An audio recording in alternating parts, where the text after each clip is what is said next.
Hey, it's your boy Jay Hardcore Boxing News. Back at you with what's happening in the world of boxing today. Good morning. And yes, it's a beautiful morning. You know it is because God has given you that opportunity to be great. Yes, indeed. And you see the topic in the title. Broner was not lying. Gervonta Davis has something else that the rest of them just don't have, man. And it is what it is, man. Ryan has released the tapes. You all done seen it. You done all heard all the rhetoric all night long, man. And y'all seen Tank put the boo-bop bang on the boy. Y'all synced it. He put the boo-bop bang on Devin Haney. It is what it is, man. Yeah, and Broner and them stepped in and stopped it. Now, I don't know nothing about what Bill Haney said. He said he got paid. He said he made $600-700. He said he's still living off the $600 or $700. If he is, he's a hell of a money manager, man. Or he made it make babies, man. One or the other. Hey, I'm down for having my money make babies, man. That's my philosophy. I don't spend it until it triple itself, man. It only makes good sense. But I tell you what, I didn't see that. Now, if Haney got the video of him getting paid, yeah, leak it. Put it on out there, man. But until then,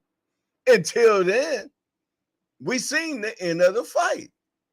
Bottom line, Tank putting them hands and feet on that boy all over the ring in 16-ounce gloves. Zabang, oh, man, look like how I be hitting that bag, man. Yes, indeedy, man. But listen here. Let's see who's in the hangout right now, man. Yes, indeed. Let's see who's hanging out with us today. Yes, indeed, because I got to talk to my peoples, man. Yes, indeed. First one in the building, my brother from another mother, Tim Layton. Hashtag JBT. Let's cook. Oh, it's already done, baby. I'm just pulling it out the oven. Yes, but what we having, Jay? Oh, we having Devin a la fricassee. That's what we have. We having Devin a la fricassee, man. He say, thank God it's Friday. Salute to the hardcore family and my main app, Scrapper J. What up with you, my guy? Yeah. Mike Rhymes, always on time. There go my brother as well. Good morning, everybody. Family. Well, say good. Yeah, I ain't got my glasses on. Good morning, everybody. Happy Friday. Let's get it. There we go. We got Naeem the Dream, man. Yeah. But he ain't the dream like Haney, man. That's cousin Pete, if you will. You dig? Yes, indeed. AB don't lie. Yes, indeed. Well, I ain't gonna show you my abs, but that ain't the AB you're talking about. I get you. Be in boxing news.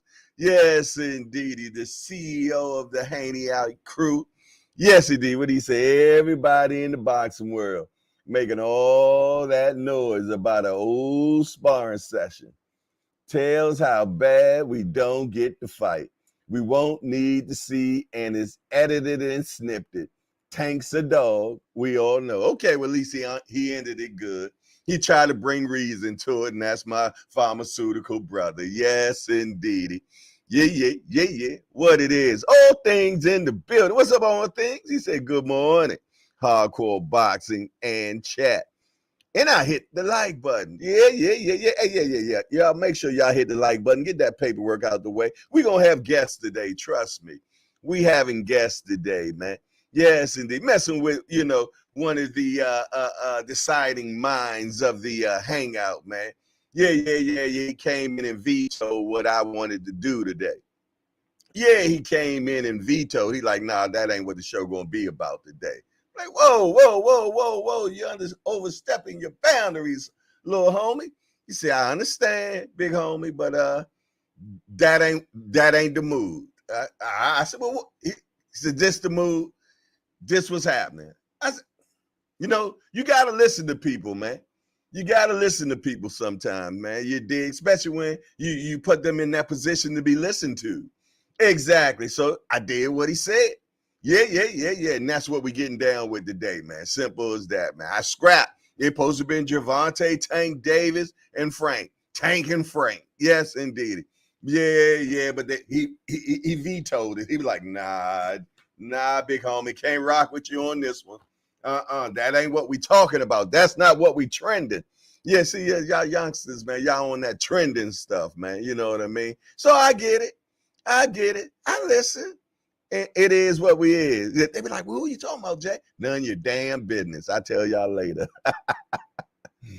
D1 in the building. Angry white man, if you please. He in the building. He said, I'll be a voyeur. Made it till 9. I can't have the phone out. Good morning to all. Oh yeah, in the 8s. It's bye AB voice. Okay. What else we got? William Old School, the Raging Cage. It's kind of funny. Two of them white guys that be making all that noise back to back. Let me find out they call something going on right now. How about you? Like, you know, it ain't a lot of us, so we got to stick together. Yes, indeed, man. Hey, I love my white boys, man, for sure. You better believe them. Look at William Old School. He didn't dropped about 15 tweets, man, texts, or whatever y'all do in the damn chat. Oh, man. Polo, what up? He said, good morning, my good people. Happy Friday. Yes, indeed. My Polo brother up in here, man. Yes, indeed. Representing that low life, man. Yeah. I mean, when they first said, Jay, you low life, ain't you? I mean, who you calling a low life, man? I might have been a low life back in the day. But they like, nah, you be putting that Ralph on. I said, oh, okay. I had to go look it up and make sure he wasn't just clowning me, though. You did? Yeah. Uh-oh, there go the pretty one out of Canada in the building. Yes, indeed, one of the queens of the Hangout, Miss Joette. Salute to you, little sis. What's up with you? Good to see you. Oh, I slept last night. I'm going to let y'all know. Oh, yeah, until 7:22. You better believe me, man. Yeah. What it is, man. I look on my phone, it's like 500 texts, man. Yeah, I kid you not, because I'm in a couple box in a chat. We're only 2. I say a couple, right?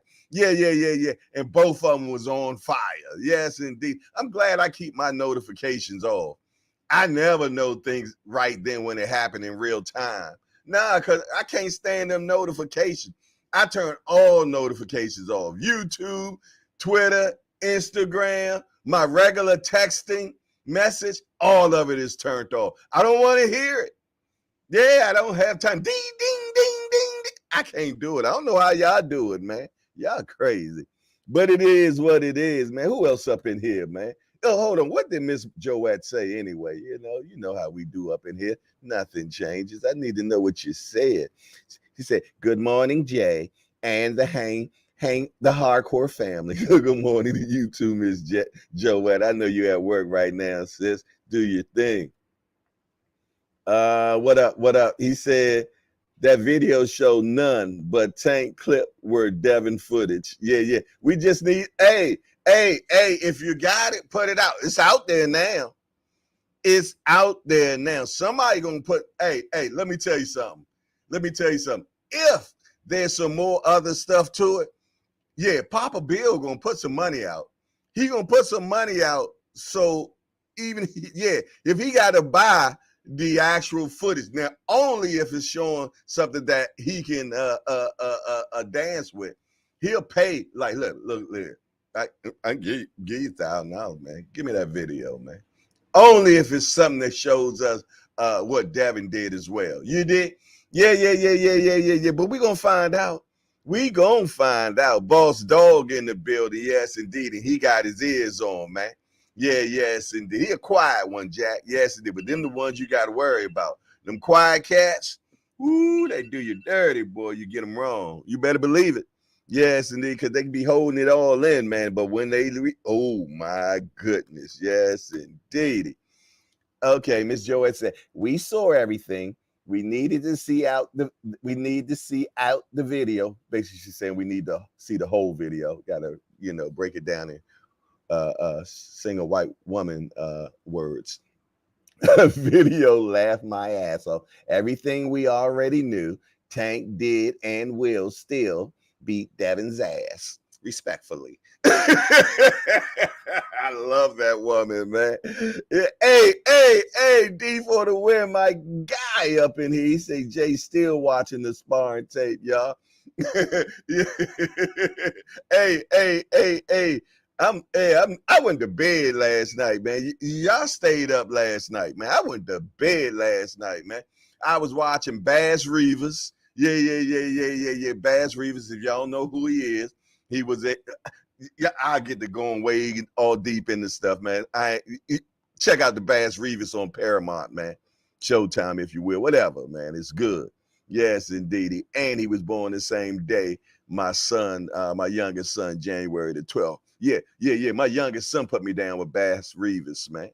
Yeah. Bad dude. If you don't know about Bass Reeves, go look him up. Yeah. The real, what was the white boy that ran with the Indian, man? Yeah. Hi-ho Silver Cat. Yeah. No, that ain't true. Bass Rivers was the real sheriff they made that movie off of, man. And I ain't going back and forth with you. Hey, Fastille, what it do, what it is. There go my youngster over there, man, doing big things over there, man, at the casino. He the boss. Yeah, you heard me. He the boss, man. Young man doing his thing, man. Yeah. What else we got going on, man? Who else up in here? Who up in here, man? I need to know, man. Polo Day say, I can't go off 1 minute video, especially in the doghouse. They clipped the hell out of this video, all Tank highlights. You think he gonna put in there, what Devin done? Come on now. His object is to piss Devin off. Y'all still ain't got it. I gave y'all the game already. And obviously some of y'all still are not listening, man. What's the kid name? Ryan? Ryan is trying to piss Devin off so he can get him out of his character of fighting. He wants Devin to fight. He don't want Devin to box. So he's trying to do everything that he can do to make Devin want to just go at him, yo. So that way he has a better chance of clipping Devin in the midst of them fine punches because he know he got the blue-eye bang with that left hook. He's trying to piss Devin off. All this is psychological, man. This is chess, not checkers, man. The youngster know what he doing, man. This is Ray Leonard versus Duran all over again, man. Except the skills level are not the same. But I'm talking about the metaphor of just how Roberto Duran knew he didn't have a chance boxing Ray. So he decided to piss Ray off. So Ray wanted to do nothing but knock his head off, man. I've seen this before, man. Come on, wake up. I thought that's why y'all come to see an old cat talk, man, because I seen it before, not because I'm just big smart. No, I've been watching boxing since I was 8. He's trying to piss Devin off so he can have a better chance, because if not, he's going to win. Come on, man. Unanimous decision by Devin. It is what it is. I ain't going back and forth with y'all about it, but Youngin trying to make a better chance for himself. So he going to piss Devin off, so maybe he can take Devin out of his character. So Devin just come out there just trying to be a fighter instead of a boxer. Man, station break me, please. Please station break me. Come on, hold on. Woo! Yeah, that breakdown was brought to you by the JBT Network, man. If you ain't got down yet, you need to. Yes, indeed, because you're going places, man. Yeah. Other than that, man, let's get back to who's in the chat right now, man. Any new people? I ain't seen no new people yet. Okay. Remo, one of the executives, JBT is in the building, man. Hey. What's up, Remo? Good to see you, youngster. Yes, indeedy. Good to see you, man. Yeah. Uh-oh. Trouble. Trouble. There go my little homie, man. Yeah. Mr. International All Access Senior Cobb is in the building, man. The king of the Hangout, man. Salute to him, man. Yeah. Salute to him, y'all, for sure. We're going to have some fun today. Oh, yeah, we're going to have some fun today. Yeah. We're going to have some fun. Yes, indeed, man. But we're going to have good, wholesome fun. You know how we get down over here. We ain't all for all that other stuff. We ain't calling each other names. We ain't talking about each other mamas. Yeah. We're going to just stake our claim on how we feel respectfully. Because if not, you know what that means. Yes, indeedy, boy. Like the umpire say, you're out of here. Yeah, I don't play it. You know I don't. I ain't got time to play with people, kids, man. Yes, indeed. That's what they got daycare for. And this ain't no daycare, Jack. This grown men stuff up here, and women, for sure. What Senior Mint said, man. He said, oh, Lord, have mercy. He over there poop button, man. I thought he said something. He over there poop button with Miss Joette, man. Let me. I think he said something prior to that, man. He over there poop button right now. There you go. He said, good morning, family. Shout out to the Haney family recipe. Oh, Lord, have mercy. In their lives, Lord. Ooh-wee. Yes, I see he had his Cheerios this morning over there, poop button, man. Yeah. Hey, y'all want to see Senior poop button? Watch him. Look at him poop button, y'all. Oh, poop butt, Jack. Yeah. Nice guys. You know what they say about the nice guys? They finish last. Good morning. G&M is in the building. He say good morning, man. Yeah. Miss Joette say, smash the like button, please, and thank you. I'm thinking something in my mind real quick. I was like, Miss Joette should respond back. Yeah. Yeah, I know I'm always for the bull. Hey, Tyrese White say, Polo, go back on watch. Polo, go back, watch 100 through 113. Bye-bye. Not the bye-bye. Oh, man. Hey, I want to play something that Broner said, man. I want to play something that Broner said when he was being interviewed by Sean of Fight Hype, man. Yeah. I'm going to play that for y'all real quick because it was an interesting thing. A lot of you have heard it, but I'm going to play it again because it just fits what's going on, man. You did? What? Just listen, man. Hold on. Let me see if I got it. All got the same amount of talent. They all got the shit that God, only can give. But it's just, he also got that other thing that God can give, and they don't got it. So that's why yeah, exactly. You know what I'm saying? So, they all got speed. They all, people don't know or look, but Tank's feet is so fucking good. His footwork is great, amazing. Rolly told me that after he fought him. And a lot of people don't see this shit, but I think he just got that thing that they don't, that one punch knockout power. He can box and be athletic like they can, but they can't do what he can in the power department.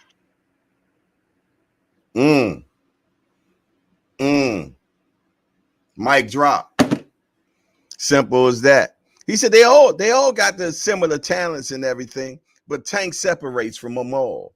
Tank separates from them all because he got that what we say up in here? Boom, bop, bang. Ooh, he got that boo bop better than how I just threw it. Yes, indeed. I mean, can be hitting that bag bare knuckles, boy. I'm a little, I ain't like I used to be, Jack.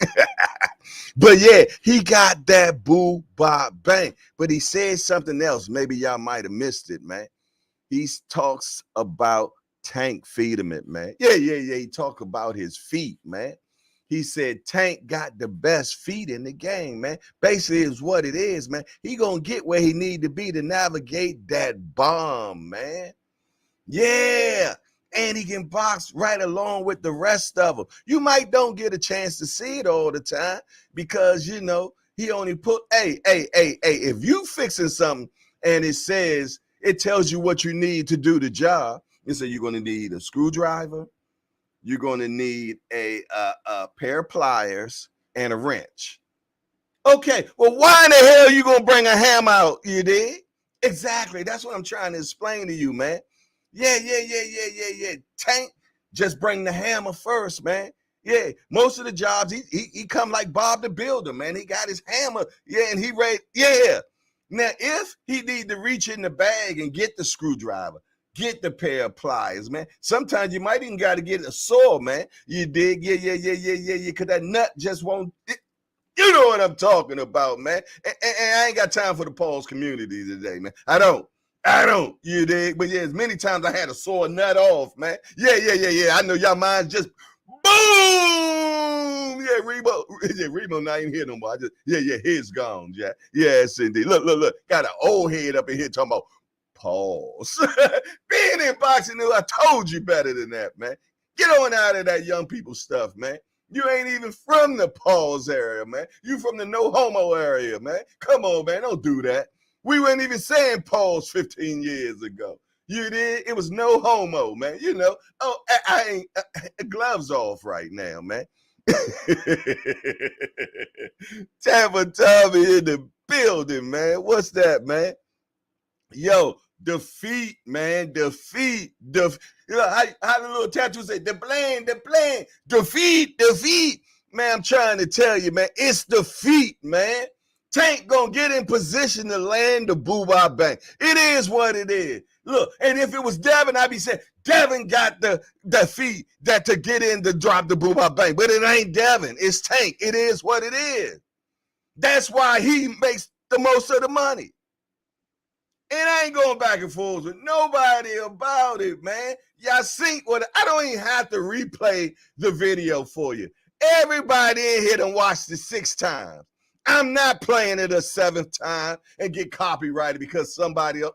I ain't doing it. I'm not. I'm going to calm down. Man.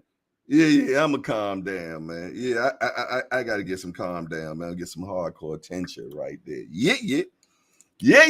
Okay. I reloaded. Shoe in the building. Shoe Sports Talk TV. What's up, man? He said, rise, salute. What else up in here, man? 20 unanswered punches ain't edited, and at least it's a standing count. Goodness gracious. That boy Remo be thinking, boy. Yes, indeed. That's that next level stuff, man. The boy be thinking, man. Everybody else caught up. And yeah, that boy say 20 unanswered punches. They would have stopped that fight. Yeah, they would have stopped that fight. I don't care what you're talking about. Yeah. But they was in the doghouse, man. They was in the doghouse.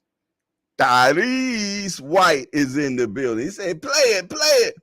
Nah, I ain't playing it. I ain't got time to play. Y'all synced it, man. Oh, my goodness. Uh-oh. So Tank should really make the fight happen now after the video. Hey, I agree with you, Polo. I agree with you 1,000%. I want the fight. I wanted to fight 3 years ago. You did, but they ain't gonna make it happen until things mature the way that it's supposed to. Yeah, because they're gonna get maximum dollar out of it, man. I done seen how PBC get down. Come on now, don't act like y'all ain't seen the video. I watched the video. I ain't talking about the video y'all seen last night. I'm talking about the video of PBC of the whole, man. Yeah. When I say whole, WHOLE, the whole PBC, ever since they started, I've been watching them. You dig? So let me tell you something. We're creatures of habit. Okay, listen to me now. We're creatures of habit. What does that mean, Jay? That means we normally do the same thing all the time.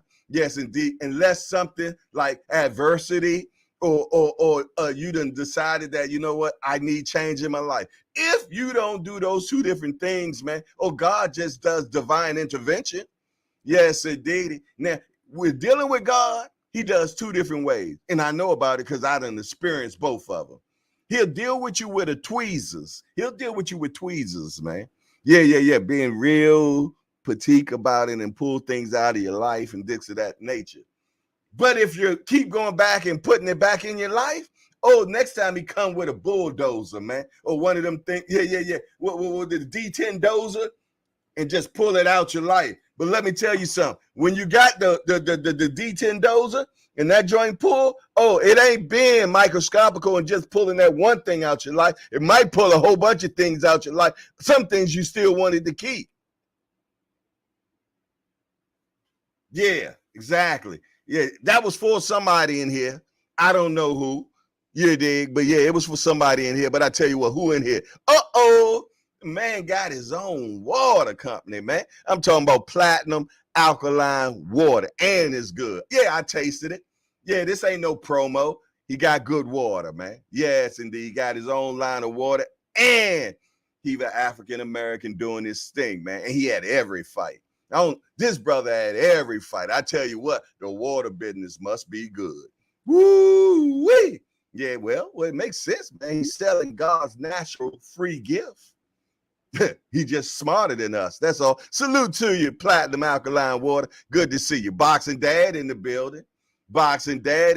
He got a youngster, man, that got next, man.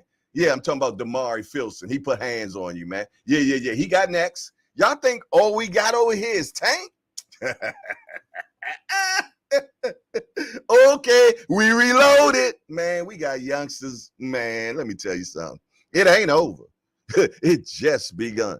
Ooh. Uncle Dre up in the building. There go my big homie. Yo, that's my guy right there. He said, Jay, what's good, my brother? And chat. It's all good, big homie. Good to see you. Yes. Okay, we got a new guy on the TV. Yes, indeed. His name is Loyal Bones TV. Yes, indeedy, man. We want to welcome Loyal Bones TV to Hardcore's Hangout. We just a bunch of hardcore degenerates that get together and talk about this beautiful sport we love called boxing. Hey, Loyal Bones TV, we only got one rule. No talking to it. Well, there's no hitting below the belt. That means we don't talk about nobody's mom up in here. Other than that, everything else is fair game. We want to welcome Loyal Bones TV to the Hardcore Hangout. And his first chatterman is, it was for me, Jay Hardcore, my man. See, I knew it was for somebody, man. Yeah. God used you in different ways. Now, I appreciate you confirming that, Loyal. Hey, let me tell you something. Been there, done that. I got the T-shirt. The tweezers is much better, my guy. Trust me. The tweezers are much better, man. Yes, and then I'll be praying for you as well, because I believe prayer matters, man, and it works. Yeah. What's next, man? Hey, Jay, I'm over here pitching woo-woo on podcast, and you got my comments up making the spot hot there. Hey, because you over there poop button, man. Don't be coming up in the Hangout poop button, Jack. I take it down though, only because you my guy, man. I don't know. I take it down. Psych, there it is. Stop poop button in the Hangout, man. You will be exposed, man, over there pitching woo. Then she didn't even respond, Jack. I know she sent you a secret text, Senior. I know. New Era Boxing TV in the building. What up here, my guy? Yes, indeed. BNN Boxing News said platinum alkaline water. You from New Orleans? Nah, I think he from the DMV, man. He from Baltimore, if I will, man. I could be wrong. I don't want to speak for him, but I know that's where I met him. Yes, indeed. Hey. Before I go any further, I want to salute to the mighty voyeurs. You know who you are, the ones that like to watch. I want to salute you. I appreciate the viewership, man. But listen here, can you go one step further? Please don't shoplift the show. All I ask is that you, bam, hit that appreciation button, a.k.a. like button, man. Yeah, and show your appreciation. Hey, even if you don't appreciate, hit the not appreciation, but it don't make me a difference. Just give me some engagement. That's all I ask. Yeah, yes, few of them rolled out because I said, I see you. Don't think I don't see you. Yes, indeed. Yes, indeed. Some of y'all favorite podcasters are in the building right now. Yes, indeed. Yeah. But salute to the JBT. Just boxing talk. That's all we do up in here. We ain't into all that rhetoric. You did. We gonna have our discussion gentlemanly. Yeah. I know it ain't a word, but in the Hangout, we make our own. Yes, indeed. Y'all should know that by now. Yes, indeed. Yeah, because we figure-matate up in here. Yeah. Oh, show. Okay, Teach in the building. What's up, Teach? He said that sparring video made you forget about the nappy head comment, right? Not at all. Not at all. It's already said. What can I do about it? Nathan. Not at all, man. I've been called worse. Yeah, I know I have. I don't know about you. Yeah. Yes, indeed. And I don't have nappy hair. No, sirree. Not at all, man. Yes, indeed. Willie Guerrero is in the building. We want to welcome Willie Guerrero to the Hardcores Hangout. Hey, Willie. We just a bunch of hardcore degenerates that get together and talk about this beautiful sport we love called boxing. We got only one rule around here. No hitting below the belt. I mean, we don't talk about nobody's mom up in here. Other than that, we want to welcome Willie Guerrero to Hardcore's Hangout. His first chat is, I always enjoy your videos, my good brother. Well, I appreciate that, man. Yeah, I appreciate it. I love when I see people that I've never seen their name before and they say they've been watching, man. That warms me up, Jack. Yeah, where my heart at? Over here. Yeah. That warms me up when I hear stuff like that, man, because it lets me know I'm not doing this in vain, man. My message is getting across.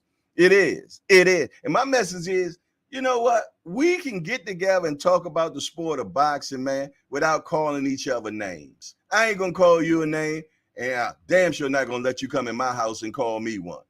Other than that, we can have big time up in here and have fun. Simple as that. And we could talk about the sport of boxing, man. Yeah. Why my guy is better than your guy. You did.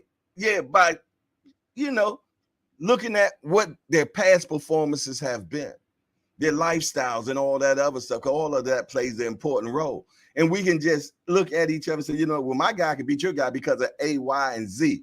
Exactly, man. Yeah. Now, yeah, well, you know what? Your mama, you and your feet stink, and your sister HOE. Nah, we ain't got to do none of that. It's too many other channels you can go do that at. This is the Hangout. We sit and talk boxing, or we might not. We might talk about food. We might talk about, because I love growing marijuana. We might talk about a whole bunch of things. But what we ain't gonna do is discredit each other in a way where we call each other names. So I set the rules up in here, man. You did, because I know we got a lot of new people up in here. Yes, indeed. But the Hangout is a fun place to be. We hang out, Jack. Simple as that. It really ain't no rules and no big structure. You did. We talk about trending topics, man. We find out what's happening in the world of boxing today, man. And we talk about issues and concerns. We might even pray up in here. Yeah. If one of our members going through something, because we family. We family up in here. You're going to find that out, and you're going to want to be part of it, man. You're going to be one part of what we got going on, man, because we're the fastest growing channel out here right now, man. Yes, indeed. We the fastest growing channel. You did. And not to say because we're the best. We had a few viral videos and that helped. But no, we got some good people up here, man. And I appreciate everybody that's up in here right now for sure. Tampa Tommy say, we are grown-ass, knowledgeable boxing fans up in here. Amen and a boom, shagalaga to that. Polo Day say, hit the button. Hey, look, my little big homie in the building, Just Do Boxing. Y'all know who he is, man. Mr. Unbiased is in the building, man. Yes, indeed. He part of the JBT, Just Boxing Talk. That's all we do. Like my man Bare Knuckles say, Just Boxing Talk. I wish I could see that brother again, man. He got issues and concerns, but he's talented, man, for sure. She talking about her boyfriend, and it ain't Senior. Yes, indeed. Miss Joette loves She just loves Tank, man. And she said Tank over everyone. Yes, indeed. She done sent me that Canadian money again, man. Might be 3 cents. I'm not sure. I just miss you with you, sweetheart, man. I enjoy being in the building with you. Okay. Yes, indeed. It's all love, though, man. We having fun up in the hangout. Who else up in here hanging out? All Boxing Broadcast is in the building. What you over there laughing at? All Boxing Broadcast. Hey, we want to welcome you to Hardcore's Hangout. We just a bunch of hardcore degenerates. They get together and talk about this beautiful sport called boxing. Hey, all boxing. We only got one rule around here. Hey, no hitting below the belt. I mean, we don't talk about nobody mom up in here. Other than that, everything else is fair game. We want to welcome All Boxing broadcast into the building. He come up in here laughing, man. All good. Yes, indeedy, man.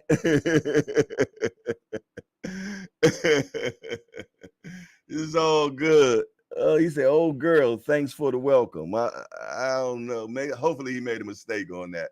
Yeah, I don't think you think this. I know I'm a handsome man, Jack, but I know you don't think I'm a girl, Jack, at all. You did? Yes, he did. He said, yeah. So hopefully he meant old guy, G-U-Y. But I don't get upset about that because I know Apple make things happen, man. Yeah. They be putting them words out there. Mama Do in the building. She said, yeah. Salute the Mama Do up in the building. Oh, Lord, man. Oh, he said you was laughing at old girl. Okay, see, that's my problem. I think everything about me. They made a song about that. Yeah, I bet you think this song is about you. Yeah, that's my problem. Egotism. I'm thinking the brother talking to me. He talking to Miss Joette. Man, I apologize for being in your business. You did? Yeah. I apologize for being in your business, man. Mama doing here, y'all. Oh, yeah. So right now it's a Keyshawn gag order in here.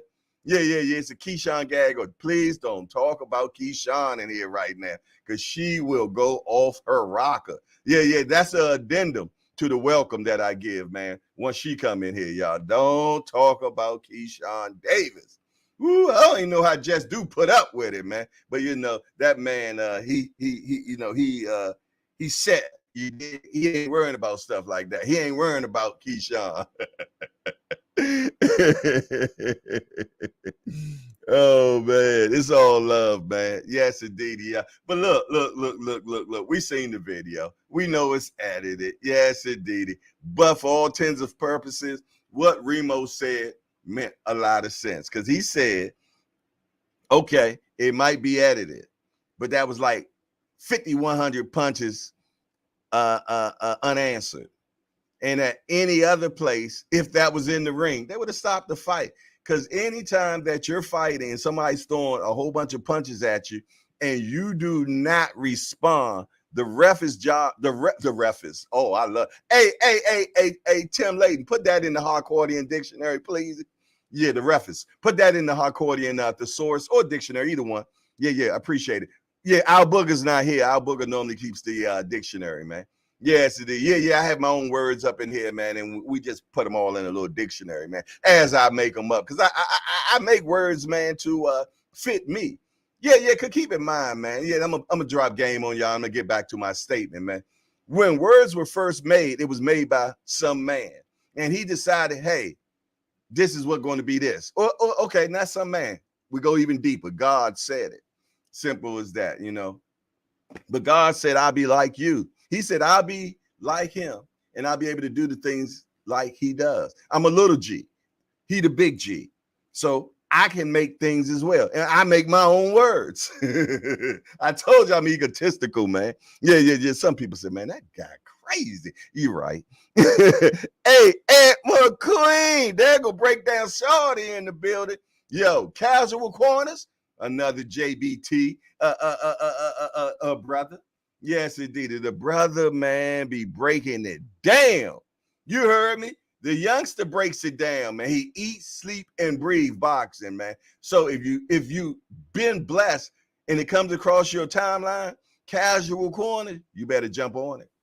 Yeah. Shorty breaks it down. He bring it all the way down to half speed and allow you to see the things you wouldn't see with the naked eye. Yes, I said it, naked. With the naked eye. Yeah, break down Shorty, Casual Corners. Go follow him right now, man. Yeah, go follow him right now. Tell him Hardcore sent you, man, without a doubt. What we got going on? I know I done broke the tape. Done. All right. Seen you done watch the tape about 500 times. Kimity Clock in the building. What's up, Kimity? She been around since the Hangout began, man. Yes, indeed. She don't come every day. Hey, Remo, don't do it. She don't be in here every day, but yet she do show up, and that yeah. And I appreciate because she got stuff to do. She ain't got time to be sitting here watching no old man. Or I said I ain't gonna call myself because I'm gonna tell you I shaved this beard off, boy. Woo-wee. Yeah. Yes, indeed. I try not to do that, man, because I don't want to start no ruckus up in here. You dig? Yeah. The Hangout be full of women up in here, man. So I don't do it. Yeah. I try to make myself left. Yeah, I told you I'm egotistical, man. Yeah. I'm in full form. I slept all night last night, man. I normally don't sleep. I don't. Yes, indeed. Who else up in here, man? Hey, just say smash the appreciation button. Matter of fact, do we have 55 likes up in here? We should have 60. Yeah. I know you ran up here. Get the coal out your eyes. You're on the show now. Go back, smash the appreciation or the non-appreciation. I don't care. Show me some engagement, man. No shoplifting in the show. There go my brother right there. Showtime, the guy passed. St. Louis, Missouri in the building. What up, my guy? Good to see you. Yes, indeed. Jamila with you right now, or she gone away to school? Tell her Hardcore. Tell her Uncle Hardcore said salute. Yes, indeed. Yeah. Oak Dre said that keg of coffee got Jay on 1,000 nonstop. I told you, where my coffee at? It ain't the keg. Bam. Yeah, the do it fluid. You know what I got, man. Yes, matter of fact, station break me, man, before my coffee get cold.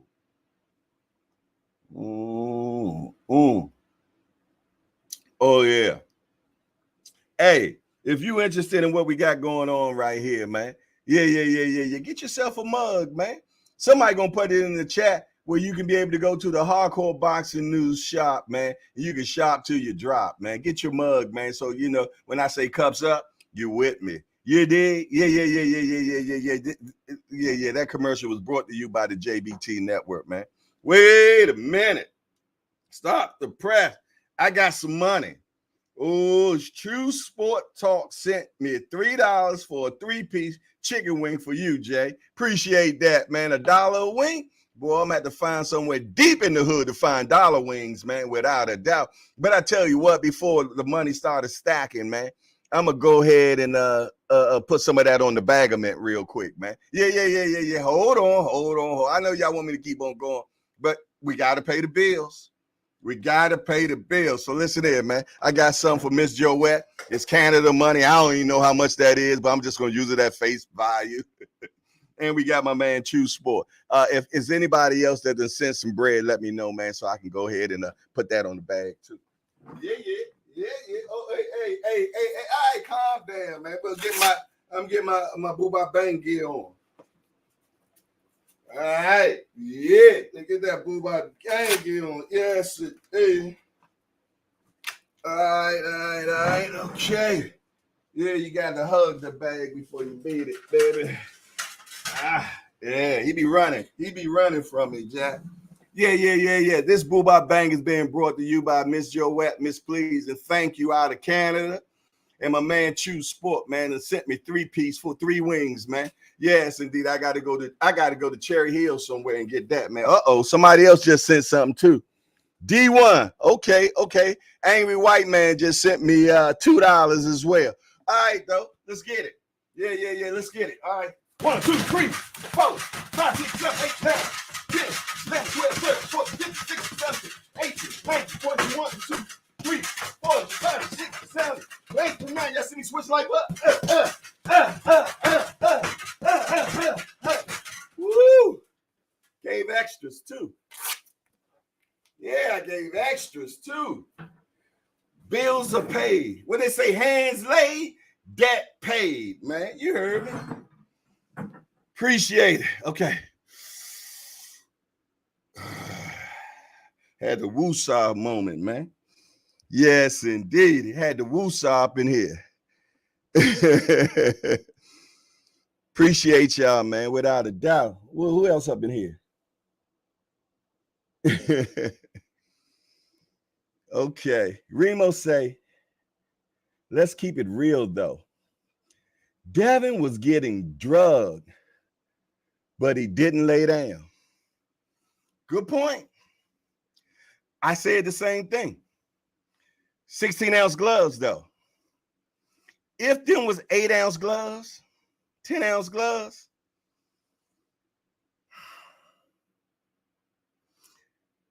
Devin might have quit the sport. No, the reason why, because y'all got to also keep in mind, that was a young Devin. Devin might have been 15, 16, 17. Yeah, he was a boy. Tank might have been 19, 20. We take all that in. But let me tell you something. When you're on that street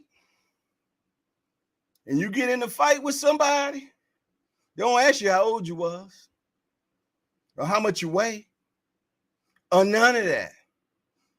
You're in that jail cell, they run up in you. Run up on you. Oh, Lord have mercy. I got to pause on that one myself. They run up on you, you better be able to defend yourself, or they will run up in you. It is what it is. Yes, indeed. Oh, my goodness. Yeah, that was a good one, right, Mike Rhymes? Yes, indeed, man. But yeah. But we're in the sport of boxing where weight matters, age don't. Age don't matter at all. You dig? Let me get close so I can see what you know. What I'm just gonna pull it up on my phone because I don't want to keep, Got some more money. Got some more money. Got some more money. Justin Vincent, man. Just sent some money. He just hit it's my man, Judah Ben. What's up, Judah? He said 100. Dev was hurt like a gazelle. Just hit me with a 5-piece, man. I'm gonna put that on the bag of it for you too. He said, say it again, Jay. Oh my goodness. The Haney era laughed my ass off, only to call it is. Oh my goodness. Yeah, Camille been fighting older boxers, stretch out boxing.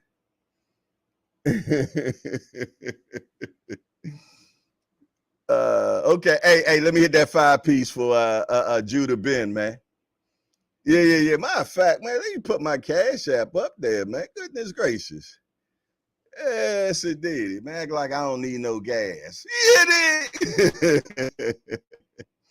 Hey, let me hit that 5-piece though. Let me hit that 5-piece. Y'all see the bag that ran away again. Hit that 5-piece, man. Yes, indeed. 1, 2, 3, 4, 5, 6, 7, 8, 9, 10, 11, 12, 13, 14, 15, 16, 17, 18, 19, 20, 21, 2, 3, 4, 5. Woo! 20 more. Come on, he got 20 more. He got extras, man. Got extras. Appreciate it, Judah Ben. Appreciate that. Getting that work this morning. Yes, indeed. You need the old boy, need that work. Comfortable in my chair. I gotta get me a better chair too, y'all. I gotta get me a better chair. Let me check. Let me make sure I got all the money. Make sure, before I sit back down. Okay. All right, bet. Okay, being in boxing news got something to say. He said, you tired yet? Oh, you got to say more than that if you want me to get tired. He said, you tired yet? Devin a beast. Can't argue. And he was only 16 at the time. And now way much big and better. That fight has to happen, and only time would tell. Devin is king. I agree with everything you said except the last part. The king is Tank. But other than that, we can agree to disagree, because you my brother. Yes, indeed. Yes, indeed he is. Y'all better not talk about him. Yeah, for sure. But he talking about, am I tired? He said 5 pieces, like that's gonna get me tired. Man, please. I bring the dog downstairs to hit the bag for a 5-piece. Man, what are you talking about? You want to make me tired? Send 100. Send 100. You want to see me get tired? You dig? Maybe I might sweat. I might sweat then. Trust and believe. I appreciate it. Don't get me wrong now. But you were talking about the tired part. That's a whole different conversation. Yes, indeedy, boy. Look, like they say about Floyd, man. My stamina is my gift. That's my wife. All right. Let's get it. We got a 5-piece being brought to you by BNN Boxing News. If you have not signed up to his channel, please do so. Yes, indeedy, man. He done been there with the best. Yes, he done covered all the big shows, man. So check out BNN Boxing News, man. My pharmaceutical brother. I call him my pharmaceutical brother because he sells drugs for a living. He's a pharmacist, a black pharmacist, man. And he's doing his thing. He got his own strip. Let's get it. 1, 2, 3, 4, 5, 6, 7, 8, 9, 10. I've been past yours. 11, 12, 13, 14, 15, 16, 17, 18, 19, 20, 21, 22, 23, 24, 25. There it is. I know I done threw about 100 already. They be trying to get me tired, y'all. They be trying. Oh, snap. Damn, I done knocked the lights out.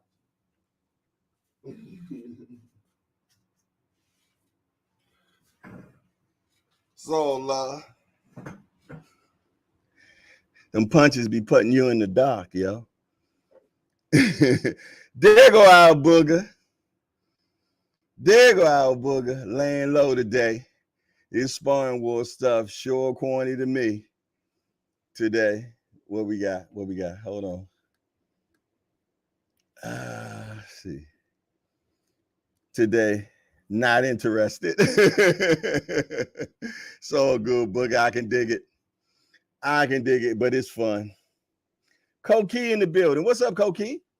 He said they gave Bill money for Devin's hospital bill. Oh, that's what the money was for. Oh, snap. Y'all dirty up in here, man. Polo Day saying at the end of the day, Bill left with the money and not AB. Oh, okay, that's why Koki said what he said. They gone to the hospital with it. Y'all funny, yo. Y'all funny up in here. Hey, we way past what's happening in the world of boxing, man. Let's find out what's happening in the world of boxing today. Y'all know how we do, man. All right. Ryan Garcia, first person. Ryan Garcia, gamemanship or game over? Kazakh King Sultan Zerbeck signs promotional contract with Wasserman Boxing. Well, I tell you what, he got a long name. Promoter hails Peter Fury as the Pep Guardiola of boxing. I have no clue of what they're talking about. Won't be the first time, Jay. The press conference notes Klomatov versus Ford and Lopez versus A featherweight world title double hitter. Fighting words. Serrano gets what she deserves. A huge homecoming headliners. Hearn is preparing for Garcia for Ben in the UK or US. What are you talking about? What Garcia? Danny Garcia. Okay. All right. Danny Hearns is preparing for Danny Garcia versus Conor Ben in the UK or in the US. Arnold Barboza says he's the backup fighter if Garcia pulls out of the hang. Damn. Something must be going on backstage, man. Yeah, I know it's about the Vegas and New York thing, but I think we get it in New York. Gonzalez says Terrence Crawford had one belt and he was the best in the world.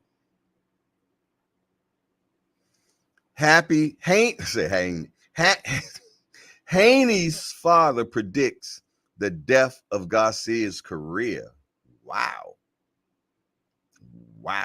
Oh yeah, they got a bet, right? That he knocks Devin knocks him out in the first round. Yes, indeed. I'd like to see the odds on that. Yeah, I might just if it could happen, man, you could get paid crazily, man. Because betting the round that's somebody knocks somebody out is good money. Yes, indeed. All right, we're gonna go one more spot. Whoa, drop my phone, man. All right, one more second. Give me a second, man. Goodness gracious, boy. I tell you, y'all some boxing news. Okay, bam. All right. Bill Haney deflects amidst leaked sparring controversy, claimed he has the video of Devin beating Mayweather. Okay. He claims he got the video of Devin beating Mayweather, but no video of Devin and Tank. Okay. I don't think nobody cares about that. Leaked sparring footage shows Gervonta Davis whooping Devin Haney. Damn, not whooping Devin Haney. That's what a parent does to a child. He whipped him. Haney's questioned Ryan Garcia mental state fight in jeopardy. Yeah, he did seem a little weird yesterday, y'all. Yeah. I can't even argue with that. And then the hoarse voice, like he been doing something all night long. Yeah, I hate to say it, man. But yeah, you see them cats, man, they've been on a long alcohol spree or drugs. I ain't saying that it is, but they come back hoarse and everything. I mean, if you've been in the game, you've seen it all, man. You dig? And yeah, him coming hoarse and all that, man. I'm like, what was you doing all night, Jack? But maybe he was just screaming at his fans, man. I don't know. It said Haney versus Ryan press conference erupting chaos, racial slurs, and exchanges. Now, if you were in here yesterday, man, in the evening hangout, man, I expressed how I felt about the press conference yesterday, and my thought of mine has not changed at all. I felt though it was embarrassing. I felt though it was degrading, and I felt though it took us back, not just blacks or Hispanics and all, man. It took us back, man, to be truthfully honest, man. Yeah. I thought it was ignorant. You know what I'm saying? I felt though that it played on to, I guess, what society is now, a warped community. Yeah, and we've been desensitized to what that is, man. And I've been saying it, man. When you go on the Instagram and everything, you see the moral compass is just torn out now, man. Everything is just, you know what it is, man. The women done took all their clothes off, man. Back in the day, if we wanted to see what y'all see now, we had to go get the magazine, man. We had to steal that out of our grandpa or a dad's closet or something, man. You dig? Or go to the news store and sneak and look. Yeah, but now it's just out there for the, yeah. Like I said, the moral fiber is just gone, man. So y'all, I'm gonna tell you, this generation has been big desensitized. And it ain't y'all fault. Well, kind of y'all fault. But it's really the media, the big media, the big media. Not us little media, the big media, man. Yes, indeedy, man. They've been forcing it and enforcing it and forcing it down your throat, man. Yeah. Go ahead, Remo. Go ahead, being in boxing news. Yeah, interject if you please. Yeah, but they done threw it down your throat, man, to the point where you done accepted it. And yeah, and I ain't gonna lie, we all be in there watching them twerks. We do. Yeah, exactly. Yeah. I ain't gonna lie. But it still is demoralizing, man. And in so many ways, man, things have changed. There's nothing left to the imagination whatsoever. The filter is gone. The filter's gone, man. It ain't no more filter. No more filter. Filter has left the building, man. It is what it is. All right. That's enough of my, how I feel. Polo, they say Tank and Frank under 200,000 pay-per-views. Wow. That's heavy. 200,000? Well, it definitely won't be 1.2. It won't be that. Station break me, please. I need a little sugar in my life, man. Feel like my glycemic level is low. Probably had me a Cinnabon. Don't tar and feather me. I know my big homie over there. He eating on TV. Talking about Uncle Dre. But I'm a diabetic. Sometimes the level go low, sometimes go high. You can feel when your level's low. So yeah, I had to eat a little sugar, man. Yeah. D1 say 50K's more than Ryan. Devin Ryan. Al Booger say, I think Tank and Frank would do 250 or better, maybe even 300 with the right promo. Well, you know what? What we are getting is what a lot of people have been asking for. Everybody been saying that Tank doesn't fight slick black fighters.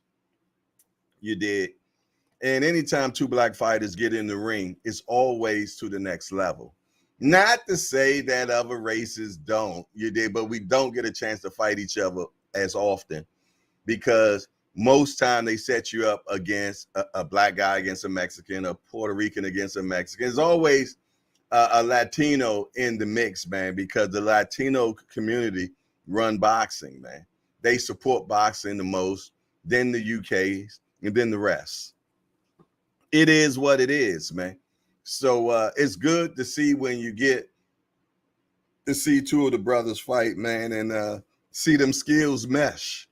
Yeah, two athletic brothers. Both of them got good athleticism. Y'all heard me say that word? Yeah. I couldn't say it twice. Don't ask me. Yes, indeed. But they both have it. You did. Now, do I feel that Frank is on Tank level? No, I don't. It is what it is. But can Tank give Frank a good fight? Yes, I think he can. And I'm going to tell you, man, because one thing about Tank, he lures you into a false sense of you winning. And he's only doing that to get you to continue on doing things that's going to, that those mistakes. Exactly. And he watches your pattern. You dig? And once he get that pattern down, man, he comes back. He comes in the corner and he said, Calvin, I got him. Then he goes back and he executes and he got you. I done seen it happen too many times. You've seen it as well. You dig? The IQ is high. You know, and it's, oh, no, you just a Tank guy. You all on Tank nutsack and this. That. No, I give credit where credit is due. Devin, phenomenal fighter as well. Definitely a phenomenal fighter, fights well and everything, and is intelligent, hard worker in the game. You heard me? But he don't like to squabble. No, he don't like to squabble. What do you mean he don't like to squabble, Jay? What I'm saying is, up close and personal, he don't like that at all, man. At all. It shows you right there in them clips, man. He curls up, man. He does not like it up close, man. Lomachenko don't either. Yeah, that's how Lomachenko lost his first fight against Salido, man. You don't like it up close. And some people, boxers like that, they like being snipers, man. They like to be able to control the fight, control the pace, control the distance, control everything. Yes, indeed, and be able to use the jab. But Devin will abandon his jab, man, when things get too hot for him. You've seen it happen. He will abandon the jab. Yeah, I'm just telling you what I see. You dig? But, I wear glasses, so I could be wrong. You dig? But go back and look for yourself, then come back and holler at me before you start just raging on me right now. Yeah, for sure. So when I put both of them in the ring together, because I know that's what y'all want to hear. When I put both of them in the ring together, man, I think we get a good fight. Now I'm talking Tank and Devin. I just stepped over the Tank and Frank, man, for the simple fact we know what happens, man. We know what happens with Tank and Devin, but it's going to be a better fight. Yeah, it's going to be a better fight than Tank and Frank. Tank and Devin is a good fight, man. Because look, Devin is skillful, man. Yes, he grew up underneath the tutelage of Mayweather, was trained by Mayweather's daddy before he got dementia. Yes, indeed. So he did get the Mayweather download. He got it. Exactly. And then his father took him on, and they was like a bee after a while. Yeah, going to different trainers, if you will, like a bee, getting pollen from each place, man. That's what Bill Haney has been doing. You dig? And to the point where we got what's it, a Tootsie Roll or something? What they say? All the good things wrapped up in one. Yeah. So Devin has a lot of different nuances about himself. You dig? But that up close and personal game where Tank can get into because he has beautiful feet. Yeah, he got great feet. So he can get in and out. His feet is way better than Devin's. Way better than Devin's, man. Well, Jay, he can keep Tank away with his jab and work the angles. He can't. He can't, man. Tank feet is so good, man. Tank would be behind you. Yeah. You looking for him. That's how good his feet is, man. Exactly, man. He's going to take away the jab, man, because after you get punched on a few times because you done, yeah, exactly, man. I'm trying to tell you, the boy is different. The boy is different. Oh, the type of person that's going to be able to beat Tank, first of all, going to have a granite chin. Yeah, I'm going to start with the chin. He's going to have a granite chin. Second, he's going to have a hell of a punch. He's going to have a hell of a punch. Yes, indeed. Third, and I might have should have made this first, he got to have great defense, man. He's going to have beautiful feet. And he's going to have to be a skilled boxer, man. You got to have all of that to beat Tank. I ain't seen nobody else that got all of that. Somebody be like, oh, Jay, well, what about Sabria Matias? Yeah, he got maybe about 2 of those things, man. 2. He ain't got no defense. He don't move well. He got a granite chin, and he can punch.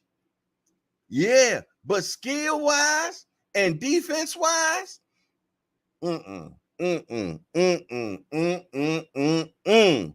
it ain't gonna happen, man. I'm just trying to tell you, man. You got to be a gumbo to beat Tank, man. Yes, and I love me some gumbo. Yes, indeed. But you got to have a mixture of all things, man. Yeah, like my man, all things boxing, man. You got to have a mixture of all things to be able to beat Tank, man. It is what it is. It's just what it is, man. And I ain't seen nobody yet that has that. Now, is there somebody that's coming up? Yeah, maybe. Oh, look. Okay. I go somewhere. I go to the next division. No, go one more division up, Jay. Go to 47. You need somebody like a Boots. You need somebody like a Boots, man, that got it all, man. You did? Yes, indeed, man. And I'm more than sure Boots done learned how to cut the ring off better now. And it ain't saying that he didn't know how to cut the ring off, but he didn't utilize it as much against Karen last January. He didn't. He did because he was too focused on knocking Karen out. Yeah, he wanted that to be a statement. He wanted to knock Karen out.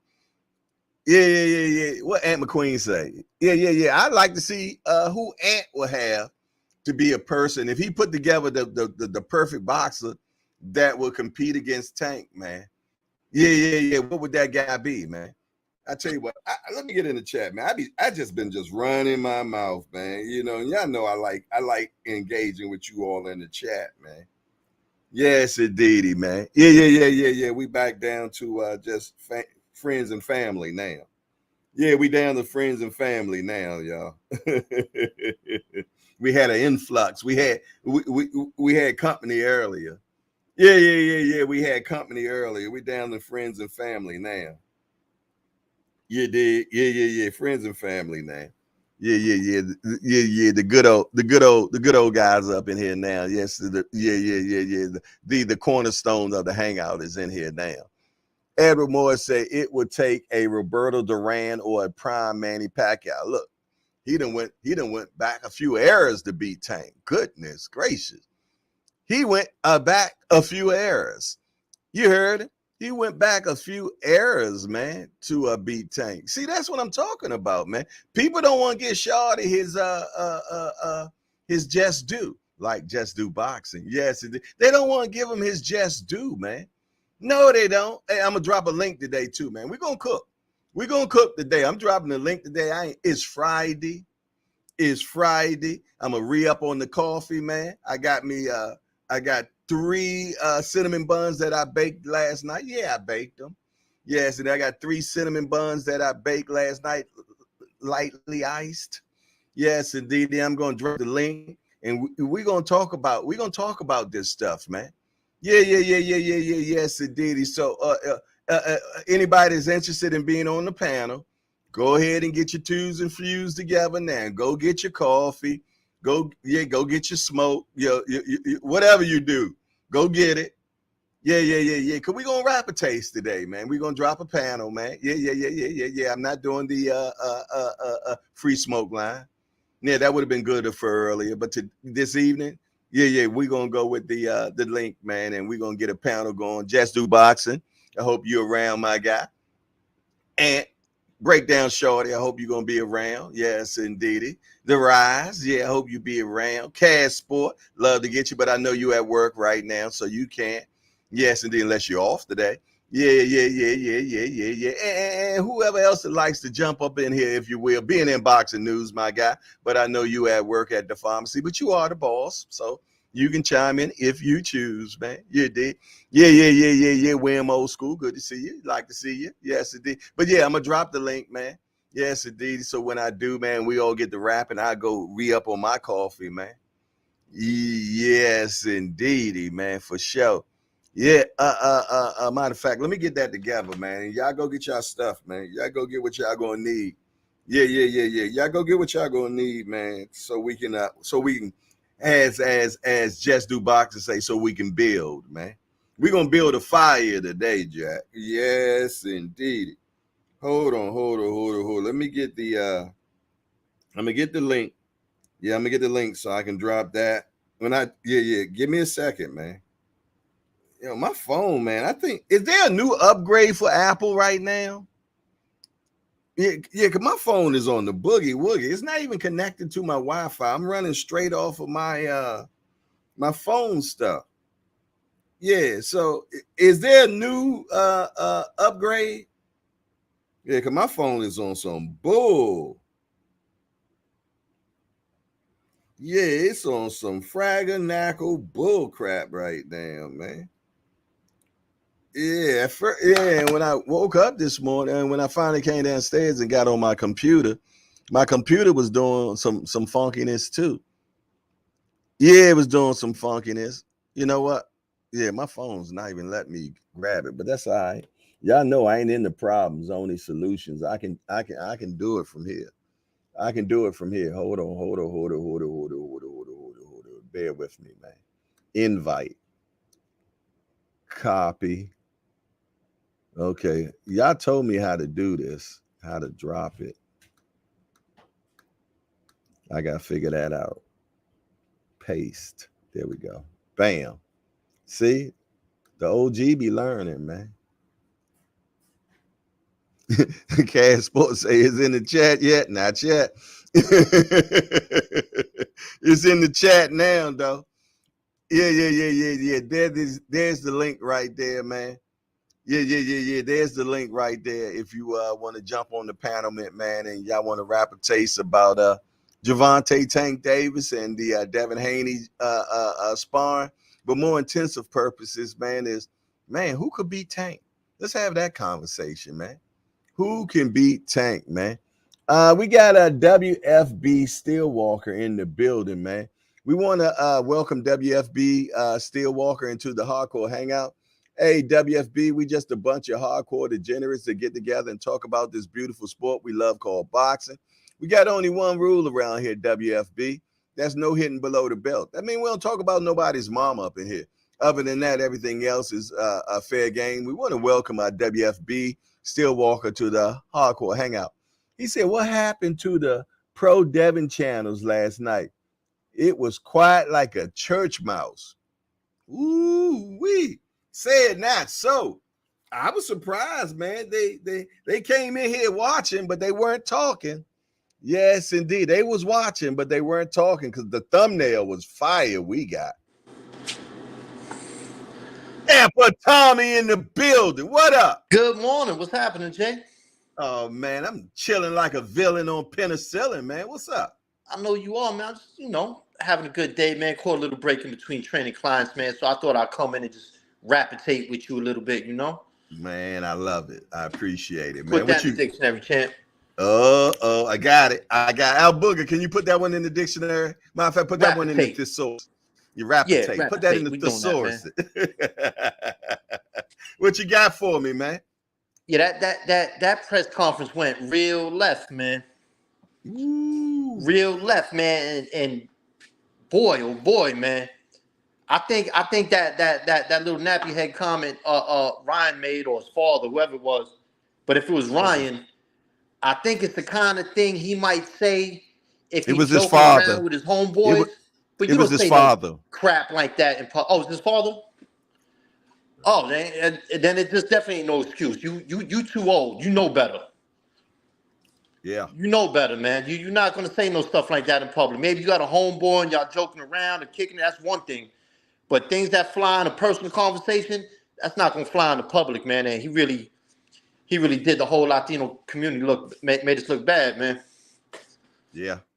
It wasn't nice at all, man. It wasn't. And look, we get so desensitized. It flew over my head at first, and I'm like, whoa, wow. And because he said something about his toupee, you know what I mean? That was his first thing. I bet he wish he could have grabbed it back when it left. You know what I'm saying? But he couldn't. It's there forever. Yeah, and in one sense too, you're gonna, at the same time though, I'm not saying what he said was right, but when you shoot at someone, you can't dictate the rules about how they're gonna come back.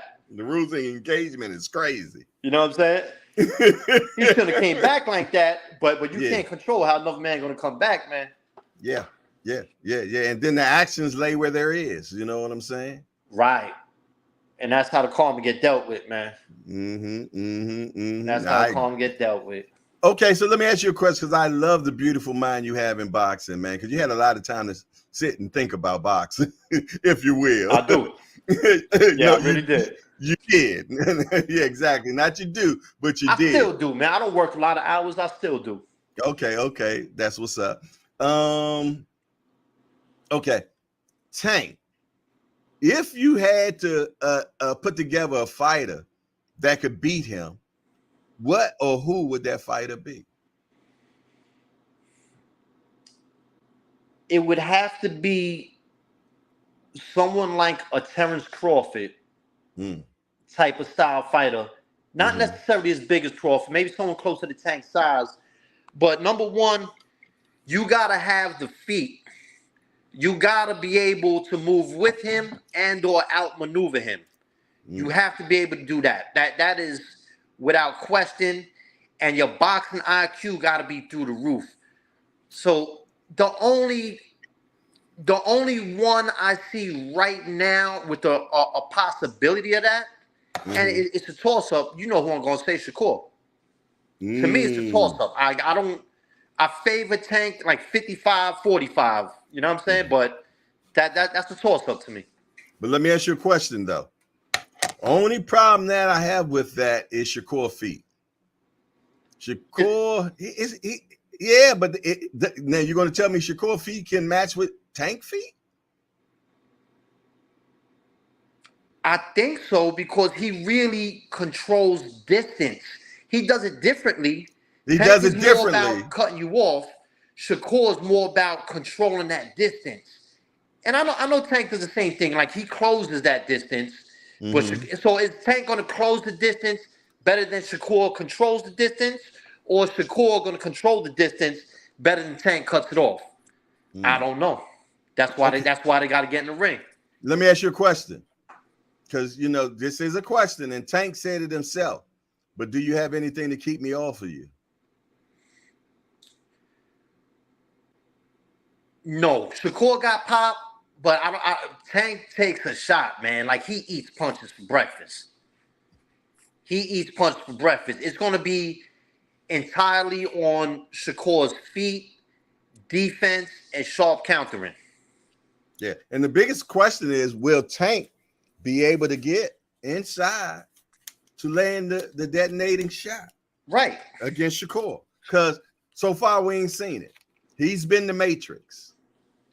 And how many fights Shakur had? 21, I believe. 21, 22? I'm not sure. Somebody put it in the chat. How many fights Shakur had? Coach Eddie. I don't recall. Coach Remo, welcome. Both of y'all, welcome. Good. Salute, peace, brother. Coach Eddie and Remo. What's up, man? Salute. Happy time to Remo. What's Jay. going on, Chief? Yes, sir. All right. Now, what were you saying, Tampa? Shit, I lost my train of thought for a second. What was that last question you had? I forgot too. Oh, yeah, that's what I was saying. I was saying in all the Shakur fights, I've never seen him wobbled. I never seen him look dazed. Nothing. I ain't see it. 21 fights, fellas. 21 fights. I think the only fight that I seen him get caught, didn't Nakatani catch him with something? That's probably the only fight I didn't see. I think Nakatani did catch him, but it wasn't clean. Nakatilia. I can't. Yeah. Y'all know I'm terrible. Nakatilia. I did see that fight actually. Yeah. Okay. So did he? I believe he caught him, but I don't know how it was. But it wasn't a wobblement. No, it wasn't a wobblement in that at all, man. Yes, it did. Hey, Coach Eddie.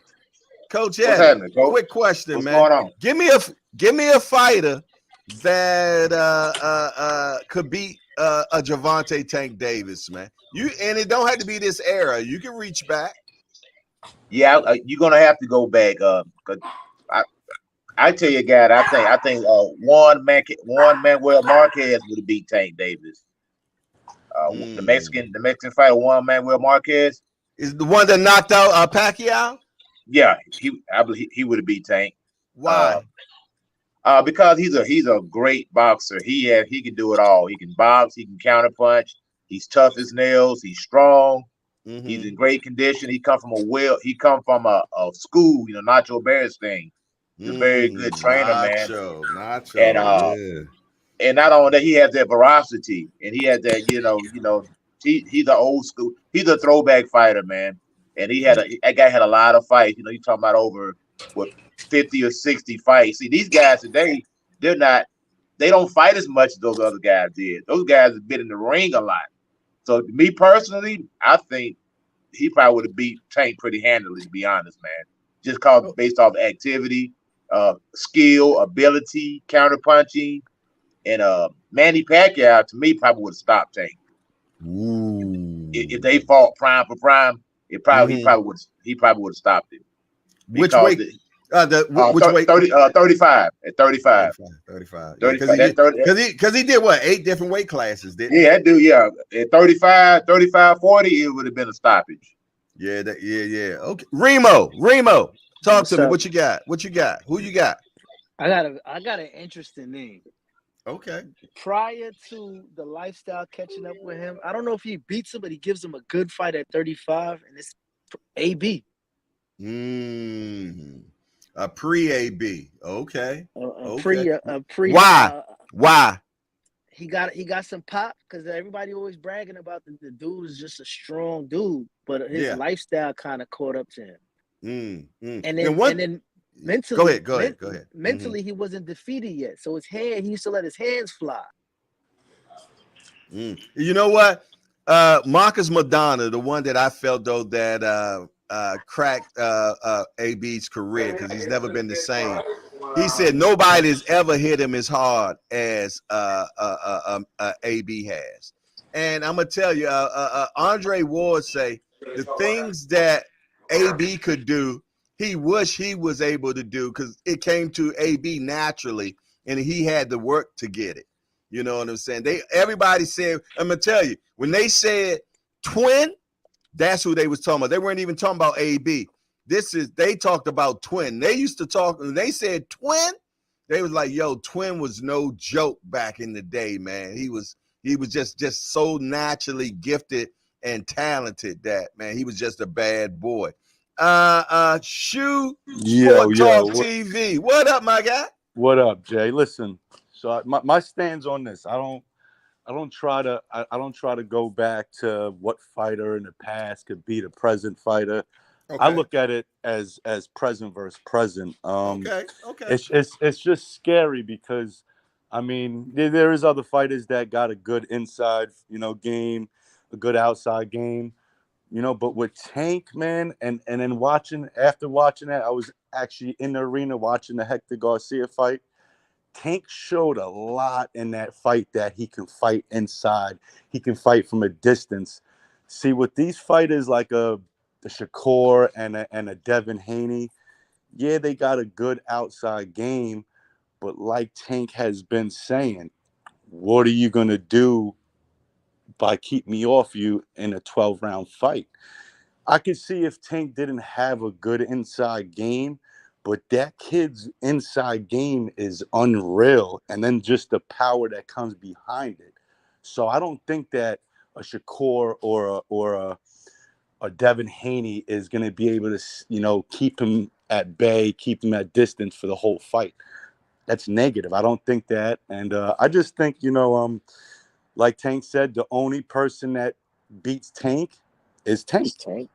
You know what I'm saying? So, I mean, that's my stance on that. And I'm just going to sit here and enjoy the show like every morning.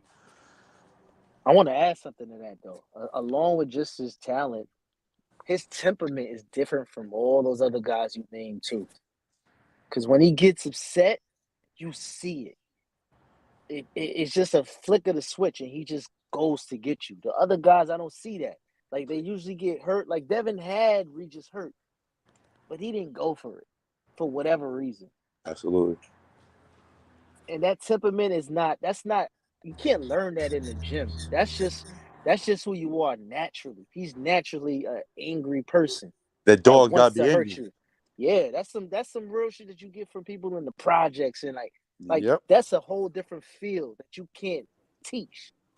That's where you brought up in, what your environment, things that you had. Like what he talks about is literally, I don't want to go back to where I was, and I'm not going to let you take that from me. So I'm going to end you. Sorry about that, y'all, man. My computer went on a straight boogie woogie, man. And also, listen, Jay, like, yes, with the whole with that fight with Shakur and Devin, like keeping him, trying to keep Tank at bay, with the jab or just fighting the outside game. Like Shakur says, how are you gonna beat me if you can't hit me? I respect that, but the thing is, Tank's been in 29 fights, right? Tank be eating shots. You understand me? So his endurance, he can endure those shots. These dudes haven't, in sparring it's different, but with 8-ounce gloves on, has a Devin Haney and a Shakur really been able to endure shots coming from a guy like Tank? That's another thing, you know what I'm saying? You could fight outside, but have you in your 30 fights have you really been rocked? All right, Linares rocked you and wobbled you. But the thing is, Tank has been taking these shots from day one. I don't feel like a Shakur or a Devin Haney will withhold, in the 12-round fight with these shots. You know what I'm saying? Because they fight from the outside. So they're not really getting hit like that. But once they get rocked, I think their chin's going to be suspect. Great point. Ant McQueen, what's up? What's going on with you, big dog? How you feeling? Both hands, baby. Both hands. Hey. That's what I feel with. Well, what you got for me? I feel you. What kind of coffee you on this morning? I'm on Folgers in my cup. My cup today. Yeah, I'm on the Folgers tip, man. I'm waiting for my bag of hardcore coffee to come in, man. I'm waiting for the hardcore coffee to come in, because we got that. You getting high on your own supply? I am. Oh, Jay, I got a name for you, Jay. What? What? Being we gonna talk about past fighters because of his chin, speed, and power. At 135, Sugar Shane Mosley. I was just thinking that. Yep. That's another stoppage, right? That's another stoppage right there. And the speed was sick. That's another big stoppage. Shane fan, but I don't know, man. See, like Coach Eddie, I hear you on the Pacquiao thing, but the one thing that concerns me about Pacquiao is rhythm. No, not his chin. Rhythm. He fights in a specific rhythm. He likes that rhythm step. He bounce, then he attacks. When Floyd talked about fighting him, he said the reason why Pacquiao was easy to fight was because he knows, okay, he's gonna bounce, then he's gonna attack. When you look, when he got knocked out by Marquez, it was off a rhythm step. Bounce. He leapt in to attack and literally ran straight into a right hand. And I think, but not to cut you off, but that it took him 4 fights to figure that out, though. That's Marquez, though. That's Marquez, though. One thing we've seen with Tank, and this dude got 28 knockouts in 30 fights. He typically figures out whatever it is. Whether you're coming forward, you're going backwards. He's poised. He's very poised. I guess the only reason I say with Tank is that we have not, and we got to be honest, we have not seen him in there with a great fighter. That's the problem with Tank. As the other guys, we can go back and look through their career and see them in there with great fighters. I don't think Tank has not fought a Hall of Famer yet. Maybe you want to say Leo Santa Cruz, possibly the only Hall of Famer that Tank has ever fought.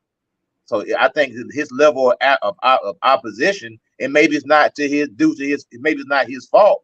Maybe it's just the era that he's in. But that era, 2000, late 90s, 2000 was a better and much stronger division than what we have going on right now. You had a lot of goddamn dogs at that era right now. This is a weak, watered down era right now in boxing. You got to be honest. Iron sharpens iron, so I believe that. Can I say this one thing iron in that regard? I agree with you wholeheartedly as far as that's concerned, but we can also look at fighters and see what they do, irrespective of whoever it is that they're fighting, and skill set, IQ, things of that sort. Like, we can look at it and see it, right? Like, things don't change. Like, for example, like, I was a big Shane Mosley fan, and all of those fights that he lost, it was because at some point in the fight he didn't make an adjustment somewhere. Like when with Vernon Forrest had his number going back to the amateurs. First fight, Vernon Forrest whooped my man, and I was a Shane fan. That was the night where I learned to not take boxing personally, because I was like a kid when that fight happened. And Shane at 135 was different. Can you teach me that, bro? It was like seeing my uncle or my dad get his ass beat, because I was like that big of a Shane fan at the time. That's how I felt about Mike Tyson. Yeah, I was like 13 at the time watching that fight, and I damn near cried watching Shane get his ass beat that first fight against Vernon Forrest. But my point is this: he didn't make the requisite adjustments in that fight. The same thing with the fights with Winky. Same thing happened in the fight with Floyd.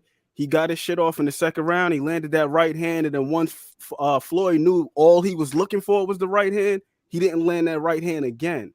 And what we've seen from Tank, again, irrespective of who he's fighting, is that he does have the ability to recognize patterns and exploit them.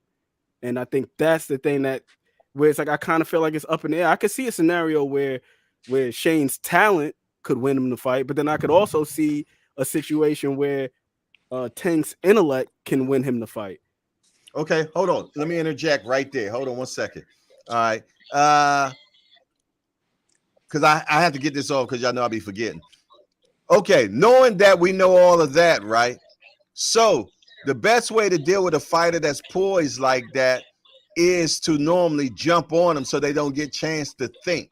You know what I'm saying? Because now they're defending more than anything. So what type of fighter would keep Tank thinking? So not being able to think, jump on him, and he got to be cognitive to the guy's power. Manny Pacquiao. You talking about current or still? No, let's go current. Let's go current. Okay, current. Yeah, let's get off the fantasy fights. Tank versus Tank. Somebody get that cricket out the corner. It's a cricket in here. Let me see if where's that cricket? Y'all hear that cricket? A cricket? Yeah, it's a cricket in here. No, I got my earbuds. I don't hear nothing. Exactly. I think he talking about me. I think I caught on, Jay. No, I'm talking about everybody. I'm talking about everybody. It's Tank versus Tank. That's crickets. It was crickets in here, man. That's all you could hear was crickets. You know what, Jay, though? To that point, what you said?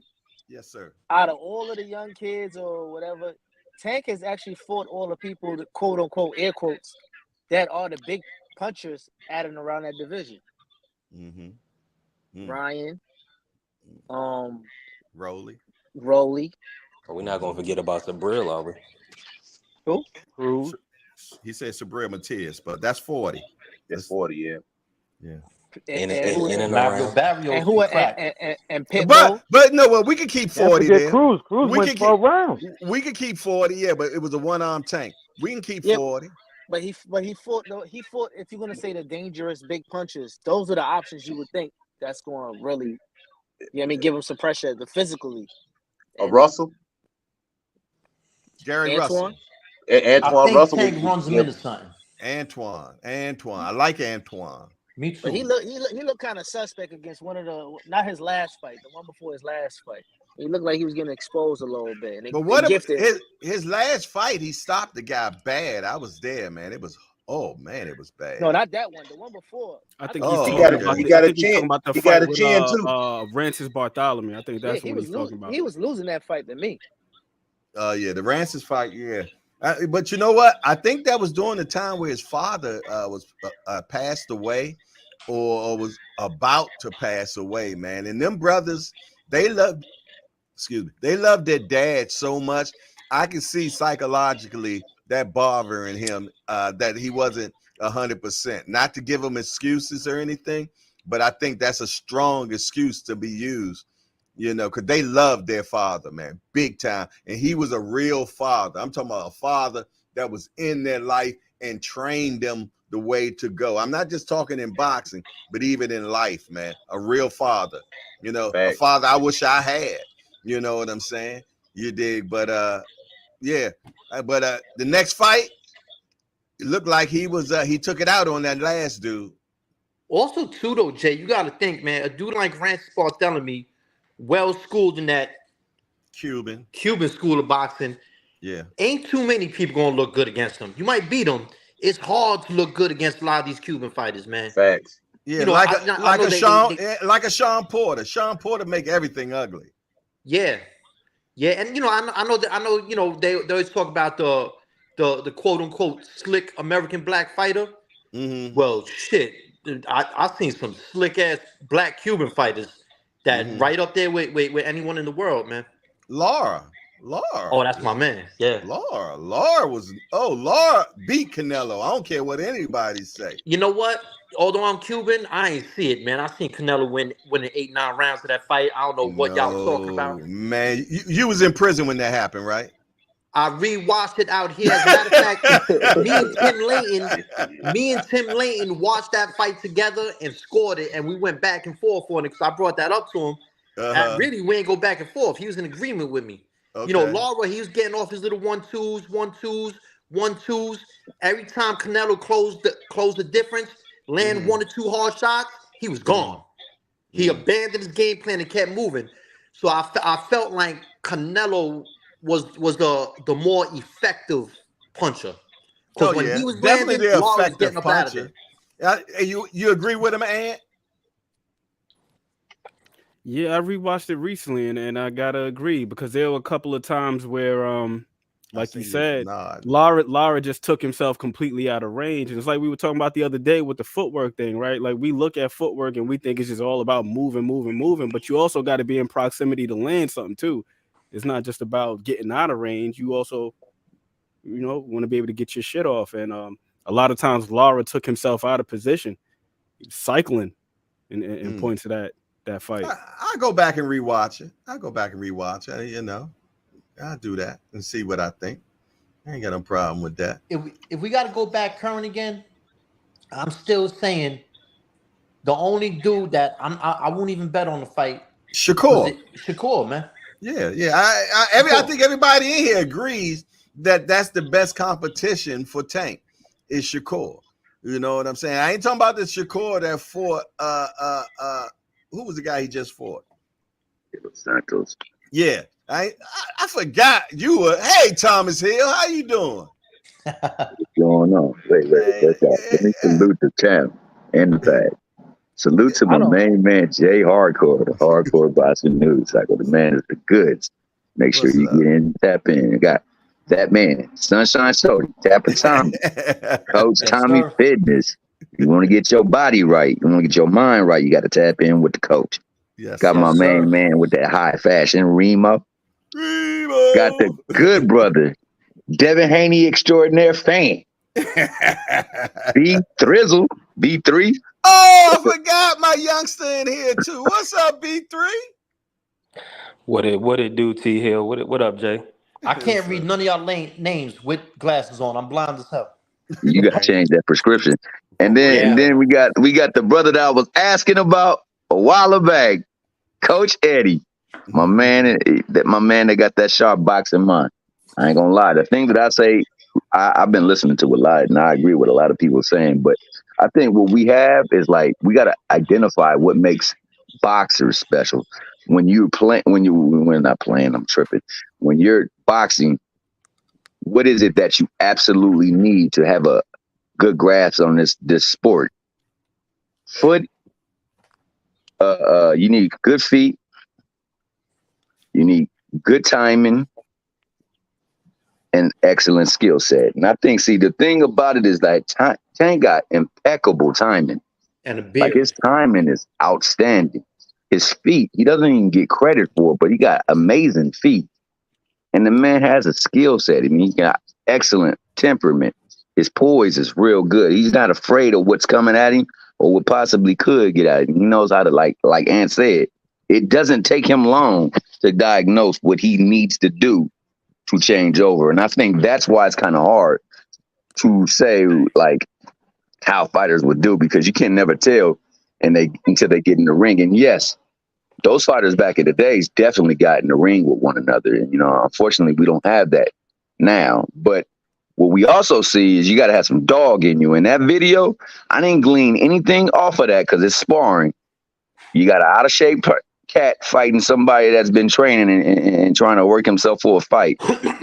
And all you see is just one just coming at him. And it's just a snippet, a clip, like my man Larry Lopez, shout out Larry Lopez, was saying. But what you can see is the boy got dog in him because the band was not stopping. And there was a point in that video where there was no punches coming back. This man walking him down, no punches coming at. He getting hit with everything, no punches coming back. And I've never seen Devin in a fight where he didn't throw no punches when people was coming. So, there's some things that Tank do that you got to account for. But the things that you can't see, it's like that movie, The 13th Warrior. When they was fighting, they had the dude over there looking like he was letting the big dude beat him, and then he made a move and then took his head off. Like, the guy's like, oh, he could have beat him all along. Why was he playing?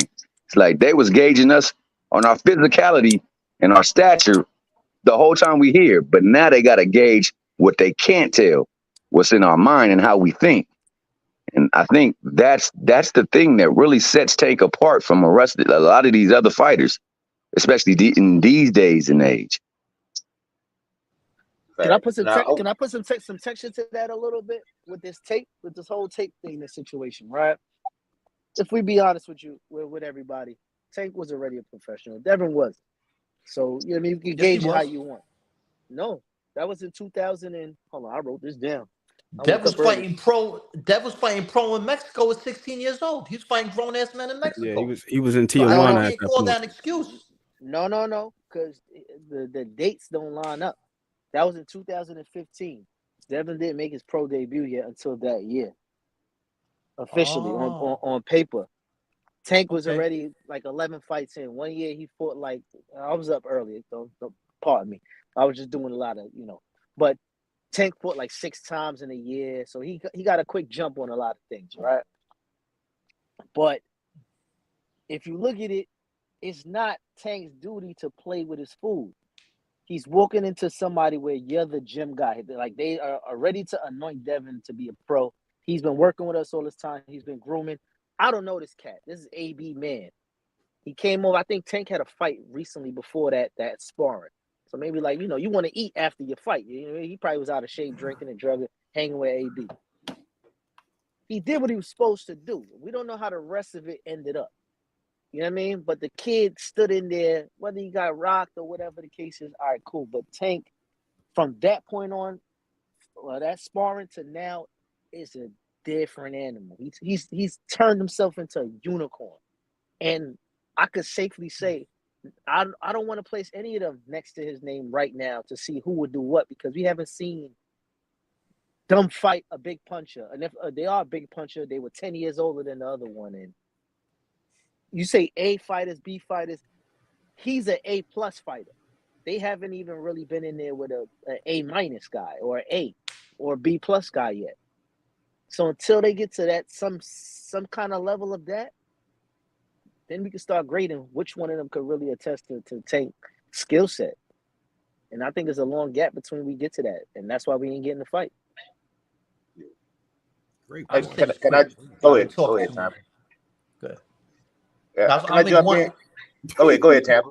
Go ahead. This one real quick.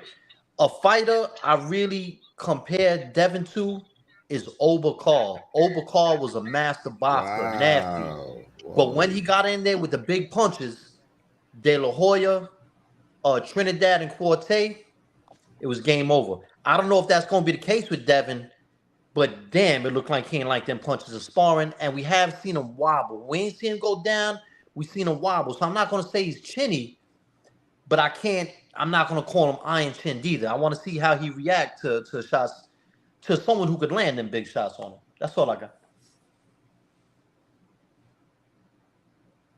Yeah, just kind of piggyback off the sparring. Like I say, sparring is sparring, and what I seen a look like 125-pound Devin Haney getting steamrolled by 155-pound Tank Davis, because Tank Davis was known to blow up in weight. And I seen Tank when he came to Atlanta. I seen Tank weighing 165 pounds. I seen him drop a super middleweight. So you got a big, strong guy that's steamrolling a small, skinny, frail guy who maybe had the skill but doesn't have enough power to keep Tank off of him. And Tank is just basically just tanking him. He just rolling over him and dropping bombs on him pretty much, and that's what I've seen. And as far as like in boxing today, we always mention all the X's and O's, the thing that you can write on the blackboard, this thing that you cannot see. How does the fighter react when he sees his own blood? How does the fighter react when he gets hurt? We yet to see that out of a lot of these fighters. We never seen Tank hurt. So how does he react? We never seen him get knocked down. How does he react? Where does his mental state go? We never seen him in a firefight. We never seen him in there with another guy that can match his speed, that can match his power, that can match his ferocity. One thing about Tank, he's not a busy fighter. Tank is a 40 punch per round fighter. He's not gonna come out there and overwhelm you with activity. He waits for you to make a mistake and then he checkmate you. So how can you can outwork Tank and you can beat Tank if you can outwork him, and you can outland him, and if you can stay away from the power punch, you can win. But it's a big if, because he's so accurate, he's so good at setting his shots up that eventually he will catch you. But if you got a chin, you got a chance to pull it out. Chin and skills. Exactly, chin and skills. You know what though? Less is best though. Less is best because once again, an active fighter could be too active where he's picking his shots, and he is the most. I think he's top 3 in accuracy, and he hit hard as shit. So any little mistake within that overactivity, aka Leo, get you slapped. Also, too, at 130 pounds, Tank was starting. They say he starts slow. Not at 130. He was a lot more active at 130. So I think he can be that. Because they said the same thing about Terrence Crawford. He started off slow. He jumped all over Errol Spence. I think Tank can do the same thing. I think he can start off quick if he wants to. I came to a conclusion. You know what? I think I'm gonna bring my coffee machine down here. Do it, man. Do it. I'm gonna put it right there where the gloves be at. You man. gotta have the do it fluid on standby. Exactly, man. I thought about, I mean, it takes me 8 months to think that. 8 months, man. I'm sorry, y'all, but I was brainstorming. Go ahead. It's random, dog. It's all good. I'm telling you that do it fluid right there, right now. I need it right there, man, for sure. Hey Jay, just like What you up? got a coffee machine, I forgot that my wife bought me a liquor machine. It makes all types of cocktails and mixed drinks and everything. I just never Get used out. it. No shit. Yeah, Look at Tommy. Look at Tommy. Look at Tommy. Send me a link to that. Yeah, I'm gonna send it to you. It's I think it's a Broner or something like that. Like you put capsules in it, just like the coffee pods, and then the liquor's filled. You have different options of liquor, and you press a button whether you want it full, strong, medium, or whatever. And it even makes mocktails if you don't drink liquor, Jay. Oh no, I ain't stopped. I just haven't did it in a minute. No, I'm saying if you want to be in a circle where everybody's chilling and you don't want to look like the guy drinking water. I just drink ginger. I use ginger ale on the rocks. They make but they make mocktails with no liquor in it. Okay. Hey, yeah, send the link. I'm gonna put it in the group chat. Yeah, put it in the Apple chat. Yeah, put it in the Apple chat. Yeah. Damn, Remo, me and you should grab the drink before I left Brooklyn, man. We could have been on Franklin Avenue, man, and tossed one up. Franklin is dope right now for sure. That's where I was living. Whenever you come back, man, unless you ain't coming back to the jungle. No. It's going to be at the Gervonta Tank Davis fight, man, in DC, man. That's Are you breaking news or?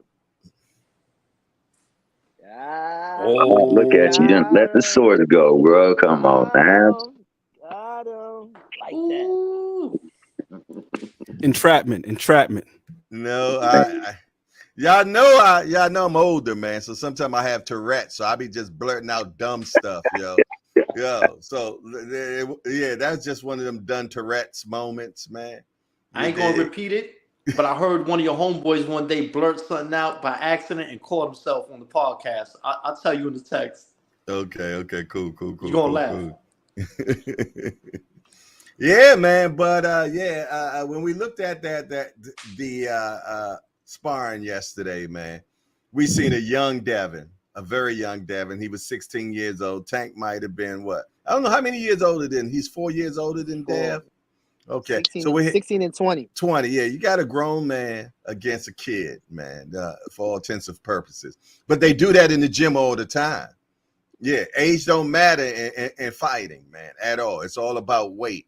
You know what I'm saying? And Coach Eddie said it. You had a big kid dropping on a little kid, man. You know what I'm saying? But it is what it is, man. That's not the same Devin now. I'm not the same Devin. I'm not going to with that though. Jay, come on now. Because Devin been beating up everybody's grandfather for all these years. Yeah, I Nobody was ain't just saying about to nothing. make mention of that. You can't pick that. You know, the dude's 4 years older, but he could. Beat So up what's good for the everybody. goose is also good for the gander. Is that what you're saying? Listen, man, Just you beat up remember, on my granddaddy. I'm gonna come see you. Oh man, you ain't lying. Remo You touched ain't my playing. granddaddy, man. Yeah. Remo's not playing. But that's what I was gonna say. There was stories about him just putting down grown men. So it wasn't like he was like chopped liver or something up in that ring. He was they wouldn't have put him in there if they didn't think he could handle himself. Yeah, he was putting down folks. You know, and like you said, Tank got tired in that video. And once he got tired, Devin started getting his stuff off. Yeah, well, if you let off 41 unanswered punches, you gonna get tired. I don't care who But you it's like is. Coach Eddie was saying too. That dude looked huge up in there, man. He looked like a giant, the Beast Mugabe or Kwawi, Dwight Muhammad Kwawi up in there, man. He looked like. So he looking like Devin on Fight Night now. I tell you, I'll be bringing a lot of crickets, man. Because Devin came in at 165 in his last fight against a 140 guy. Can Devin stop Ryan? He gonna have to. That's a good question. Anything is possible. That's a good question. No, I say no. B3, what you think? B3 say he knocking him out late round stoppage. No, know what? I don't think he knocks him out. I don't think he knocks him out, but it can get a stoppage of accumulative punches. Get it waved off. Remo got that. Yeah. I can see that. That's a stoppage. I think he can, man. Do you think late though? Late. When is the last stoppage he got besides the knockout? Hey man, I ain't gonna lie. I thought it was the last fight, bro. 2019 was the last fight that Devin stopped somebody. No, it was a knockout. I was there. It was at MGM. Antonio couldn't stop Regis though. He had them green shorts on with the Gucci print, with the Gucci web going around the waist. I was there at the MGM in DC. I was at that fight covering it. So y'all telling me he gonna get close enough to stop Ryan? Anything is possible. Anything is possible. Ryan gonna be there to get hit. If he catches him with a shot that rattles him, and then he's able to, let go of a barrage of punches. We see it all the time where guys just throw that flurry on him, and the other guy can't answer back. The ref could jump in and stop it like that. It doesn't necessarily have to be. No, I'm not saying that. When is the last time you seen Devin throw a barrage of punches? Against Regis, anything is possible. He threw a few barrages. Anything is possible. He could that day I he could be feeling Antonio Moran. Okay, let's address the elephant in the room, man. The he said B3. The alcohol and the marijuana. And you're going against a guy that's a milk and soda guy and probably doesn't drink soda. That's always in the gym, a gym rat. That is a student of the game, man, and and can fight, can box. You know what I'm saying? Opposed to a guy that, and Devin said it, that really has not changed too much since the amateurs. You know what I'm saying? At all. And if you got, and if let me tell you something, man. When I was in, and when I finally came out, I said, and I wasn't in long. But when I came out, I felt like couldn't nobody out there touch me. I was 265 pounds, man, and they called my cells Bally's. And I'm saying all that to say, when you're in that type of shape, you got a different mind frame. And I know Tampa Tommy know what I'm talking about. You come out, you feel invincible. Now, what I'm saying is, Devin works out, trains, does everything he's supposed to do. No smoking, no drinking, none of that. And you're going to put me against a cat that says he smokes and drinks? I cannot allow you to compare to me when it comes to stamina at all. You putting all that poison in your body, man. I'm sorry. I'm going to break you. You did? And you told me that's your weakness? I'm going to your body. You tearing your temple down. Watch it now. That's just how I feel about that, man. Could I give a take on that? Can I say something real quick, Remo? Shoot, go ahead, brother. Hey, I couldn't say it better myself, Jay. Hey, shout out to everybody. Man, I ain't gonna lie to y'all, man. I just blew down a gelato. A gelato pack. I've been stuck. That's why I couldn't even talk for about 30 minutes. Stuck. Hey, like Chuck. Hey, that's what I'm growing right now, gelato, man. Y'all know real workers don't work on Friday. So, but yeah, I think Devin could possibly get the late stoppage on Ryan. Ryan, like you said, when Ryan, he's gonna press the action. You know what I'm saying? I always feel like he's going to he has to live up to expectations. So he's not going to just let Devin punch on him. He's gonna make it a fight. Right. So at the end of the day, I think it could get ugly in there because as we've seen, Devin at least has not allowed anybody to punch on him without him returning punches. We've never seen that. So I think it's gonna be a fight. I think Ryan make a lot of mistakes. I think the pressure can get to him. As we've seen with Duarte, I mean, the pressure got to him against Duarte, and Duarte was able to get into his body. Of course, Duarte's not he's not as seasoned and polished, so he couldn't really get the job done. But Ryan put himself in a lot of vulnerable positions. So Devin got to step up to he got to step up and do what he need to do this time, man. We need this plus money to rock. I'm You know what I'm worried. saying? If he get him 9 through 12, shoot, $50 to run you probably about 800. So just take his time. I mean, I mean, maybe Ryan gets through. I don't think Devin a power puncher like that. I'm gonna keep it a buck with y'all. I really don't see Devin clipping him. You talking like you told us a secret. Yeah. But you know what I'm saying? But you know, people be like, hey, people like, hey, you know what I'm saying? They think we kind of cuckoo for Cocoa Puffs or something. So No, you the only sane one. Nah, nobody ever said that about you, B3. The rest of them crazy. You good money in my book. Appreciate you, bro. Appreciate you, bro. But yeah, I'm gonna let you kick it. But yeah, I don't. Y'all, we already know what time it is. I don't see no clippage. I see maybe Ryan, like you saying, breaking down his body. Maybe he do have to drop him 2 or 3 times. You know what I'm saying? But more than likely, it's gonna be dead by decision. I mean, we just gotta. That's just what it is. But we'll see. I mean, it's worth $50 for 800. I'm gonna take that all day. I'm riding with you on that, B3. Hey Jay, you said something about the whole smoking and drinking or whatever, right? Yes, sir. It's not good for anybody's body, right? Right. But mentality and the willingness to put in the extra. I'm gonna give you an example. Mike Tyson. Forget him. Okay. Michael Jordan enjoyed his bourbons and his cigars. But his mentality was just different.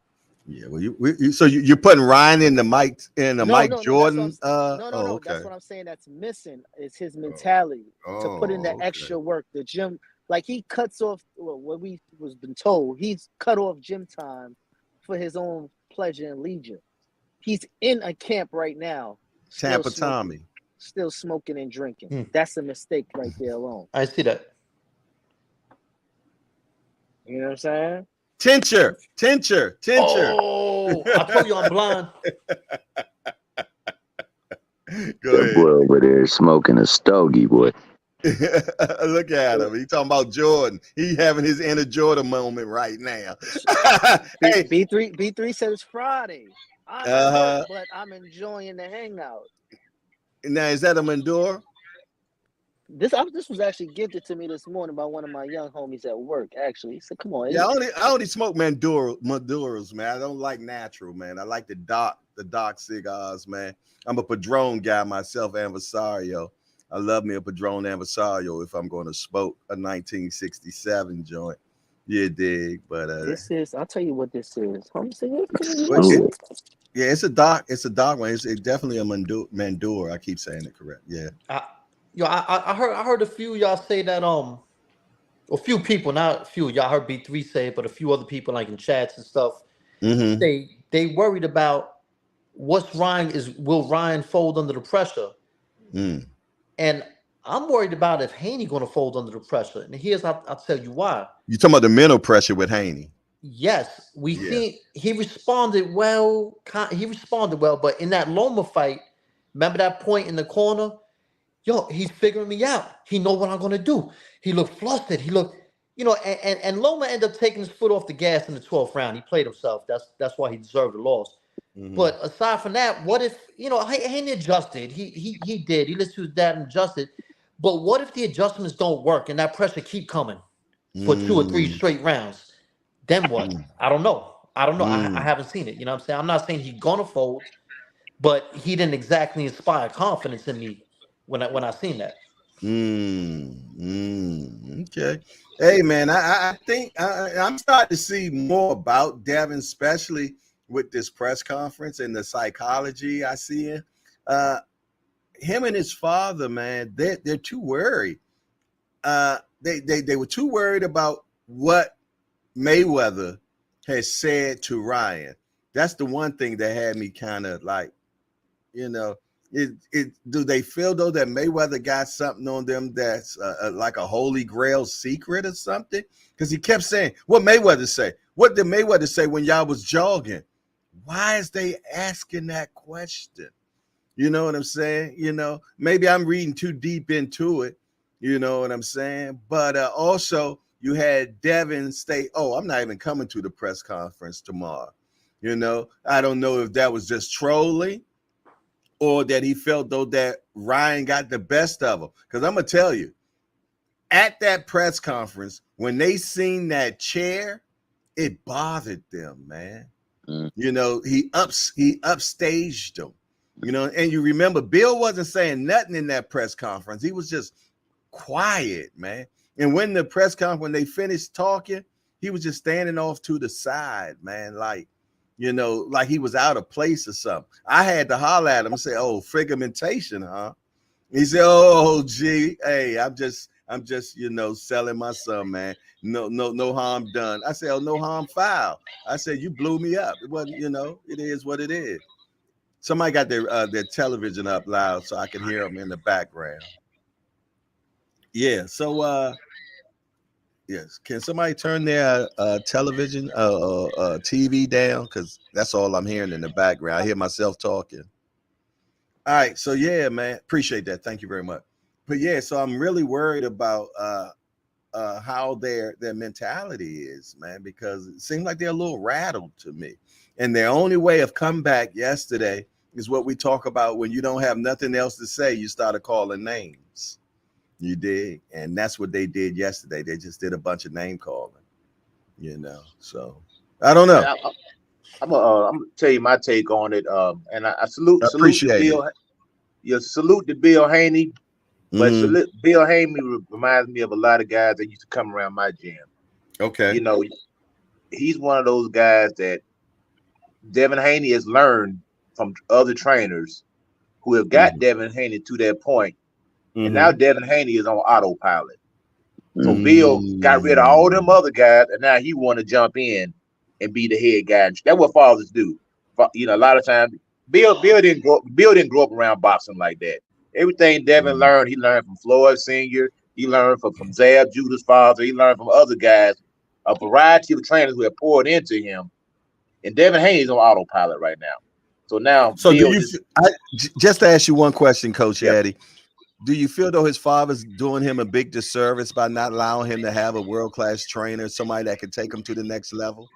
100%. He's doing him an injustice. I agree. He tells him the same stuff every time. Like I said, Devin's on autopilot. Devin is fighting off of stuff he already knows. He's beating these guys off of natural ability, stuff that other guys have put into him.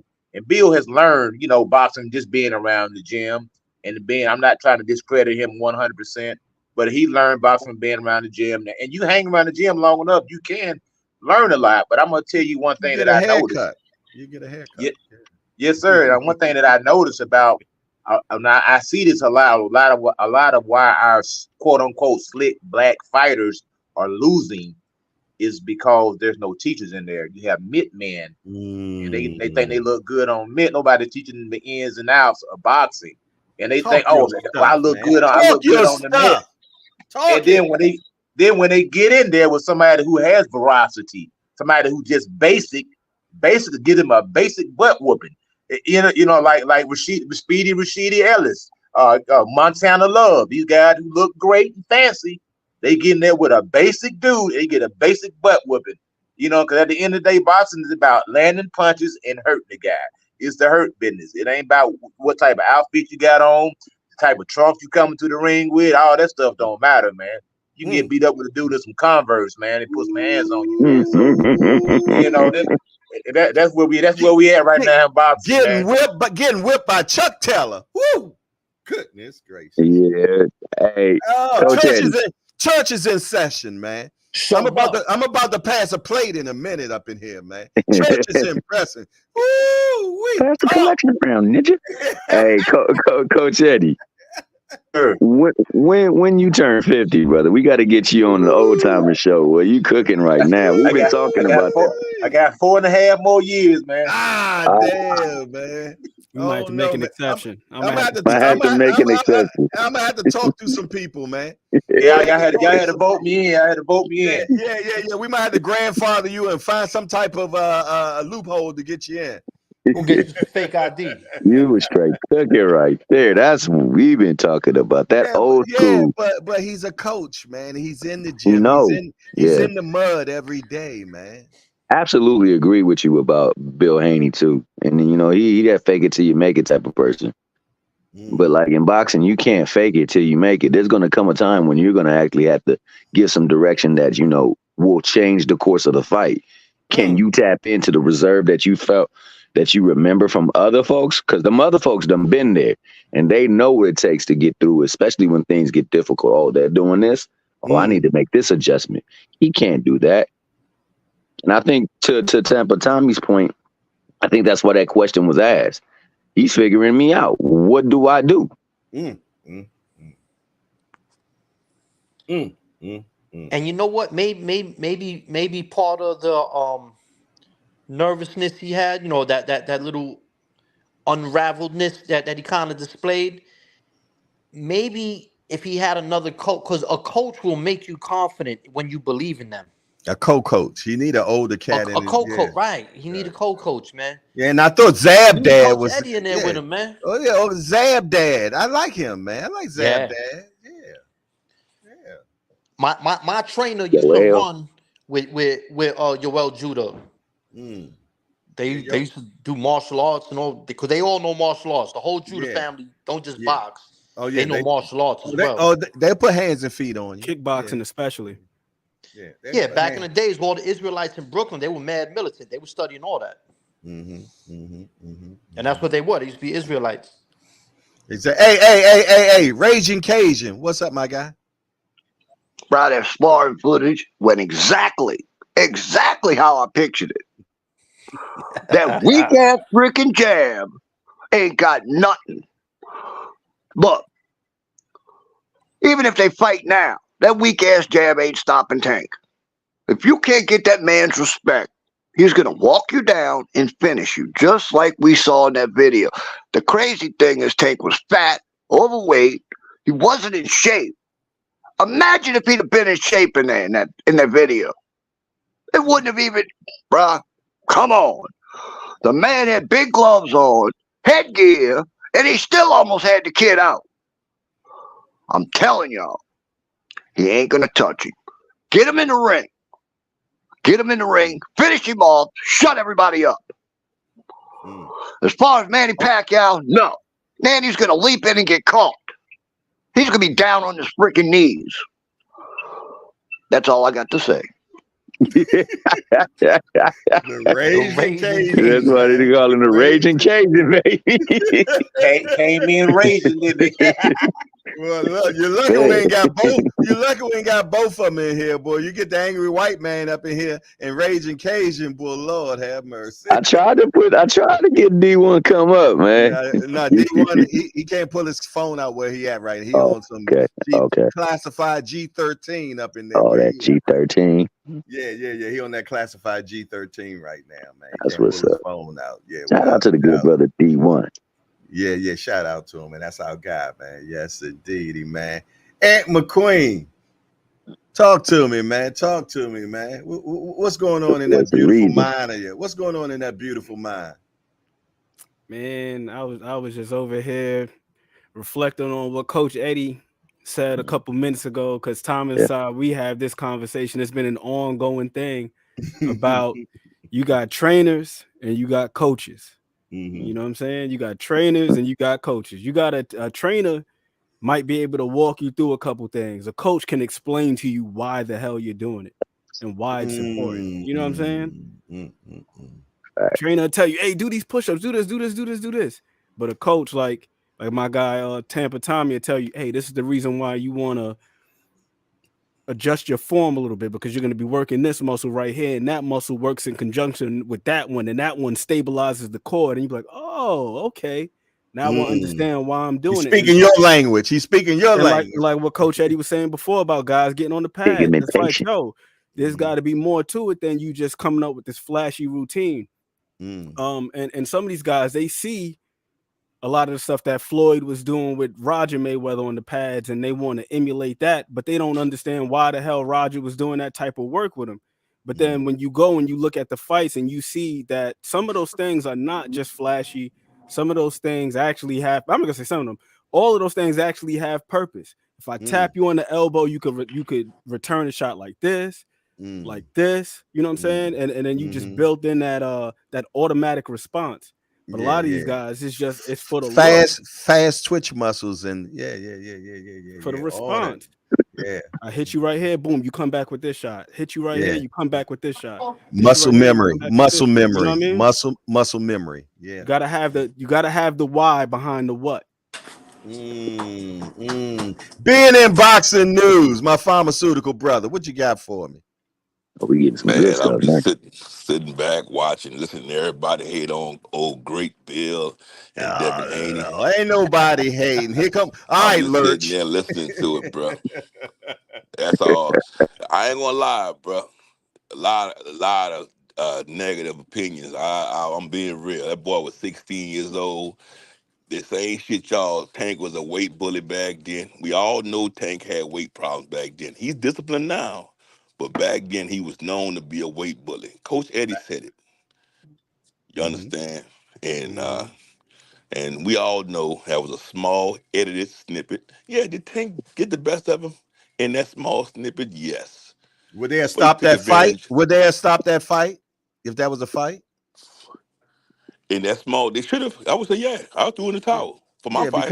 Hell yeah. Because unanswered punches. Yeah. Yeah, hell yeah. You're supposed to. Okay.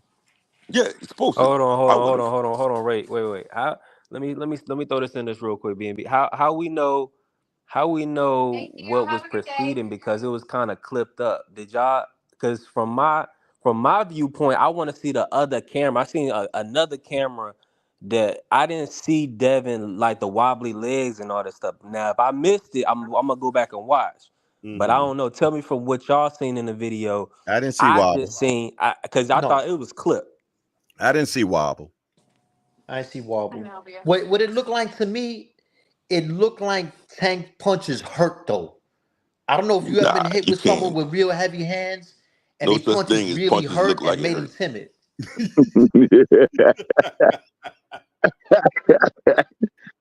Man, at the end of the day, bro, they put out the best of the snippets, bro. Until we see the whole tape, we can't make those type of conclusions that we're making. We're making conclusions based off of snippets. Period. Does it sell the fight? Yes. And should we go with the narrative? Yes. So now we should say that we want the fight. Yes, we want the fight. Let me ask you a question. It's gonna be a hell of a fight. Why was the this is a quiz? Why was the tape leaked?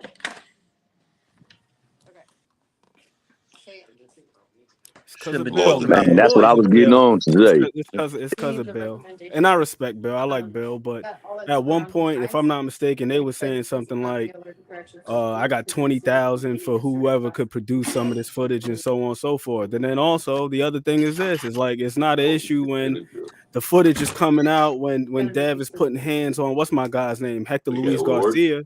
Yeah, he was out. Or when that tape came out where Shakur was saying, "I'm tired," it's not an issue then. So, okay, okay, and that's a great answer. But the main reason why he dropped that to piss Devin off. He wants Devin to be pissed off, man. He wants Devin not to box him. He wants Devin to fight him. He's doing all these things to make a Ray Leonard moment, man. He wants Ray Leonard against Durant. He wants to piss him off. It's the oldest trick in the book. When you got a superb boxer, man, what you want to do? You want to make him fight. So he abandoned all his skills and try to knock you out, man, because he pissed and mad at you. That's what Ryan trying to do, man. It's mental warfare.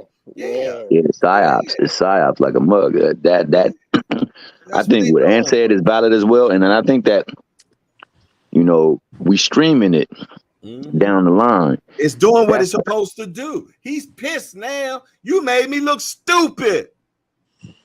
Now what I want to do? I want to make you look stupid now. I want you to look like that and it ain't a clip. So now I'm going to bring it. I want to fight. You know who did that? Exactly what you saying, Jay? Ricardo Mayorga did that to De La Hoya.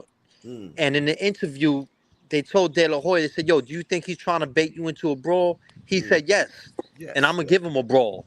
Mayorga smacked Sugar Shane's wife on her ass. Yeah, he was wild. Yeah, he was wild. Press conference. But I think that was staged because she bent over in front of everybody while the camera was on. She poked that thing out. Then he smacked it. Yo, they do things like that piss you off, man. Yeah, man. I got one other small observation too, though. Got mad love for my man William Old School. I gotta disagree. Now that little weak jab Devin was showing in that sparring, it ain't the same now. When he was stepping behind that jab with them 165 pounds against Regis, that jab was popping, man. I'm not saying he turned into Oscar De La Hoya or nothing, but his jab got some crack, and I think he could have stopped Regis at least at 2 different points in that fight. That extra weight really did him some justice, man. As a matter of fact, when that fight happened, Ant McQueen remembers, I said, yo, he looked bigger. And was like, nah, you think so? And then we found out about that 165. He just did. He just looked bigger. He looked fuller. He looked stronger. He could have stopped Regis, man. He's a threat at 140, man. But we seen him abandon the jab against what was Lomachenko though? Didn't he abandon it? That was at 135.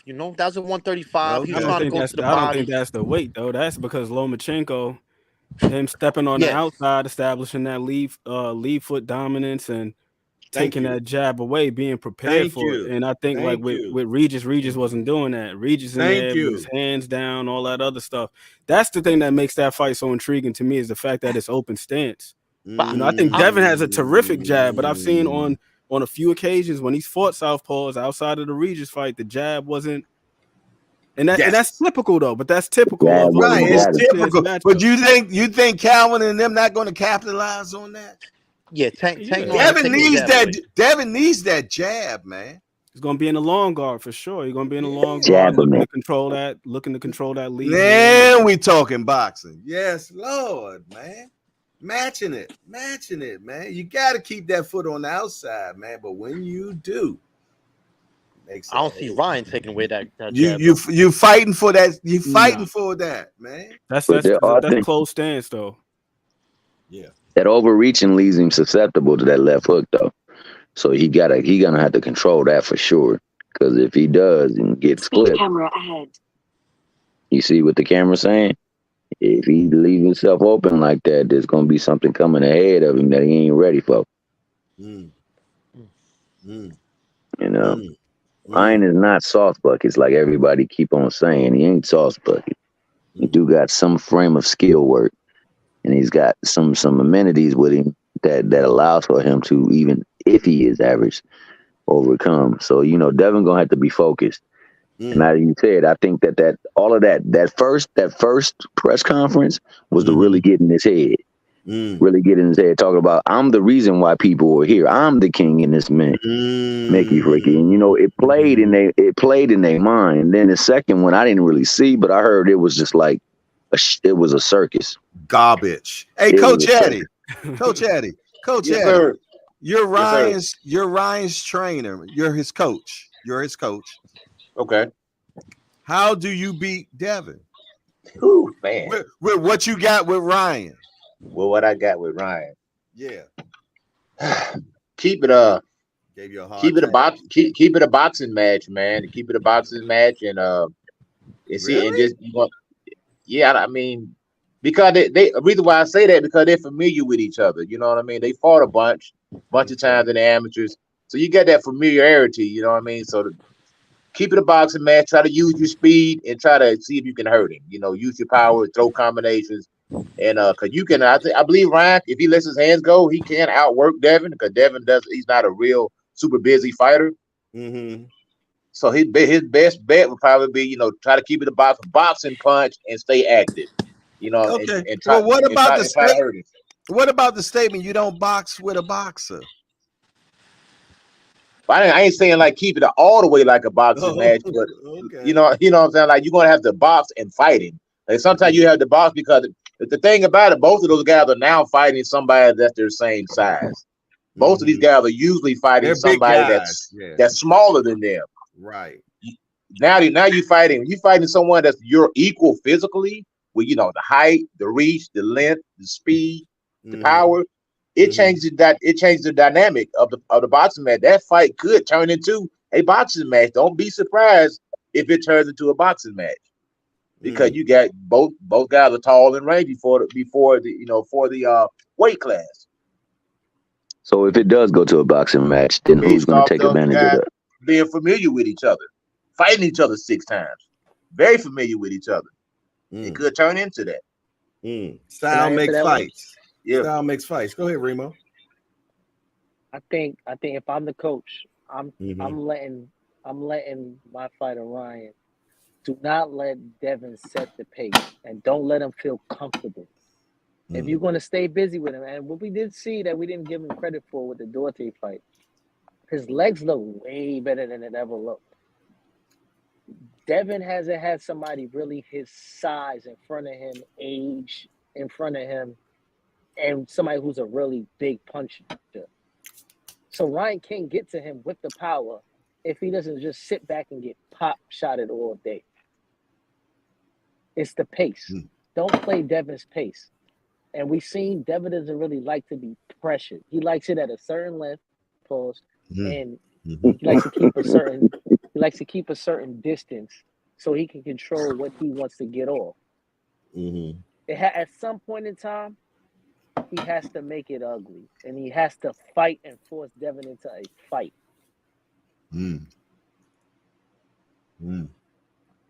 I like that. I'm with Coach Eddie. I say you keep it a boxing match. I just feel though that if you keep it a boxing match, plan, OG. That's what it is. That's because we just watched that the other day. Thomas Hill and myself, and shout out to my guy Pound for Pound.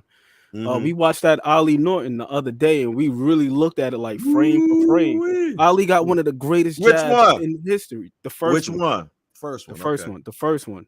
And Ken Norton beat him handily, and it was because he kept it a boxing match. Eddie Futch drew up a hell of a game plan, and it was centered around taking away the jab. And then they got to a point where Ali was getting frustrated at points where he's looking to throw his brick, but he's overextending because he wasn't able to establish the range that he typically likes to from the outside with the jab. So that now he's throwing shots when he don't want to throw them at a range where he doesn't want to throw them because he's just trying to get anything off. So I broke my boxing cherry was that fight, man. That was my first fight. I believe Ali Norton 3 though. 1976. I was 8 years old. That was my first boxing match ever that I watched. That's why I said the other day, have that on repeat. If I'm Derek James, I'm having him watch that fight on repeat. And then also when you get in the gym and you're drilling, do some of the same things they were doing in that fight. Instead of just keeping the high guard over here all static, put it out in the front a little bit and work on catching. A lot of times he was catching and shooting he would catch Ali's jab, shoot at the same time.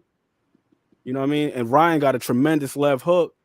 So if you're in a position where now you looking to catch and shoot off of Devin's jab, you catch it, fire that left hook when you shooting it right over his right hand, because Devin, he don't keep his right hand up here, he keep a tad bit low, like right here. Man, you could time him like that. You know what I would add to that? Ryan has to find a home for that right hand, because everybody's expecting the left. You know what? But that's what he said. And did y'all remember him saying that? He said, "What happens when I put you down with the right?" You know what I mean? So, because everybody focused on Ryan's left. Maybe him and Derek is working on that right. Yeah, that right put Duarte down. He was throwing it in a Devin t-shirt. They was throwing the mitts. That's what they was working on. That right hand. Keep the right hand active. Let him think about something, and then you mentioned the Mayorga. You mentioned the Mayorga too, right? Here's another way he could set up the left hook. When Oscar De La Hoya, when he fought Mayorga, the way he set up his left hook, it would be stab, get him to drop the hands a little bit, come back, straight right hand, left hook behind that. Because the thing with Ryan that we've seen in previous fights is he usually throws that hook with no setup. So if he starts to layer his offense a little bit and use the left hook as the finishing piece, then man, I think he could really do something. But yeah, I agree with Coach Eddie 1000%. Like, yo, box with him. I think Devin is a good boxer, but I don't think that it's out of the realm of possibility that Ryan can box with him. It's just a matter of how you go about doing it. Yeah, how you set it up. I agree. I was on this show, right? Watching some boxing with this Casual Corners, this channel, right? I heard of it. They highlighted that sometimes Devin does overreach, right? And his body is open as well. If you reach what? You reach, I teach. Okay. But I think he got to put some on that body as well, because the body it'd be open for a lot of attack when it comes to Devin. But I think Ryan's so caught up on the headshot. If he changes up, like Ant just said, if he changes up the attack, upstairs, downstairs, we know Ryan doesn't shoot the levels as well as Devin does. But Devin does overreach. When he does overreach, you have to hit him with something. And I say the body is a good attack for him to start off with. Yeah, because it don't move. It don't move. Can't be hesitant with it though. That's the thing. You got to fire it, and you got to fire it with conviction. Because the one thing I did notice with Dev is like, Dev overcommits quite often, especially when he's throwing his right hand. When he shoots his jab, a lot of times he's able to maintain his position. But when he throws his brick, a lot of times he does overcommit a tad bit. But the thing with him is that he catches himself, and then he reconciles. You know what I mean? So if he's out of position, he's gonna put himself right back in position. So the thing is, you got to be able to time him and fire it. Like, you can't hesitate. But I think when he does that though, and when he does do that, and he's not committal to his power hand either. Like you showed in the clip, like he's throwing it, but he's not throwing it with conviction to really knock somebody out, because he's putting himself back in defensive position while he's throwing his brick hand. You know what, man? That all make y'all all making really good points. But I really think that of course Ryan got to do some boxing, but he got to box aggressively, right? A lot of times people think boxing is, stick the jab, double it up, circle around, keep him turning. Coming in is part of boxing. You can come in responsibly, and I think he has to really disrupt Devin. Right. Now, what is Devin's weakest point? Weakest part of his game? When he overextends, leaves his body open. When he got that habit of leaning forward, which he kind of cleaned up a little bit in that last fight, the habit of extending and really and bending halfway forward. And not having a whole lot on that right hand. I think the perfect fight for Ryan to study is Oscar De La Hoya versus Oba Carl. Oscar, because they both, like, they were very similar in size, just like Devin Ryan.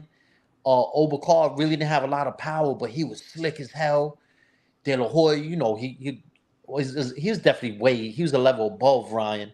I ain't expecting Ryan to be De La Hoya, but if he could pick up some of them things, man, he got that left hook like De La Hoya, he got that speed like De La Hoya, he got the frame.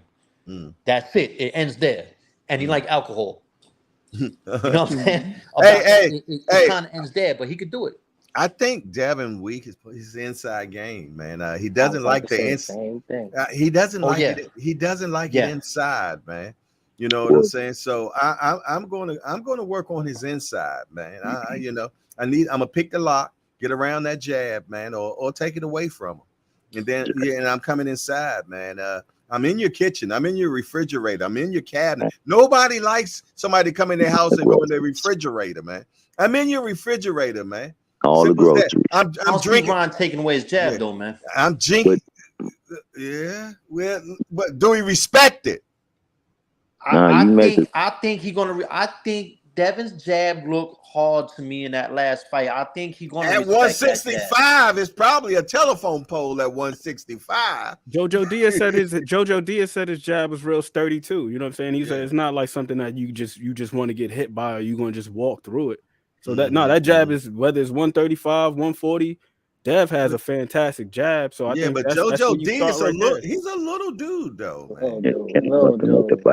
But maybe my bad. Maybe Ryan got to do, just as Ann McQueen was talking about, one of the things that Eddie Futch schooled Ken Norton to do was that you're not gonna beat Ali to the punch, but he was catching and shooting. Catch and shoot. You shooting with him. You got to punch with him.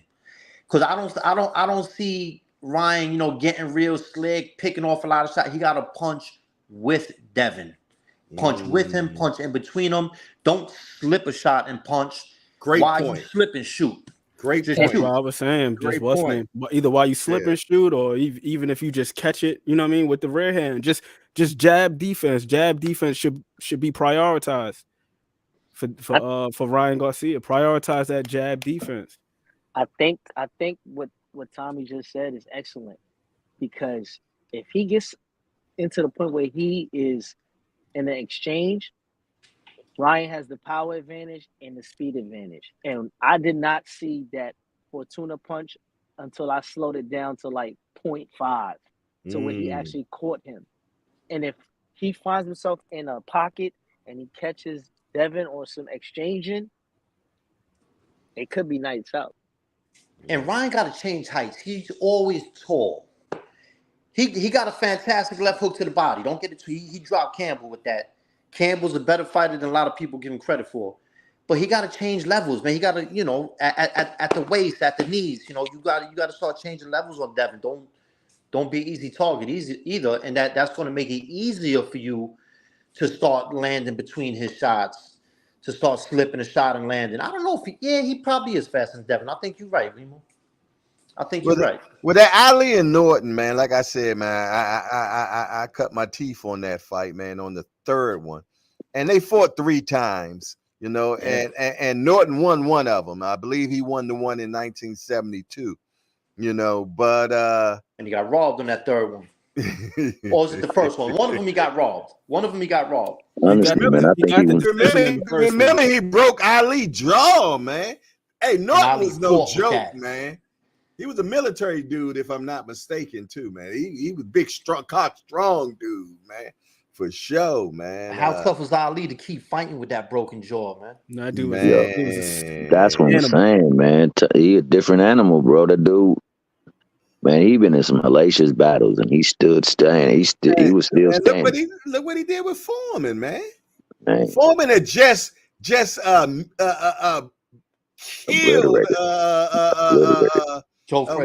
Joe Frazier, man. Damn, man, people told Ali he should not get in there with George Foreman, man. If you don't do nothing else, if you care about yourself, don't get in there with George Foreman, man. All that was a fire for Ali, man. Ali a boomerang, man. He took that man all that. Yeah. What's up? I was just gonna tell you, in coordination, in conjunction with Coach Eddie and Ant was saying, and also with Remo and Coach Tommy was saying, like, the inside definitely is the weakest. And one of the reasons why it's the weakest is because it's guard responsibility of Devin ain't as tight and as flowing as it should be. Like, he doesn't always make sure that he keeps his guard up when the shots is coming, and he doesn't always frame people to stop people from throwing shots. So, like, that inside is definitely his weakest link. And I don't think he bad inside. No, it's he's just not as good bad. as the rest of his game. Exactly. Yeah, Exactly. He's got the capacity to be much better on the inside for sure. Because for sure. The one thing I did notice about him is he does a really good job of tying up, and you know, it was used as a way to slight him in that fight that he had with Cambosa. I thought that shit was trash that they did to him when they had the clinch count up there. But that's one thing about Dev is, like, when he ties up, he's pretty responsible in doing so. Yeah, and he learned that from the Linares fight, man. After the Linares fight, yo, when he see trouble, I hug you. Oh yeah, It's one little. I mean, yeah, Ryan probably has to go inside anytime he can to take advantage of that. But Ryan ain't no great inside fighter. Ryan is long. No. He got long arms, tall. You know, he but I'm talking about for the hook though. I'm talking about for the hook though. Okay, yeah. All right. Yeah, I'm talking about for the hook. Yeah. Yeah, now Ryan could step inside and land a good hook, but when you got to start following up, being defensively responsible if that hook don't land and do damage, I don't see Ryan as a good inside fighter either. You're in trouble. Exactly. But he got more power. But he got more power, so I do favor him on the inside. Right. I think that's going to be his best. I don't think that he's going to be able, personally, and it's just my opinion, I just don't think he can box with Devin. I just don't think he can. But like Coach Eddie said, they got history. And when you got history with a person, man, you know them. Just like how the kid that fought Lomachenko so well, Jermaine Ortiz, they sparred a lot, you did. And by them sparring a lot, he was able to give a fantastic fight against Lomachenko. I think Ant uploaded me on that, man.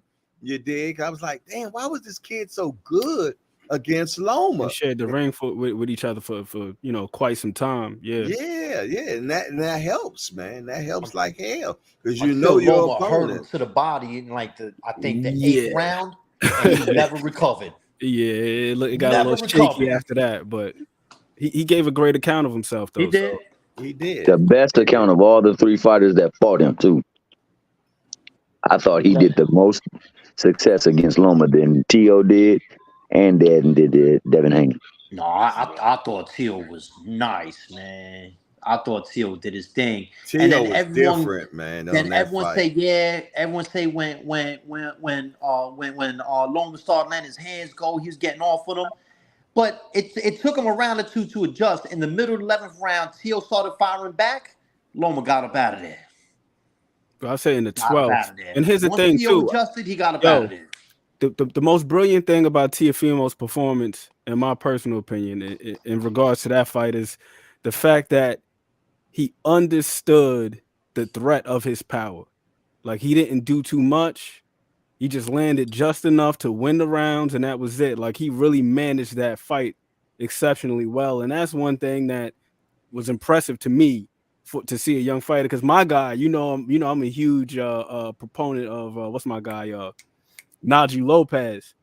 The other night, my guy had to learn the hard way. Like, yo, you got to manage the fight when you're in a 10-round fight. You can't be in there just throwing punches that got too much fat on them. You got to trim that off a little bit. You can't be in there just throwing big shot after big shot because you got 10 rounds to go. And if you don't get the guy up out of there early on, you got to worry about the back half of the fight. And I thought that's what T.O. did in that fight with Loma, where he did a great job of not doing too much early on, so where he still had some in the reserve later on. And just kept Loma honest with the threat of his power. Because Loma did not want to commit early. I never know how good T.O. is though, man. Like I think he got a coach. I think Ain't he's consistent. He don't got no coach. I don't even think it's that. Because it's plenty of fights where he didn't look good. And I always say I don't know whether he's a good fighter or he has good nights. Because he didn't look good against that Japanese cat. Yeah, Nakatani. You say he didn't want to fight tall fighters no more. Then he wet the bed against Kambosos. I always go back to the Nakatila fight. That's the name, Nakatila. No, Who he fought? Nakatani is the No, Chinese the dude. African cat. Where he Nakatila. first fought. That's Richard Comey? Comey. Comey. If you go back to that fight, they both closed their eyes and threw the And through the same right punch. hand, yeah. T.O.'s got there a little bit. That was just it. It was more accurate. That was just it for me. So after that fight, I kind of like paid attention to what I see with him, and I'm like, everybody has good nights. I don't know if he's a good fighter yet, and I really can't tell because he's he's a good talent. I think he's a good talent. He's never put two together. He's never put two together though, back to back. Not one time in his career. I forget who said it, man. It was one of these really well-known trainers. One of these real well-known trainers, but they were saying that in the amateurs, with that whole young crop of dudes coming up, there's a lot of people who felt that T.O. was the best boxer. Then he comes into the pros, he falls in love with his power, and we getting this inconsistency. And again, I'm taking it back to the coach, man. He's so bugged out. He thinks like it's a big conspiracy the world got against him to try to separate him from his dad. Like, it's frustrating for me, man, because he was like my favorite fighter for a minute. He's like my favorite prospect, and I just seen this dude unravel, man. And it's I'm gonna keep it real with you, Tommy. From what I'm seeing, king of the casuals, right? I'm gonna keep that crown. He was a big puncher at 35. At 40, that power has not translated. Not as much. He cracking dudes. He still got crack. Not the same though. He not getting them out of there. At 35, he was able. You see how from when AB went from 35 to 40, or he jumped 40, right? He went 47. Jump 40, yeah. That he still could knock somebody down, but it wasn't as prominent. They not fairing T.O. power at 40. Well, he need the box, man. He need to get Coach Eddie or somebody, man. Cause it's his pops, man. Oh man, it's just frustrating to see that. To hear him in the corner, like I don't even want to listen to what he tells T.O. no more. Yo, Tommy, for a lot of fighters these days need a Coach Eddie in their corner. That's what's missing in a lot of their camps, man. Not having that wherewithal in that season, man. So I agree with you on that. But I think if you slow those fights down, you'll see that in all those fights, your boy was more active than Loma, but Loma was still making the miss. They were winning rounds, but it wasn't like they were like really, really like tagging Loma. No, but he dictated the pace of that fight the majority of the rounds. He did. I want to bring it back to Devin and Ryan, when we was talking about when the last time Devin stopped somebody in the ring, man. I know it wasn't officially a stoppage, but he stopped the hell out of Prograis, man. That boy didn't even want to throw no more punches, dog. Like he was in that fight. Yes. He could have. And I mean, he stopped him from throwing punches. The dude just was walking around the mat the whole time, not throwing punches. He was scared to commit. That goes down to temperament, though. That's temperament. He blew his opportunity to create buzz for that Tank fight. If he would have stopped Regis and be like, yeah, look how hard I'm hitting now, where Tank Davis, world would have been going crazy for that, man. And I'm glad you said that because as Ant alluded to, look right into the camera. That leak is prominent because they're setting that fight down the pipe. That's going to be coming pretty soon. No. Hold on. Stay right there. Put a pin right there. What we seen yesterday with them dropping that tape is called guerrilla marketing. Woo! Talk your stuff, youngster. Right. All right. That's all embedment with Floyd, Tank. Look at the nerd Ryan. talk. Look at the nerd. That's Go ahead. Listen, you set that stage up for these two dummies to argue and talk crazy on stage. If you really want to do something with this kid, build your numbers up, and then here you go. Here go the video. This is why we want to see this now. If you didn't want to see it, this is why. Tank, we're gonna give Tank a little feel good. You see what you did to Devin? You could come up to 140 and do that again. This is all marketing on the highest level. when we in these chats talking, we the local dummies. These guys with the suits and ties, they 2 years planned ahead of us. Yes. They got everything already planned out. This how if y'all want to fight on Twitter, this is how we're gonna make the fight. Get your numbers right, get the engagement. Yes. And whoever comes out of this, because either Tank and Devin is super big after he takes care of Ryan, or part two of Ryan, Tank, decent weight, no hydration, is the biggest thing in the world. Y'all did 1.2. Now there's no excuses. Let's go to 140. Let's do 2.5. That's Ryan with a belt at 140. Tank coming to take it. And just to pivot off of that, what if Frank Martin's able to make Tank Davis look human? Somebody cut off his mic. I'm just saying. What if? I'm messing with you.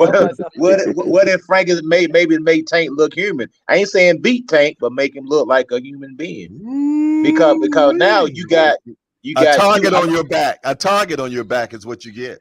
You got a Frank Martin who is probably a poor man's version of Tank Davis. Oh, you know, not because I gotta go get some more coffee. No, hear me out. You got two athletic guys, both of them southpaws. Frank is an athlete.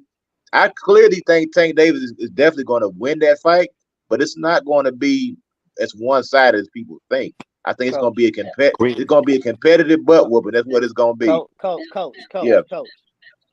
Realistically, you got a kid that grew up in the gym, slept outside a gym on a mattress, and a kid that grew up playing. I think he played football or something like that. Athleticism, cool, but it's certain elements you just can't teach over that span of years.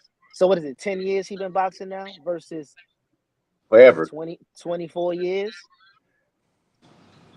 I mean, hey, we seen stranger things. I'm saying, like I say, Tank is not the type of guy to get you out in 2 rounds, 3 rounds. No, you know what I'm saying? No longer.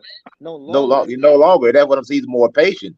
I would think what you're gonna have early on is a boxing match. And I believe Tank will eventually possibly stop him, but I would not be surprised if that fight goes all 12 rounds. But I understand what you're also saying too. They had more intrigue. Look at Coach Eddie trying to mess up the money, man. I ain't trying to mess money up. No, things happen, man. I'm fucking with you, man. I'm right there with him, man. I'm right there with him. And here's the other thing too, man. Is with the styles and the matchups. Like Frank is a hell of an athlete. It wasn't just football. He was also a wrestler too. Like he was 33-4 as a wrestler in the state of Indiana. Like Sergio Martinez. Sergio Martinez rode bicycles, and look how far he went. Right, off athleticism. Go ahead. Athleticism. No. That's a fantastic point. Off of athleticism, a lot of this, there's so many things that have carryover, like where they transfer over. Like if a guy was a dual sport athlete, there are certain things that do carry over, like footwork and like in Frank's case, like him having a wrestling background. That helps him on the inside. If you look at his frame game and everything like that, he got a nice little inside game, like for real. He's a muscular dude too. And then you look at his footwork, the way he's able to move and pivot. Like, at 135, I think that he's up there in my personal opinion when it comes to footwork. And I think a lot of it has to do with his wrestling background, because there's certain angles that you have to take to be able to ward off takedowns and things of that sort. So you got to understand leverage and positioning. Is he back with Derek, or he moved on from Derek? I'm not sure. Because that was a question mark right there. Yo, Ant. I think with Coach Eddie also makes sense from the standpoint where they want to make it seem as though like there is competition out there that can touch Tank and build the entry. Well, if this dude did it and he made it a difficult fight, what would Devin Haney do? What would a more seasoned, polished Ryan do? What would Shakur do? So we can line these fights up. Marketing. Yeah, exactly. So I mean, because Frank ain't no walk in the park, bro. And anybody who think that, they saying that just because they hate on Tank. But that dude is legit, and he does a lot of great stuff in the ring. So this is more than just some light tune-up work. And we be, Just and get to the as fans, we be quick to parrot the saying, styles make fights, but then we don't ever take that into real consideration for real, when it comes to these matchups. Because you got some guys where, just based off of their name and their notoriety, we would assume that the fight would be super duper competitive. But then there's another guy where his name isn't quite ringing out like the other guy, so we just automatically assume that this guy is supposed to just get walked over. And with Frank and Tank, another thing that really makes it interesting to me is how many southpaws has Tank fought in the past couple of years. Most of the guys are orthodox. You know what I'm saying? So one thing that he's really good at is taking away the other guy's lead hand, but it's a little bit different when you gotta, try to do it with your rear hand as opposed to your lead hands being in alignment with one another, and then also being able to enjoy certain angles. I can't remember who the last one was, and I'm not saying that. Oh, Hector. So Hector was the last, and that was one in however many fights. So we don't know. I agree with Coach Eddie. I think it's going to be competitive. I still have Tank taking it. I have him taking that fight, but I wouldn't be surprised if that fight turned out to be a little bit more competitive than Tank and Devin, and not because Devin isn't a good fighter or a great fighter in his own right, but just stylistically, and then also just like the physicality. Because one thing again, we look at Tank's power, but don't take into account how physical his style actually is. Like he does a lot of posting, a lot of framing, a lot of that shit. Like when you really watch it under like in half speed and stuff like that, if your guard is like this, he gonna frame you with the forearm, then he gonna shoot something. Like he's a very, very physical fighter, and when he takes those chances, he's already weighed everything out. You know what I'm saying? Like it's already weighed out. Levels. Yeah. So Tommy, man, what type of dog is that, bro? Hey, That's hardcore. American Pit Bull Terrier. Okay. Game bred, Bolio line. Okay, that's what I thought. Hey, Jay Hardcore, Coach Tommy, he put it up in the regular chat, the what's the name chat, our chat, but he was trying to shout out the chat for hanging in with us. Yeah, I was trying to shout out the rest of the chat, man, just for hanging in. We've been going. I just seen that, man. Shout out. We got a new guy in the building, too. We got El Guato P. We want to welcome El Guato P to Hardcore's Hangout. We just a bunch of hardcore degenerates to get together and talk about this beautiful sport. We love cold boxing. Hey, El Guato, we got only one rule around here. No hitting below the belt. I mean, we don't talk about nobody's mom up in here. Other than that, everything else is fair game. We want to welcome El Guato P to Hardcore's Hangout. His first chat, what was Devin doing in P. Diddy pool? I wasn't doing nothing. Inquiry minds want to know. Tell him, Tommy. Tell him what he was doing, Tommy. I ain't gonna go too hard on that. I can have a lot of jokes for him, man. I but tell you, he wasn't figmatizing. I tell you that. He wasn't getting that pigmentation. He might have been getting that pigmentation. I don't know, man. Diddy Jet, you gotta cut it out, man. Diddy got a whole lot of suspect behavior for all kind of he like them young boys. Who know what? I'm not getting in the pool with to do with that kind of reputation, but I maybe Dev just maybe a little more secure and he don't care what y'all think. I don't know. Well, everybody didn't know about Diddy habits, man. You know what I'm saying? So, obviously his father thought it was okay. Yeah, Paulie. So the parents that sent their kids to stay with Michael Jackson. That's the same thing I was about to say. Paulie McCarty or whatever his name was. Macaulay Culkin. Yeah, they let him hang out with Mike. Hey, man. I don't think Mike was a pedophile, man. I think Mike Jackson was just I think his mentality was a child's mentality. I don't think he never got a chance to grow up, man. You dig? And I ain't going back and forth to nobody about No, you Mike ain't even Jackson. got to. Them three people who the parents put the case on them, they all said ain't nothing never happened to us. Mike was cool. It was just our parents was trying to, they was trying to come out on top on that whole situation. I think it's a lot of people who's just trying to get some money out of Michael Jackson, but out of Michael Jackson's own mouth, I let children sleep in bed with me all the time. I don't see what's wrong with. I'm sorry, don't. Nah, I ain't cool with that. Like Aaron said, arrested development. Hey, but let me tell you something. You know, when they say when people do drugs or people do certain things, they say whenever they started those things, that's where their mentality of growth is. So let's say you started getting high at 15. They say you have a 15 year, they say you have a 15 years old mind mentality. I'm going to believe that's how it was with Mike Jackson, man. I just I'm feel about 12 years old then. I feel though that he never his father never allowed them to be children. I Hey believe Jay, yeah, that's how I feel. Jay, one thing, can you that paragraph that Naheem the Shine Cock Boxing Pro Day put in there, could you highlight it for Tommy? I can't see. Yo, how do you see He the can't chat? see. I don't know how to do that. Yeah, he can't see. Oh, let me see. Oh, yo, I always wanted that China blood. But I don't fight my dogs, man. I can't see my dog taking punishment, man. I just like having a good We dog do for that not time, do though. that here in the Hangout. Let's get that understood. Yeah, we don't do that. No, we don't I don't want no problem with the dog people. Yo. We just Get a keep the message dogs from alive. Peter That's after the all. show. Right. What's up, Wham Old School? Look, back to Devin and Ryan. If I'm Derek James, I'm telling Ryan right off the bat, I better not see that left hook. What I want, jab, uppercut, and especially the right hand. He's got to lull Devin to sleep with that right hand and take his mind off that hook. When Devin forgets about the hook, that's when you land that bitch and put him on the canvas.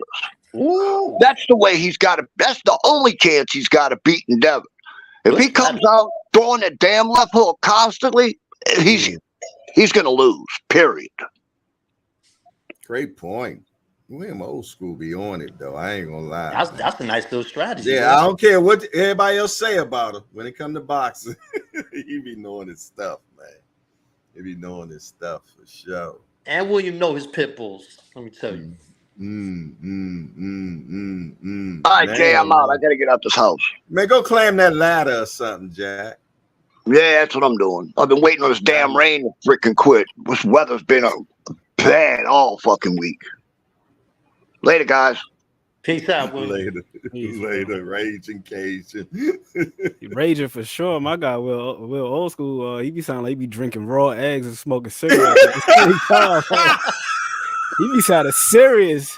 That's You did not say raw eggs and cigarettes, man. He said, "Yo, I would not want to mess with that dude, man. That dude sounds serious." Yo, and he's still fighting, and he's still fighting young guys. That man just had a fight 2 months ago against a young guy, man, in the store. In the store. Yeah, who's still fighting? Jesus in the Christ. street, in the streets of New Orleans. This guy's fighting, man. He about the life now. Don't think he ain't. He crazy as a zoom bee, though. That's my guy. I love him to death. I'll talk about it because I love him, but that man crazy, man. Oh my goodness, man. I knew it was going to be a great show today, man. I knew it. Hey, it's when Tampa Tommy sent me the text, man, of the thumbnail, Jack. I was like, wow. And then when I seen the thumbnail, I started laughing. Oh yeah, I'm for the smoke. Man. Shout out to Remo, man, the maker of the thumbnail, man. The boy got too much talent, man. Too much talent. Oh, I forgot you in here, man. I got a question before you hit out the back door. I see you trying to make your way out. I'm good. I see you trying to drop the bomb, I'm good. Batman bomb. I'm good. No, I'm good. Let's rock. I'm gonna go over there and look at the girls real quick. But other than that, man, because I got to check and see if they need water. But other than that, no, I'm good, man. I told you it's Friday. Hey, I'm on my just do and casual corners dig right now, man. I got something.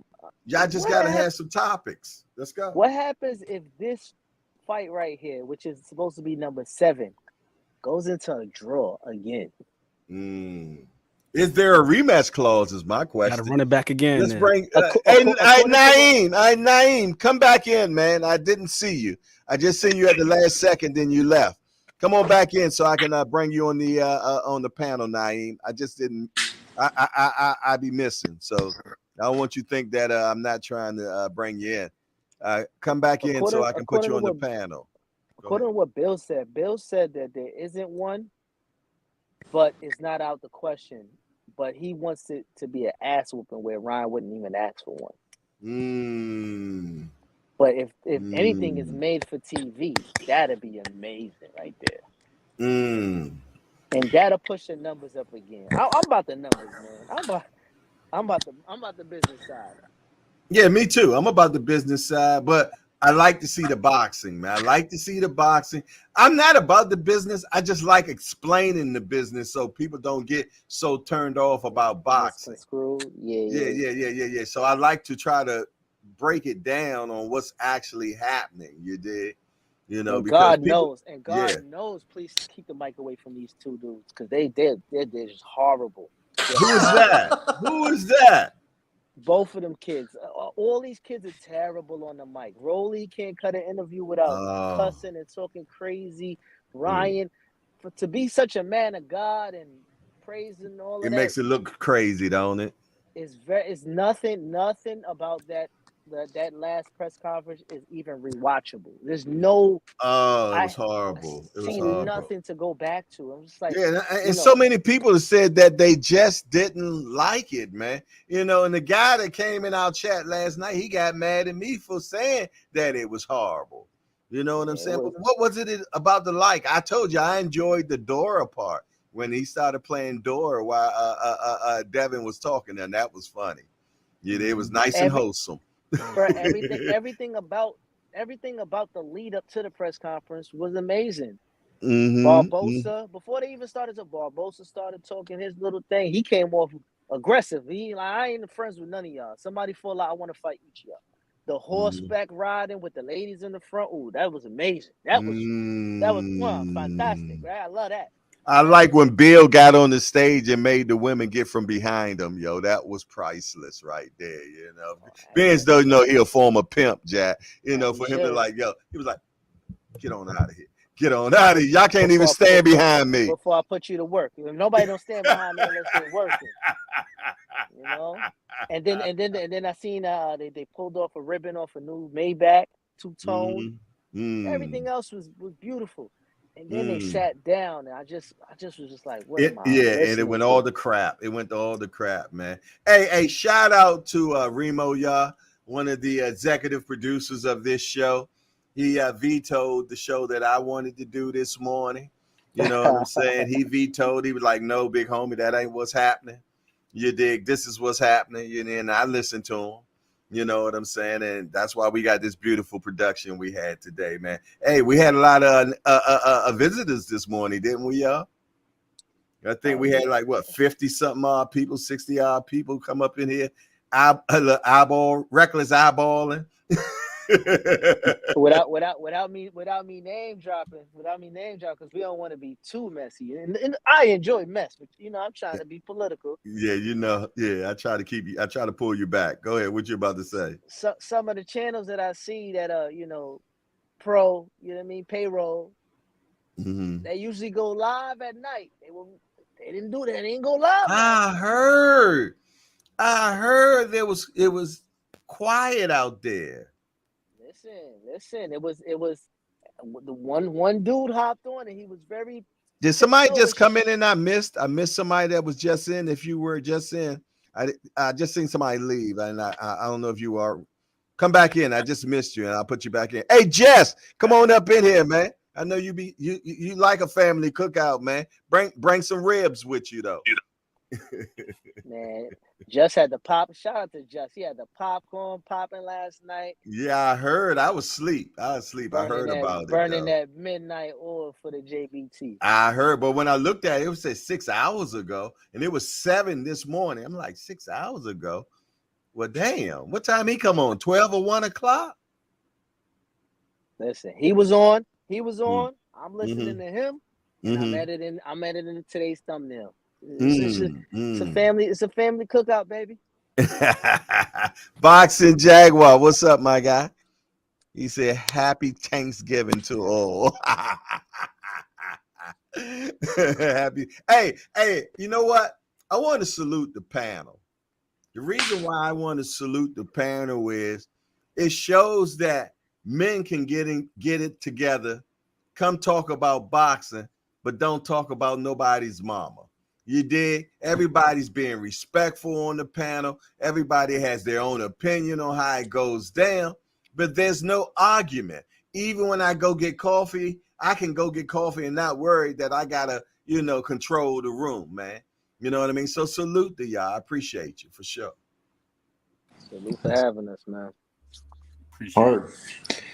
I mean, shit, if I wasn't here, man, I'd just be on Instagram stalking big butt girls all day. So I'm just glad to be here. Amen in the boom shakalaka to that. It is Friday, right? It is Freaky Friday, man. And it's the Friday night hangout tonight, too, man. Hey, Jay. Friday night hangout. What's up? I gotta put this on. I don't know if this is gonna be about your show for the day, and Remo vetoed it, but what anybody got any thoughts on Raymond Ford fight tomorrow? Raymond Ford versus Komatar? Oh yeah, I heard about that. Yeah, I got Ramos. I got him stopping him. Yeah.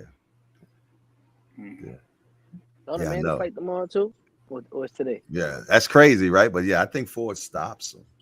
My bias won't allow me to speak on that. Come on, bring the biasness in. Nah, hell no, because I'm an Edward Vasquez fan, so Raymond Ford is a sensitive subject. It's one of the few times you catch me out here being like super biased. I'm not like a fan of like the other. No, I'm not saying I dislike these other guys like Tank and Dev and all the rest of them, but like I like the guys like Edward Vasquez, Julian Williams. All my favorite fighters got L's, man. So I gotta shut the hell up when grown folks are talking. You know what I'm saying? Like I like them guys. I like Edward Vasquez, Tevin Farmer. Never Too Late. Shout out to my guy Tevin Farmer. I love Tevin Farmer. Ain't nothing wrong with a good L, man. You only grow from them. Sometimes. Most of the time. If you got that mindset, you're right. Exactly. Some people never the same. Can't get right. Speaking of can't get right, where the rise at today? All access, senior Cobb. Where you at, boy? I know you're a mighty voyeur. He better be getting in the gym, getting some reaction footage because that video went crazy. Oh man. You know what? What Kenny did say something very infamous, and it's going to become famous, and I might put it in the clip today. Might or might not. God bless you. He said Tank don't play what? Miss Mary Matt. He said he don't play that. While all these dudes is playing pity pat, he looking to throw scud missiles. He did say that, and we might understand why. And look, Kenny never gets his just due, to be truthfully honest. Y'all know that Kenny is the orchestrator of Tank knockouts. Of the attack. Yeah, that's his job. That's his job. His job is to and he said, yeah, Tank. I mean, he said Calvin handles all, the skill and all that. But he said when it comes to the knockout, that's all me. And he said, well, let's keep it a buck now.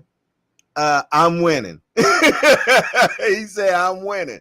You know what I'm saying? Because Tank do nothing but knockouts, man. And he's the orchestrator, man, of that, the originator, like little Richie say. Hey, for a fact though, Jay. Mm-hmm. Calvin and Kenny have never seen that video. I would love to hear a reaction from them. They haven't? They've never seen it. Oh, yeah. They weren't even in there. They weren't there. You're right. They heard about it just like we all did. Wow. I just want to see who got all of it. I would love to see all of it. Somebody got to pay me, man.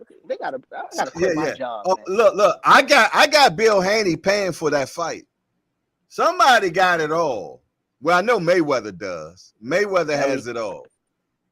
Was Ellie there? Yeah, he was on the ringside in the video. Okay. Now my question is, when Broner came into the ring and stopped it, Did they continue letting it go on afterwards? Or Yeah, was that it? from my editing eye, yeah, it continued after that. Okay. It continued. I could see when you see the clips jump. If it's not the only time it was continuous was the onslaught and the barrages of the 20-something punches in a row. Other than that, it was all spliced together because you see them. You can see the jump points where the angles change. But them 20-something punches was that was rolling tape. Yeah, it was crazy, man. It was good to wake up to. You know what I'm saying? I think I looked at it real quick before I went to sleep. But like I said, I was in there watching Bass Reeves last night, man, and man, that's a hell of a show, man. So I was watching that. Yeah, my wife been watching that. I'm gonna jump off. I gotta get back to my school. Okay, man. All right. You're having good jokes. School? What, you a teacher or something? No. I'm in class. I'm actually doing some extra credit stuff today. Okay. Yeah, I'm trying to expand my education, man. I'm on I already got a degree, so I'm trying to get into another field. What's your degree in? I have a degree in business studies, but I also have medical. I'm going into medical, so I'm trying to get a medical degree so I can get a management job in the door over there.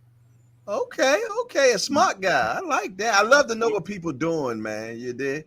So yeah, man, get that education, man. I believe in education. You know what I'm saying? Yeah, well, as long as I keep that street education inside of me, man, they ain't got to worry about what I'm learning on the books. You know what I mean? Yeah, that helps me pay the bills. Yeah, you got that complete balance then, because I went to college, but then I quit. I felt I was too smart for college, so I left.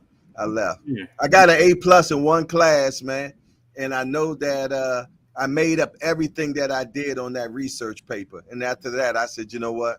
I ain't got time for this. This woman just gave me an A+, then told me she got a pipeline into American University for me to get a scholarship. The way my mind works, and she said I'll be an excellent lawyer. I quit school the next day, man, because I know I made all that stuff up, man. Right. So I said if I fool her that easy, man, I need to keep on doing something else, right, man? There you go. I did the military thing before I went to school anyway, so I always try to keep all my T's and I's dotted and crossed. I said my man, but we got it. I appreciate you joining the Hangout, man. You've definitely been a staple in what we got going on. I hope you stay with us, man. Always, man. I'm always checking in daily. You got it. All right. Appreciate you.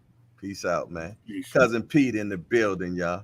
For sure. Yes, indeed. I'm gonna hit the exit door right now with you. But, okay. Yeah, I forgot you do work, don't you? Yeah, but I'm about to work on something else. It's going to hit the chat, man. If y'all ain't in the chat, man, find y'all way in the chat. Get a membership or something. Hop in the chat because I do drop exclusive videos that only the chat get. I don't even put them on YouTube, but the chat get a good laugh. Facts. Fool around a bit. And if you want to see, and Tampa be putting some crazy stuff in there too. He got a crazy squat challenge that we can't talk about unless you in the chat. The yams. So it's like a yam emporium up in there. Every time I hit the thing, man. Every time I look at the chat, it's some.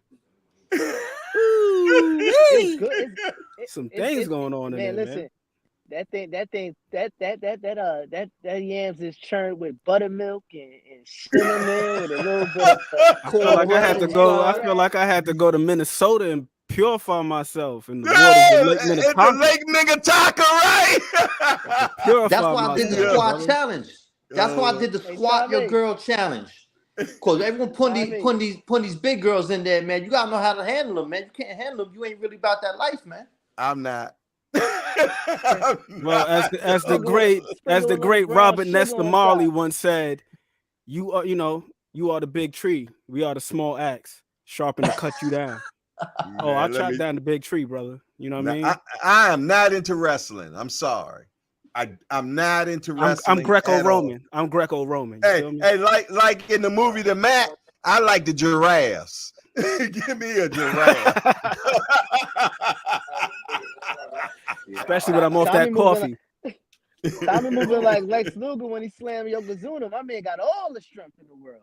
I ain't mad at you. Yo, I'm out of here, Hey, man. you Y'all got have to a be great part day. of the membership to be in there, man. But I tell you, y'all get into the Apple chat and the WhatsApp chat, man. It ain't nothing but love and fun, and you will learn more stuff. How about that wrench video I put up today, man? Oh, that was funny. That was funny. I told y'all to get y'all wrenches together, man. Well, we really didn't need it today. Ain't nobody get hit today, man. So that was a good thing. People come in here with respect, man. So that's what's up. That's what's up for sure. But Yeah, man, I had to talk on my cousin Keon. I told him to ease up, man. Oh, that's your folks? Yeah, nah, I'm just playing. Oh, okay. I'm just joking. Yeah, He was wild. We gonna get the fight. I think a lot of he people. was wilding, man. He was wilding. I didn't see everything. I came in right on the tail end of it. He blamed everything on Tank. He blamed the press conference on Tank. He blamed everything on Tank. He said the reason why that press conference was bad was because of Tank. I'm like, huh? So it is what it is, man. People got to keep Tank in their mouths at all times. I don't get it. You know what I'm saying? Yeah, I know that sounds crazy. People see the thing about it is engagement. He's the comparison, and people really what they in their minds they think without him, their favorite person or the person they want to see flourish would have the opportunity to.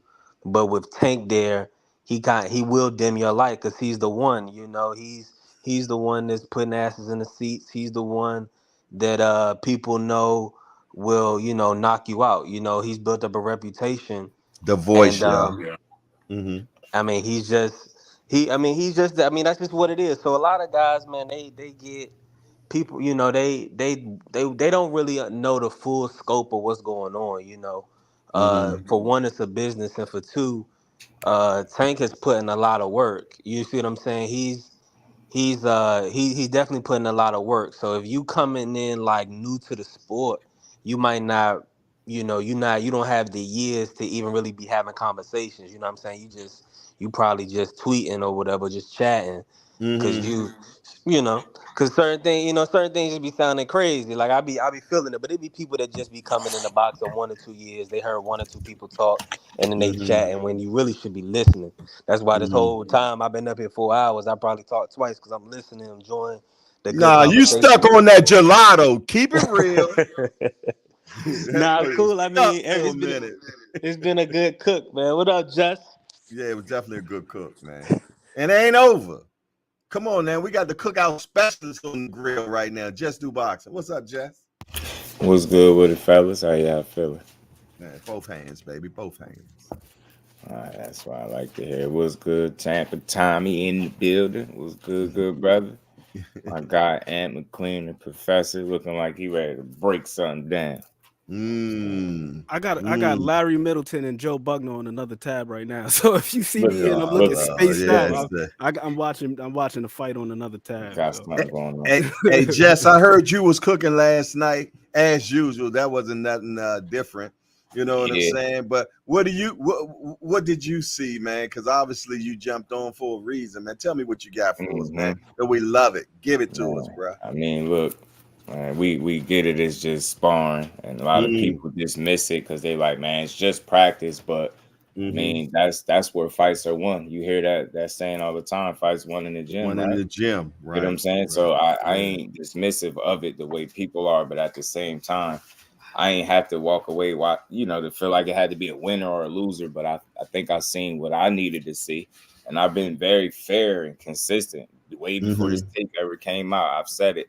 If somebody told me that Devin Haney, a guy that is always in the gym, a gym rat, he stay in shape, around the clock for the most part. You get what I'm saying? You're never catching that kid out of shape, is what I'm saying, inside that ring. So if somebody was to tell me, and they was saying that Tank fresh off a plane in between camps, that's around the time where he wasn't as disciplined, as locked in, as focused. That's on Tank, right? But at that same token, if somebody's telling me that Devin Haney outlasted him, that's not out the realm of possibility. That's realistic. At all. Yeah, especially if somebody throw 40 punches, I could be tired after that. You get what I'm saying? So it's like, bro, I get it. Yeah, he walked away with the money and all of that. Listen, I understand.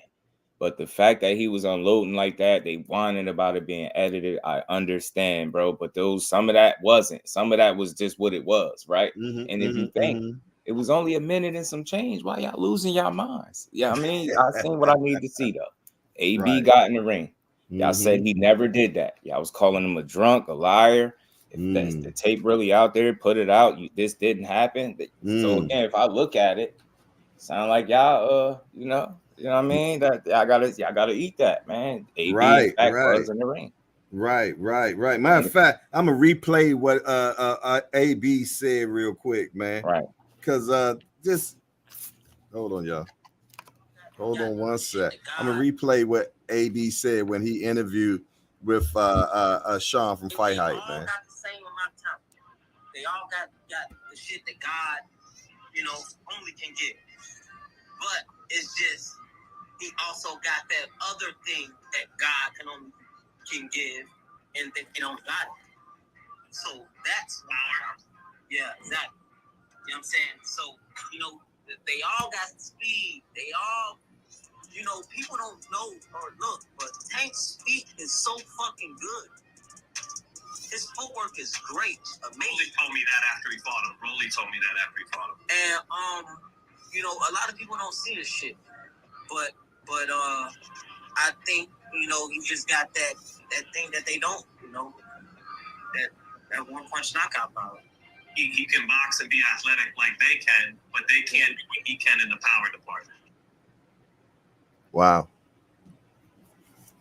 Yes, indeed. And there go what AB said about. Sorry about that, Jess. Go ahead, man. You still there, Jess? Man. Yeah. Nah, my bad. I had muted up to make sure I ain't, Right. Hey man, that's very telling. Look, you could sit here and keep trying to make it seem like he lying, but if you just think about what he said, try to give everybody credit, but Tank just got something that separates him from them. Look, man, they all have things that make them special, but again, Tank being, that power is just a given. That's a gift. That was a gift. You know what I'm saying?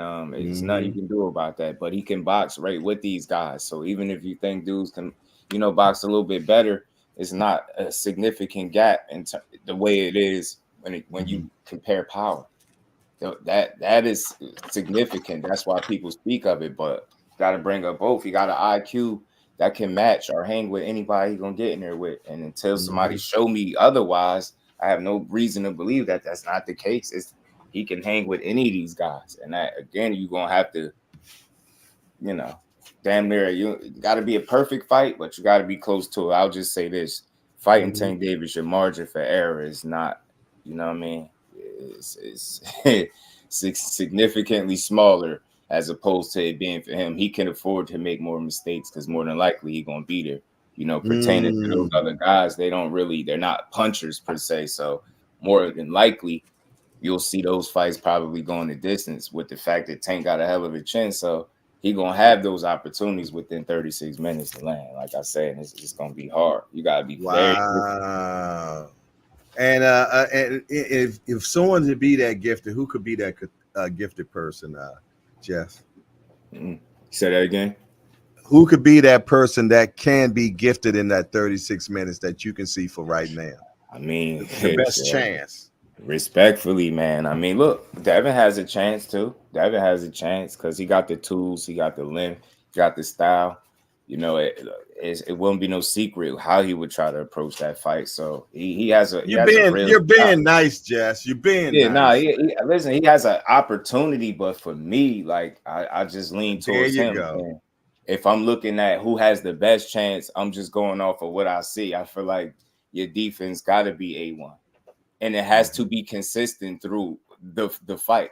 The most consistent guy, obviously, for me is Shakur. And even that's that, y'all know that's my guy. Even that, if it's anybody that can potentially land as few punches as what Tank throw and land sometimes and still get you out of there, he would be that guy. So I said it before, like them two possess this skill set. I think to give the other one their toughest fights respectfully. Like if it's anybody, in my opinion, if it's anybody that got the best chance at upsetting what Tank got, it would be Shakur because he's defensively sound.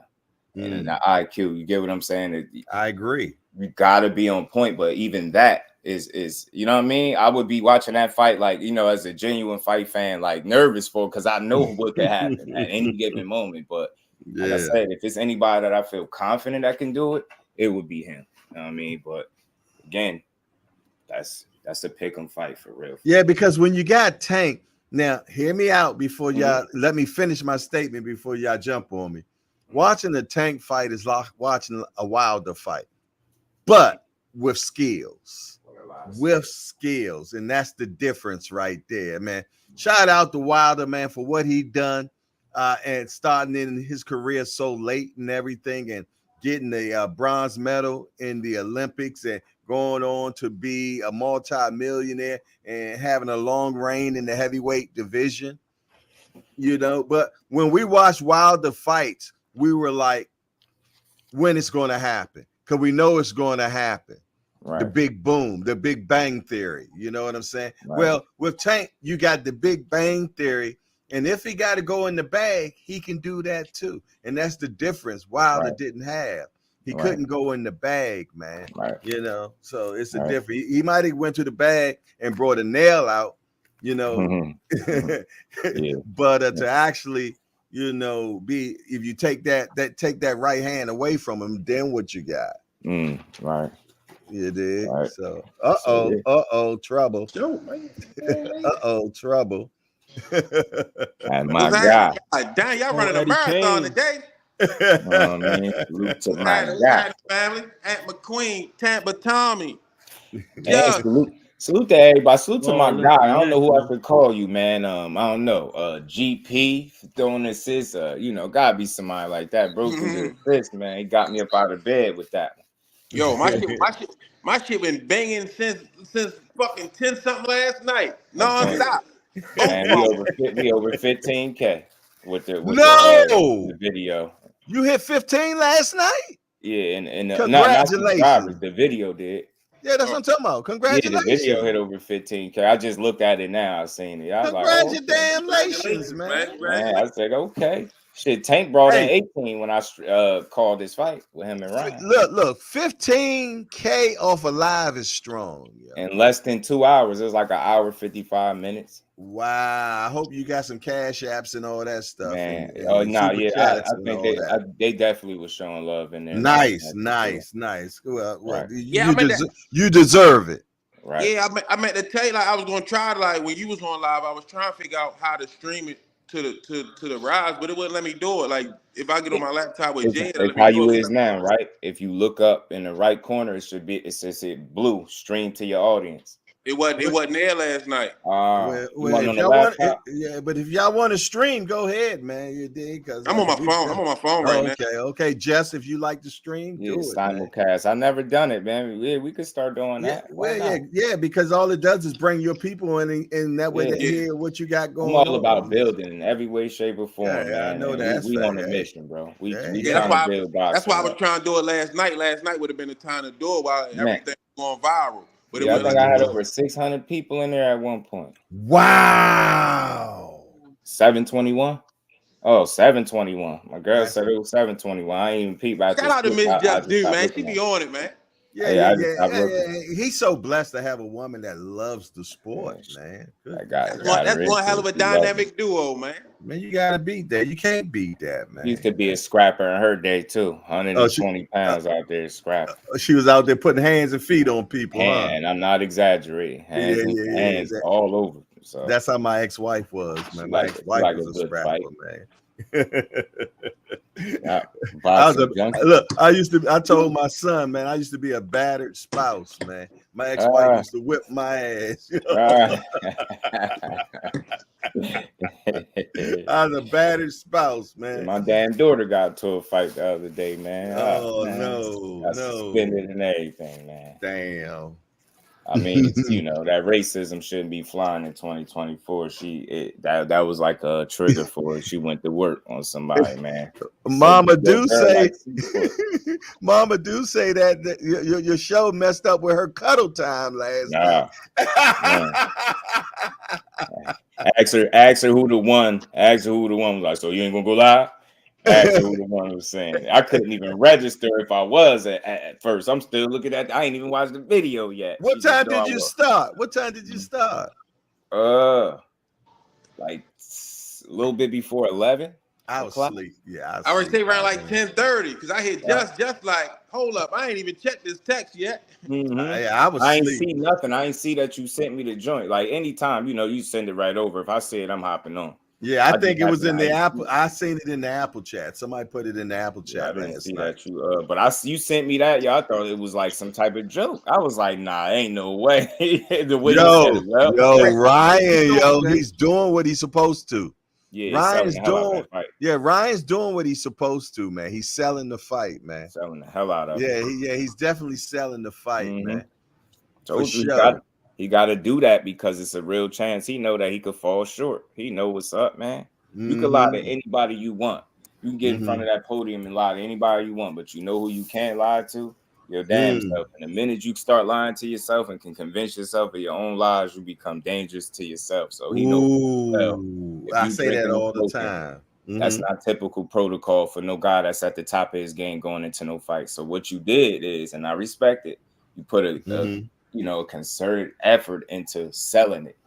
Because like you get what I'm saying, that you doing your part. Because when you get in that ring, it's gonna be tough sledding for you. I think it's gonna be tough, and you know that. Yeah, you got a guy that works out, milk and soda cat, no soda, you know what I'm saying, against a guy that's smoking and drinking. Hey, I'm going with the guy that's whammy, Jay. He's doing a double whammy. You know how dangerous that mix is. It's terrible, man. That's terrible, man.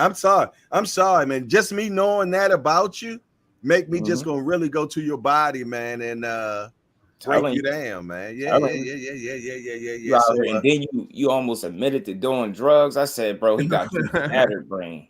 He got you over here admitting the stuff you ain't even did. I thought we was in an NA meeting for a minute.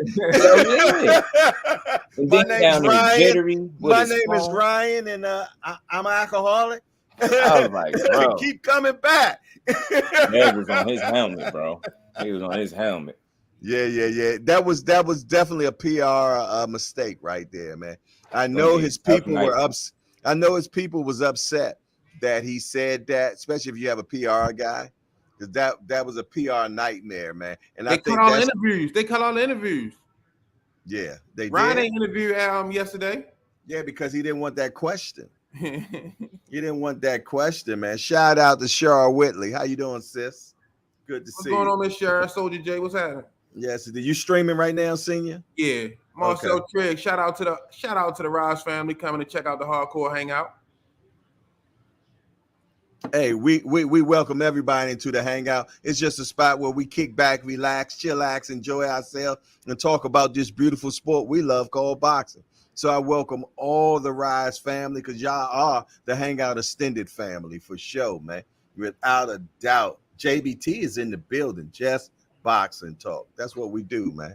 Yes, indeed. So the way I look at it, man, Ryan is definitely doing everything he can to piss Devin off, because that way he got a chance of Devin just coming at him, trying to just go get Devin out of his regular what he normally do. He Devin's a superb boxer. We all know that, man. And I feel though that he's a better boxer than Ryan. You know what I'm saying? So Ryan is doing everything that he can do to piss off Devin. Make Devin game plan be like how Ray Leonard game plan was against Roberto Duran first fight.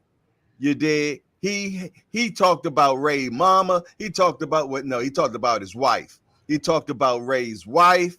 He did everything to make Ray want to get in there and whip his ass instead of box. And it worked.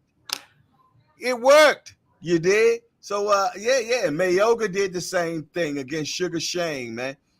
So I think that's his game plan. I'm going to do everything, because, I mean, that video that was released, man, was a shot that was heard around the world.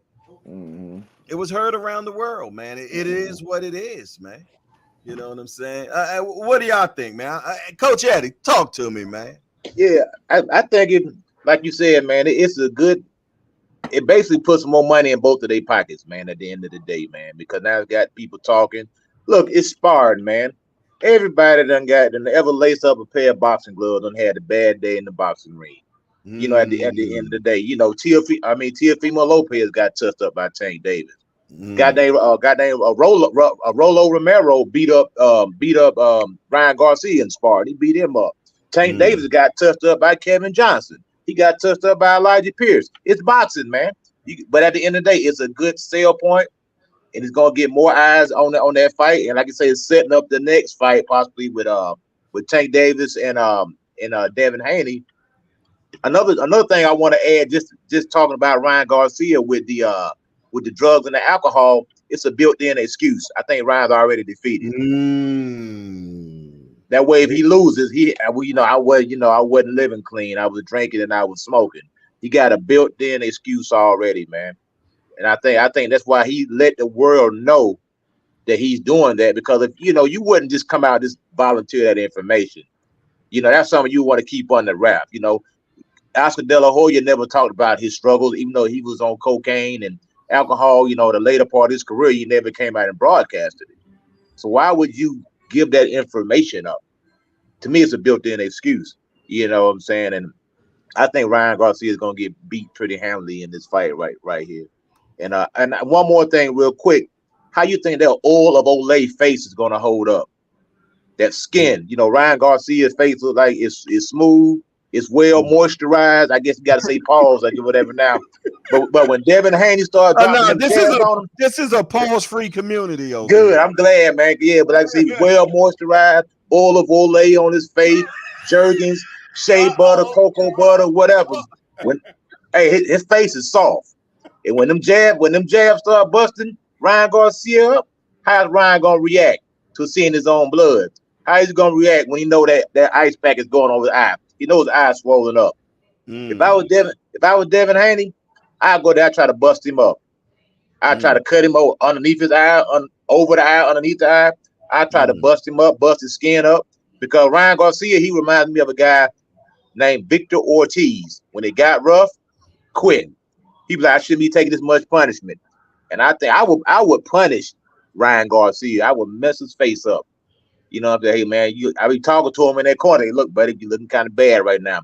You might not want to look at yourself in the mirror right now because your face is busted up. You're leaking all over the place. You got to cut over this eye, you got to cut over that eye. I tell him while we in the cleanse, I said, man, your face look a mess, man. Put it in his head, man. Cause I think Ryan Garcia shown that he will quit. He quit in that Tank Davis fight. He made a conscious decision. He got that body shot. He took that knee. He said, do I want more? He said, no. Got up as soon as the 10 count hit, he popped up. So that quit is in him. It's in him. But can Devin Haney make him do it again? Coach Eddie. Yes, sir. That wasn't a conscious decision. That was a business decision. Yeah, facts. Yep, facts. So let me ask y'all a question, man. You see, before the second press conference, Devin said that he wasn't coming to this one, man. What y'all think the mind frame was? It was two narratives running out there. One felt though that he was upstaged by Ryan in the first press conference. They were talking about how the chair, really made them feel a certain way. You know what I'm saying? Because he was like, yo, he's wasting our time, blase. The second is that making people think, oh, wow, I wonder, is he going to show up? And was it just a great business move of just making people want to show up to see if he shows up? What do y'all think, man? It's a smart move. Devin was going to be there regardless. It's called contractual obligations. And I think what made him frustrated while he went on that, like, I ain't coming, he wasting our time. I think because of the picture surfacing of him smoking. And he like, oh, this dude, he effing off in training camp. He ain't taking it serious. He like, yo, he wasting our time. This dude ain't trying to fight. So I think that was like a reaction to seeing that. Great point. I mean, and then you pair that with the fact that he said in the first one, you smelled like beer. So from beer to smoking, and then one of the first things you said after inviting the Holy Spirit into the room is, yeah, I drink, I smoke. It's just like most of you guys in here. I was like, dude, what? Oh man, you ain't gonna make it to the fight like this, bro. Wow. That's heavy. That's heavy. As I said last night, man, I just felt though that the whole press conference yesterday was an embarrassment, and that's just my opinion on how I felt about it, man. I just felt though they went too far. They went too far for me, man. You know what I'm saying? The nappy head stuff. It was like a lot of like awkward little moments in there. And salute to my bro Mo City. He was saying that he said, man, if you really pay attention, which I was, Derrick James was putting out fires left and right, as he said. And I'm like, just look, from Ryan, he was trying to save Ryan from himself. Then he leaning over to Henry Garcia after the comments he made. He trying to tell him to chill. If you really peep, I think it was Bernard that had his hand over his mouth, but you could kind of tell that he probably was telling him something on the low. Like it was a lot going on in it. Derrick James at one point, like bro mentioned, he just started like staring off into space, like, how the hell did I get here? It's like, yo, if the little bubbles could come above his head, reading his right. Derrick James was like, yo, how did I get here? Like, damn, he looking side to side. I'm surrounded by foolishness. Somebody get the truth in here, man. God damn. My goodness, it was crazy. I'm gonna tell you, the most important. I enjoyed the Dora song, man. I enjoyed the PG ration, man. I enjoyed the PG. The PG. I said, what? I started checking my phone, like I thought something happened. Right. Something happened. I'm like, did I press play on something? Yeah, I was fucked up. I didn't know that was Coke. My bad. I was messed up. I didn't know that. I'm like, what the hell is going on? Yeah, I was tripping for a second. Wow, man. Oh, that's B3 up there? Yeah, that's B3, man. Why he being quiet? No, he on that gelato, man. He's stuck, man. Hey, what's good, bro? I got something called Frosted Flakes right now. No beer. It's a hybrid. Frosted Flakes. It's pretty. It's pretty. Why B3 not talking his talk, man? Come on. Yeah, the Haneyite right there is here, man. The king of the Haneyouts, man. Hey, what was you think? What you want from me, man? What you want me to say? All them niggas. You ain't no parrot. You ain't no parrot. Talk your ish. Hey, senior, that video, them little clips that Ryan paid for. How much you think he paid for them? No. We gotta talk about it. I want to hear what you're gonna say about the clips. Don't even worry about the price yet. We can get to that after you say what you're gonna say. I'm gonna fry your ass today. Quick. Listen, man. We talking about Tank, man. Like, I'm not shocked. I mean, in the back, OG. I'm not shocked that the sparring looked that way or points to the sparring looked that way. I mean, we already know what Tank's style and what he coming with, and we know Devin's style. Devin a boxer, and Tank is a puncher. So his job in that sparring was to stop Devin. It was doghouse rules. So I seen Tank deliver some heavy blows to try to get Devin out of there, and the young brother withstood him. And he was able to finish the sparring. So I want to see the rest of the sparring, Yeah, granted, man, we will say that Devin was 16 years old, man. We're gonna give him that. You know what I'm saying? And yeah, no doubt. I'm gonna give it to him, man. He was 16 years old, man.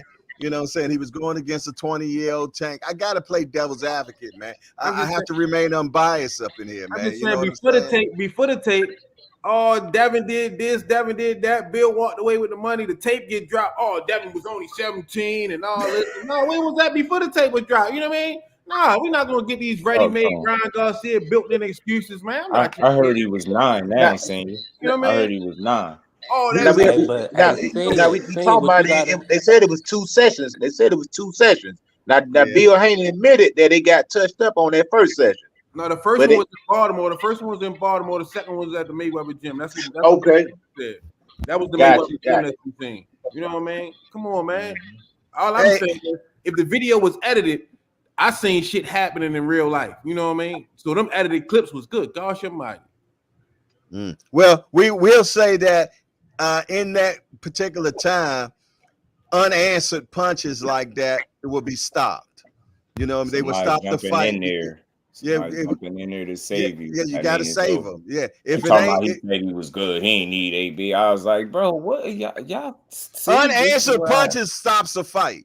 Bro, he was welling on him. It was getting bad. His legs was locking, and I don't know if people really watched it. He was knocking him around. And that clip, I don't care edited or not, the shots that he was landing was big and heavy. They was hurting things.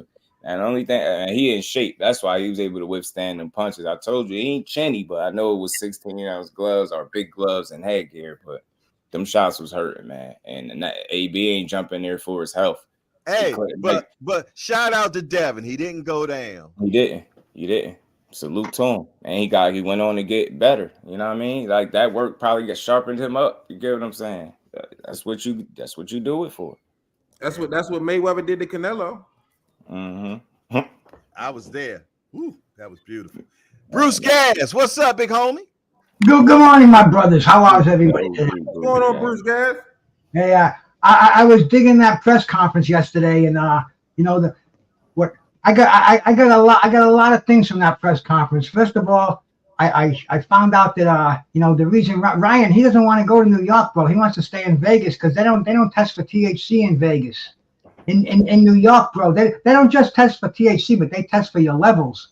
And they have on the New York State Athletic Commission contract, is 150 NGs, which are nanograms per milligram of blood.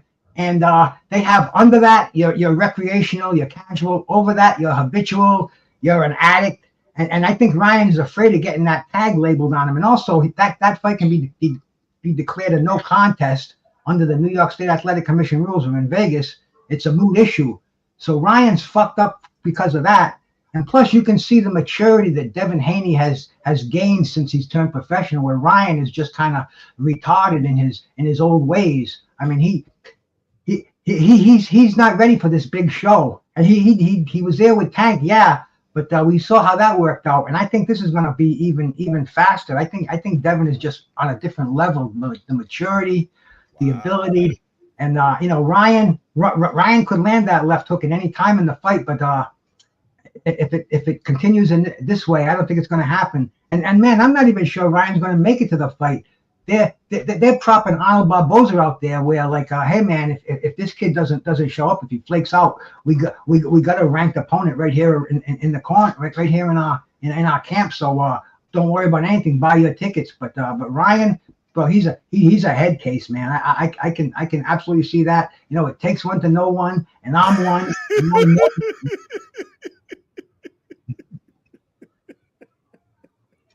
We appreciate your honesty.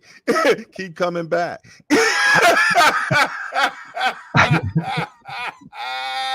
Aunt McQueen, what you got, man? I'm trying to figure out where y'all just left off. We talked about the press conference yesterday, man. What did you gather from it? When you left, what was on your mind? What did you think? What did you receive from it? Yeah, give me that. The press conference, I thought it was interesting. I was surprised to see what's his name talking that much, because he normally don't really say too much. Who is Ryan's father? Ryan's father.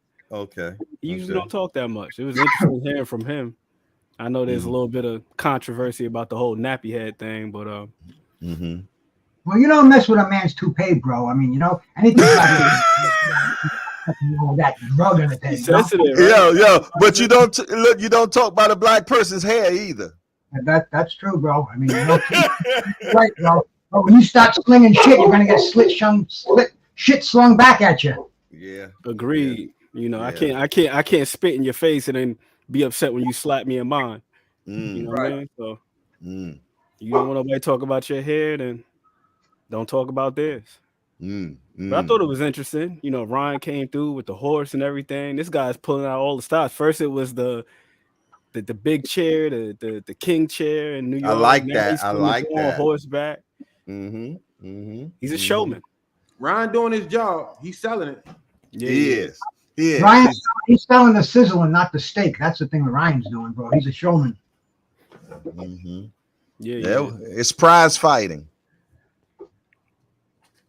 We get the prize, man, and that's what it's all about. I definitely, I told you I didn't care too much for the press conference. I thought it was very distasteful, but it did what it's supposed to do: sell the fight. Because look, we're talking about it right now. It did exactly what it's supposed to do: get us talking, get us buzzing. And I think what really made the buzz really just go into boil was we finally got the infamous tape.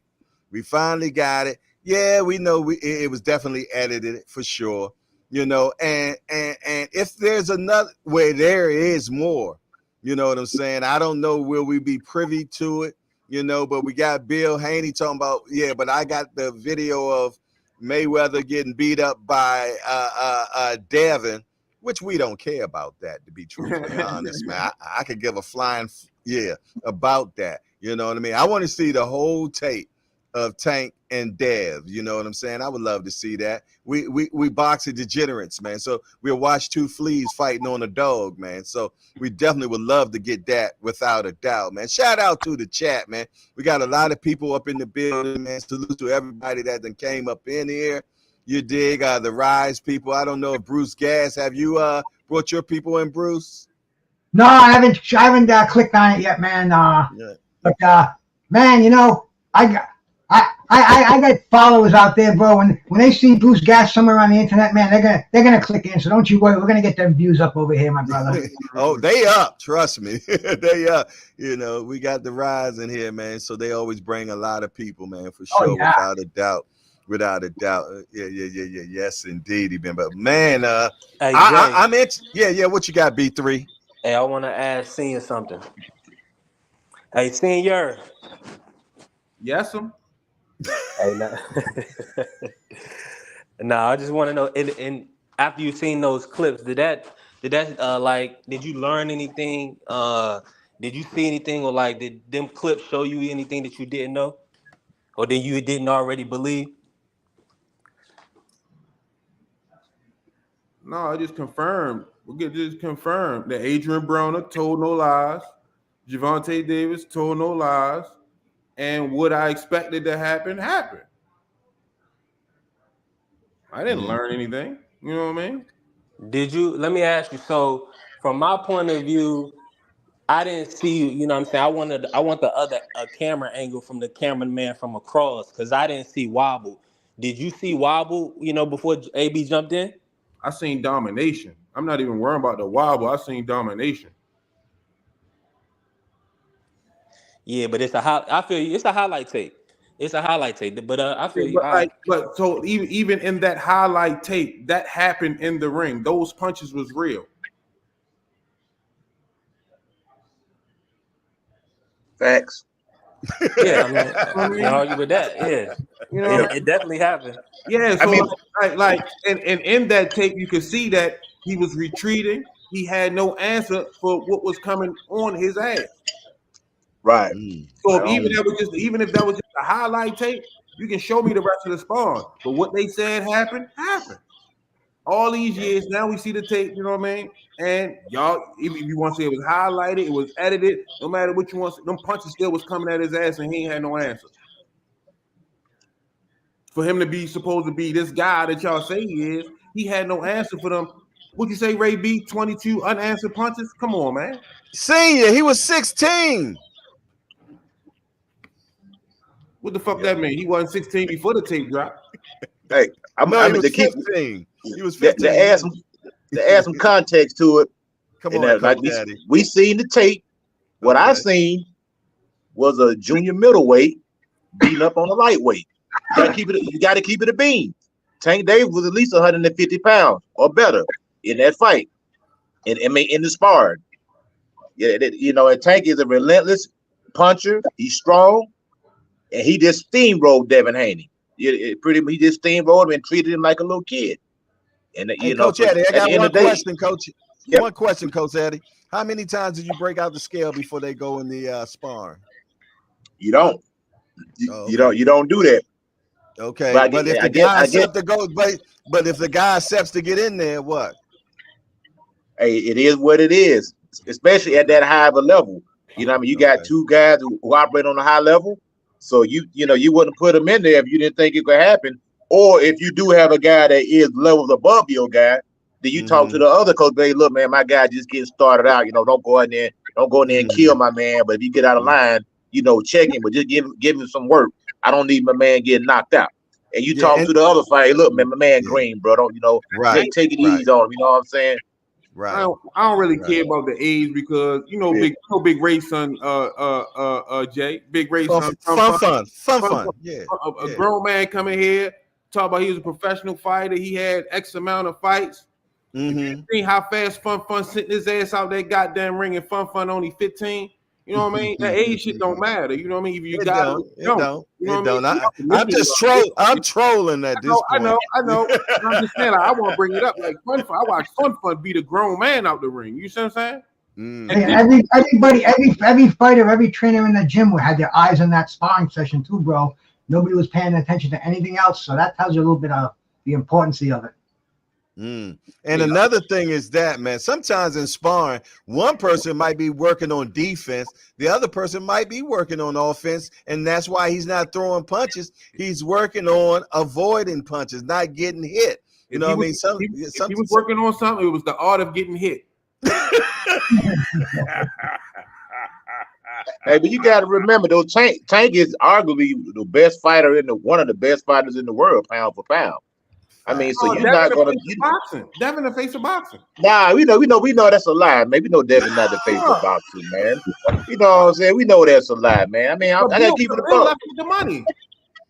Man, come on, bro. You know Devin not the face of boxing. I mean, Tank is that guy, man. At the end of the day, 135. I mean, when you got to go back in errors and try to dig up somebody to beat a guy, that lets you know that guy is good. When I got to go back to the 90s, the 70s, the early 2000s to find a guy that can beat Tank, that lets you know the guy is good, man. He's not even on the. I mean, at the end of the day, he's on another stratosphere right now compared to these guys. But his inactivity could wind up costing him. He needs to get active and he needs to stay in the ring. Because no matter how good you are, that inactivity will get you, man, at the end of the day. Okay, I got a question, man. April the 21st, the Crow Show. What do we see? You got to see who's in the ring on April 20th, first of all. April 21st is what the Crow Show. We talk about who just won the fight. And okay. We should talk about Arnold Barboza on that day. Hey, Jay. Go ahead, senior. Let it loose. Hey, Jay, I'm going to tell you this for the sake of YouTube. Okay.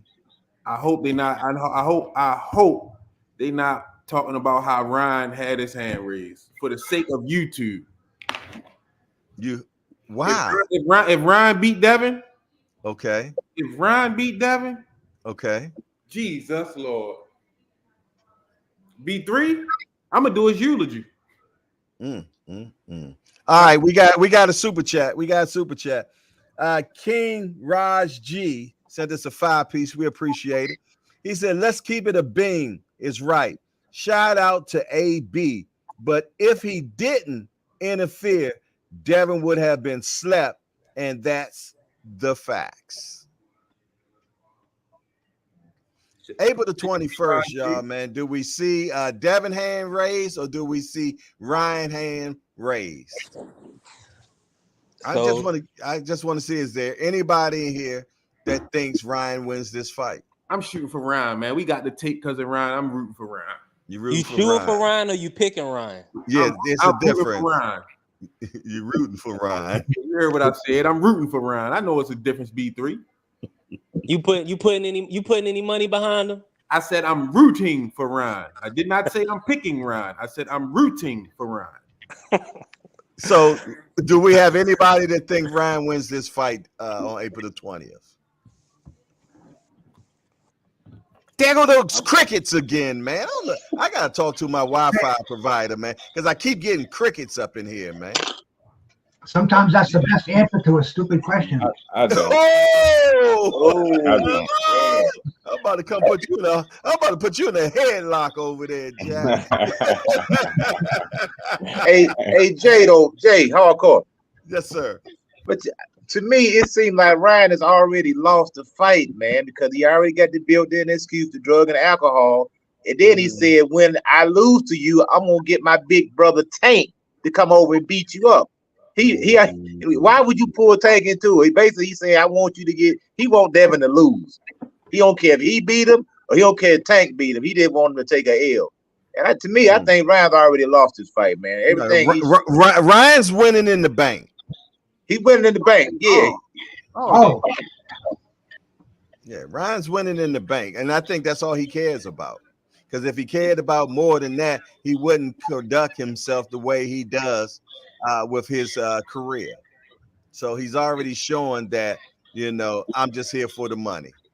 But that was a great move, because now if Devin is able to beat Ryan, this is going to put the onus on Tank Davis to make that fight with Devin Haney. Okay, look, you beat me up in sparring, now do it for real. Let's get busy, let's get active. So it's going to be interesting on the 21st.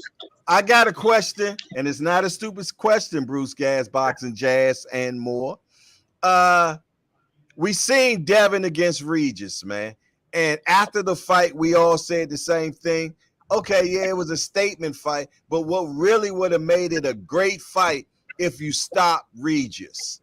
That would have been a great fight. That's a statement. We would have had way more conversation. Can Devin stop Ryan in this fight? Damn crickets again. Late, possibly. TKO accumulation late. Late. Just Do says he says late. Possibly. It's possible late. If a stoppage is going to happen in the favor of Devin, I'll see it being late and from accumulation or something like that. Is Devin going to go in for the knockout? Yeah, would he take the risk? Because he said the last time that, he felt that he could have stopped Regis, but he didn't want to take the risk. That was out of his words. I might be paraphrasing a little bit, but that's what he said. Does he take the chance this time? Right. Bruce Gas, Boxing Jazz, and more. When you're being showcased, we want to see something besides your boxing ability. We want to see your power to hurt a man, to take a man out. I mean, this is why we worship Tank Davis, because he knocks everybody out. He doesn't leave any questions in that ring. We know how great he is.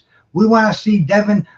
See, to become a complete boxer, you have to have all of the tools, and one of those tools is the ability to put an opponent away. Like my man Marvin Hagler said, man, these are going to be my judges from now on after the Vito Antuofermo fight, and that's something you have to take into account, man, because all the judges aren't going to like his style.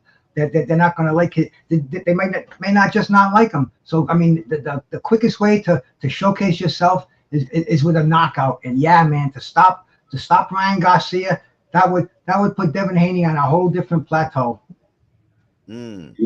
Coach Addy. Yes, sir. What do you think?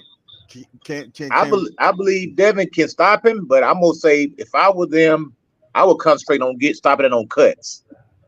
I work on getting that help. A stoppage is a stoppage. A stoppage is a stoppage. Keep a nice jab on him. Keep popping right on that eye socket, right on the eyebrow, right underneath it. I try to cut him. Just like Ali was good at cutting you. He knew it. See, some guys know how to cut a man, and that's a lost art in boxing. You can cut him. I cut him. That's what I would do. I would make the corner stop. Look, man, you got two bad cuts over your eyebrow and up underneath your eye, blood running into your eyes. I would say a corner stoppage, or maybe possibly a referee stoppage, or a doctor stoppage. I would definitely try to cut him up. Try to bust that Ola Olay face up. Bust him up and make it remember me. When you look back 40, 50 years old, Devin Haney gave me that scar right up under my eyebrow, right underneath my eye socket. Cuts. I think he can stop him by cuts. Not by knockout, but by cuts. Okay. Ant McQueen. Can Devin stop him? I'm right there with Just Do, man. Accumulation. If there's a moment in the fight where he happens to buzz him or he rattles him, you got to just let them hands go. But then again, it's like, it comes down to temperament and whether or not he's going to go for it. Or is he going to, let him off the hook? Facts.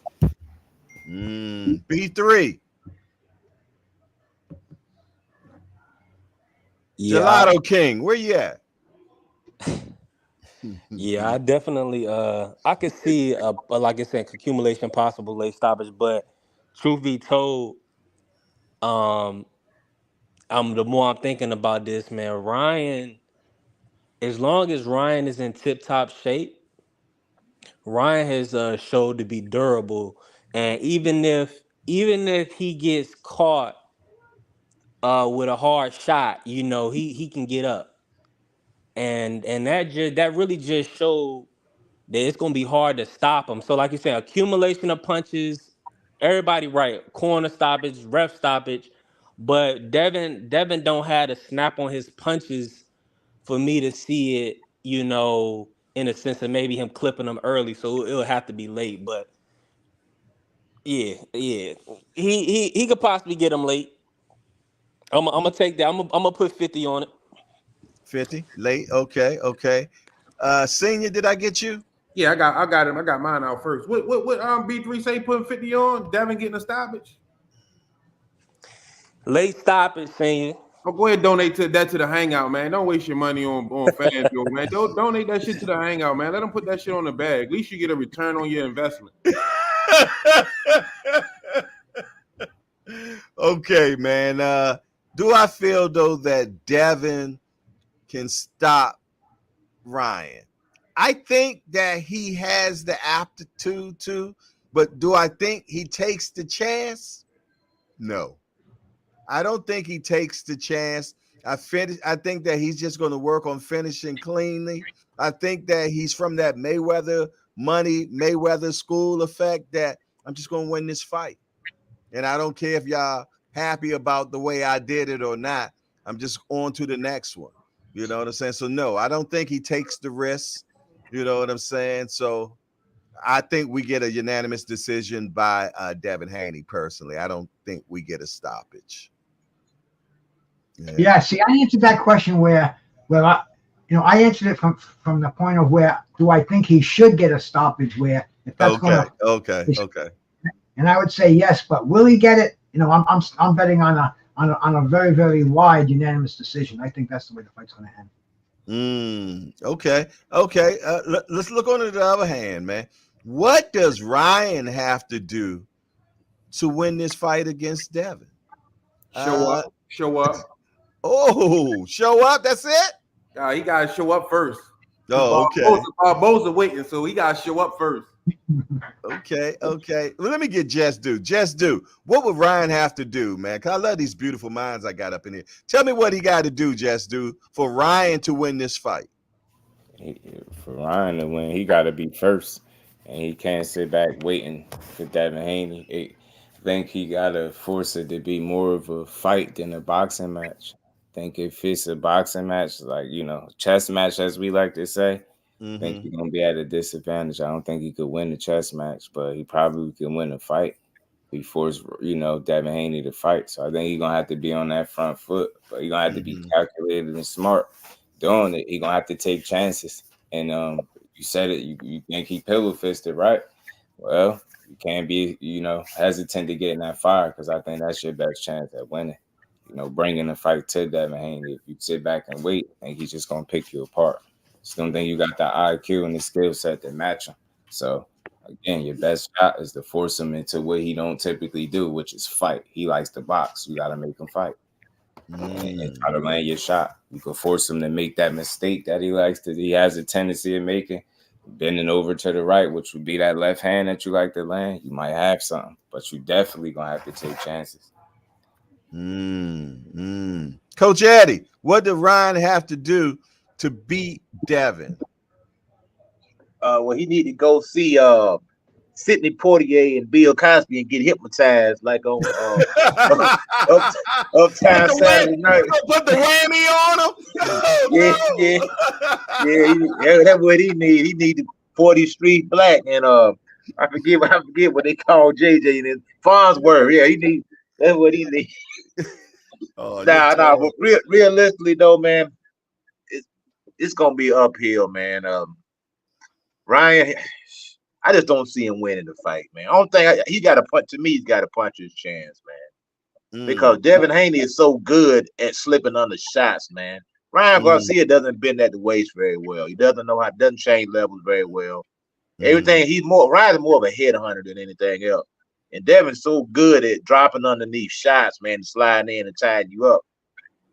So like I said, he's gonna have to box aggressively, let his hands go, try to make it a rough fight, but he's gonna have to basically try to outwork Devin. That's how I see it, and hope that he can land his money shot, which is he does have a good fast left hook. But to me, he got to punch his chance, in my opinion. Okay, Bruce. What does Ryan have to do? If you were Ryan's coach, what would be the game plan? I would say once again, like some of my brothers said, catch him early, a left hook. I mean, Devin is looking for the left hook, and you're gonna have to feed it to him. You're gonna have to show him that it's a little more than the story, and that's what I think Ryan has to be aggressive from the start. He's a young guy. He should be in great shape if he's laying off the enjoyables. And you know, like Senior said, bro, he's got to get to that ring, man. I think there's a lot of time between now and the 20th of April. And you know, Ryan's a crazy young man with a lot of fucking money, bro. One minute he's praying to Jesus, he's straight as an arrow. He's trying to convince the audience that he never touched coke in his life. I mean, this right now he could be in the crack house. Who the fuck knows about Ryan? You know, so I think, and plus when he's in the ring, man, I've seen fighters have breakdowns in the ring before. I don't know if you cats remember Oliver McCall. Yeah. We could see something like that, man. I mean, if I turn my brain on, I can think back. It's probably happened a half dozen times in my memory. But you have to be 100% mentally sharp. Boxing is 80-20 mental to physical, bro. And Ryan, I don't think Ryan is there mentally. I think he's going to get washed in the ring. But if he does have a chance, I think it has to be early, and it has to be land that left hook and follow up on it. Devin has been hurt, but nobody's been able to follow up on him. That's what Ryan has to do. He has to stay in his face and just keep blasting him, get him out of his game plan. I don't think it's going to happen, but it's the only chance he has, in my opinion. B3, did I get you? No chance. Got himself right now, man. He don't know what to do. Yeah, I ain't never seen him so slow and man, lead the gelato. It ain't the gelato, it's the tape. Man, it's listen, a mixture of both. Man, he on that Ryan Garcia, Tank, man. I know what Tank is. He on that Ryan pack. Yeah, that Ryan pack got him stuck. I'm on the double vapes over here, my brothers. Double vapes. Oh Lord. Double vapes, man. You too filthy. You got it. Hey, B3, we'll come back to you. Me personally, man, I think the best chance Ryan got to do is doing what he's doing right now. I think he needs to continue on with the psychological warfare. I think he needs to really get Devin pissed off, man. And I think he's been doing a hellacious job so far. Started out with the chair. The chair was already planted before the Haneys even got in the building, man. When I first got in the building and I seen that chair, I said it to Blue Blood. I said, yo, that's going to be a problem right there. And it was a problem when they seen it. They were not happy about it. You know what I mean? So that was the first punch thrown. You know what I'm saying? And I felt though that he was the he was the better of the first press conference, you know. And then this the second press conference, Lord have mercy, definitely a crap show. It was a crap show to me. But I think he really needs to really keep on doing these type of things, man. Find out what tugs on Devin's strings and pull him. Now, when it comes to getting in the ring, hey, he got to make it an ugly fight for Devin, man. Devin don't like it inside, Jack. And he got to pick the lock first. He got to get in the door. And Devin has a magnificent jab. You know what I'm saying? So for him to get around that jab is going to be a problem. Yeah, he's going to have to keep his foot on the outside of Devin's, man. You know what I mean? So he's fighting a downhill battle, I think, once he gets in the ring. You know what I'm saying? So I really focus. The Devin. I mean the P. Diddy thing. Another psychological thing, man. Yeah, the T-shirt and the picture of them in the pool together, you know. And right now, P. Diddy trending about grooming young guys. Yeah, that didn't look good either, man. So he know what he's doing.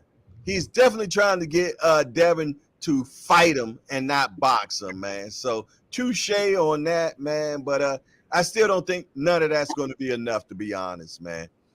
Devin wins by unanimous. I said unanimous. Yeah, put that in the book, Al Booger.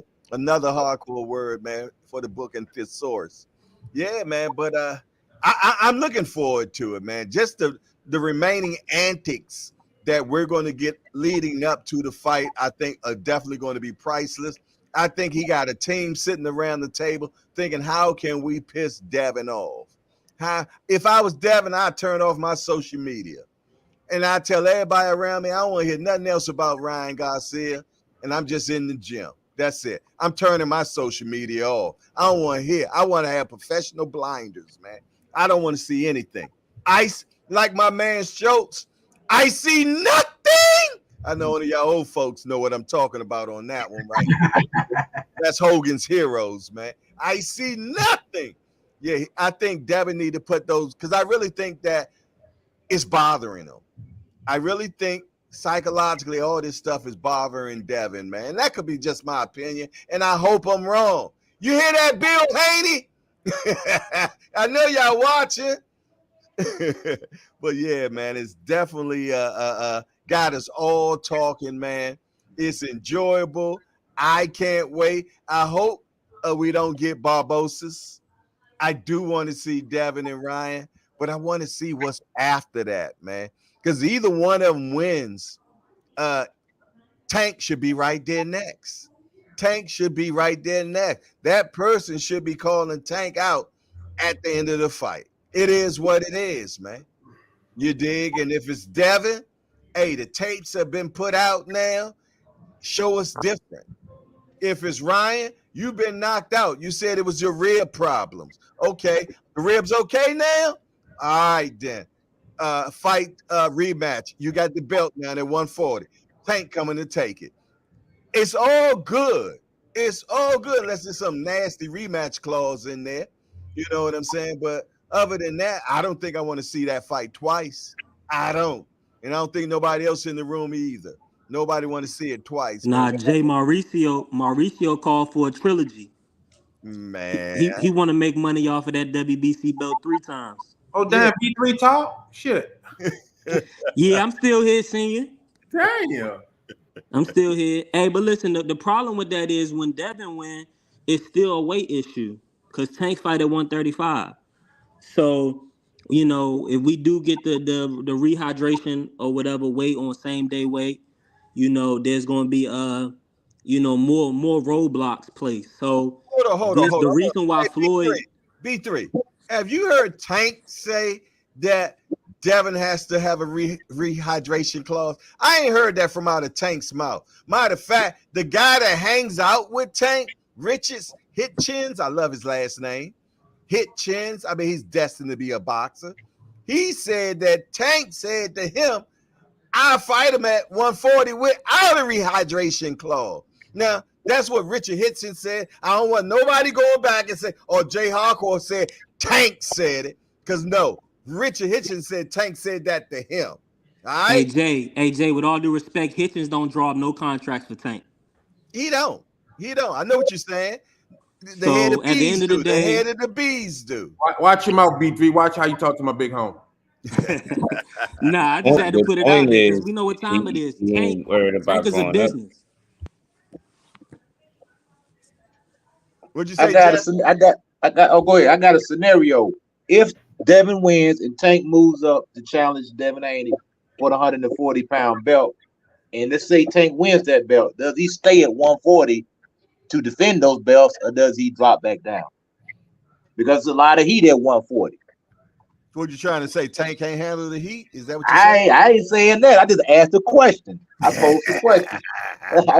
That's it to the panel. If he win those belts at 140, does he campaign at 140, or does he just hold on to? Or does he let those belts go? Or What does he do at one? Does he stay at 140? Does he fight the Teofimo Lopez? Does he fight the Cuban Matias? Does he fight the Gary Antoine Russell? Does he fight those guys? Because you got a lot of tough competition at 140.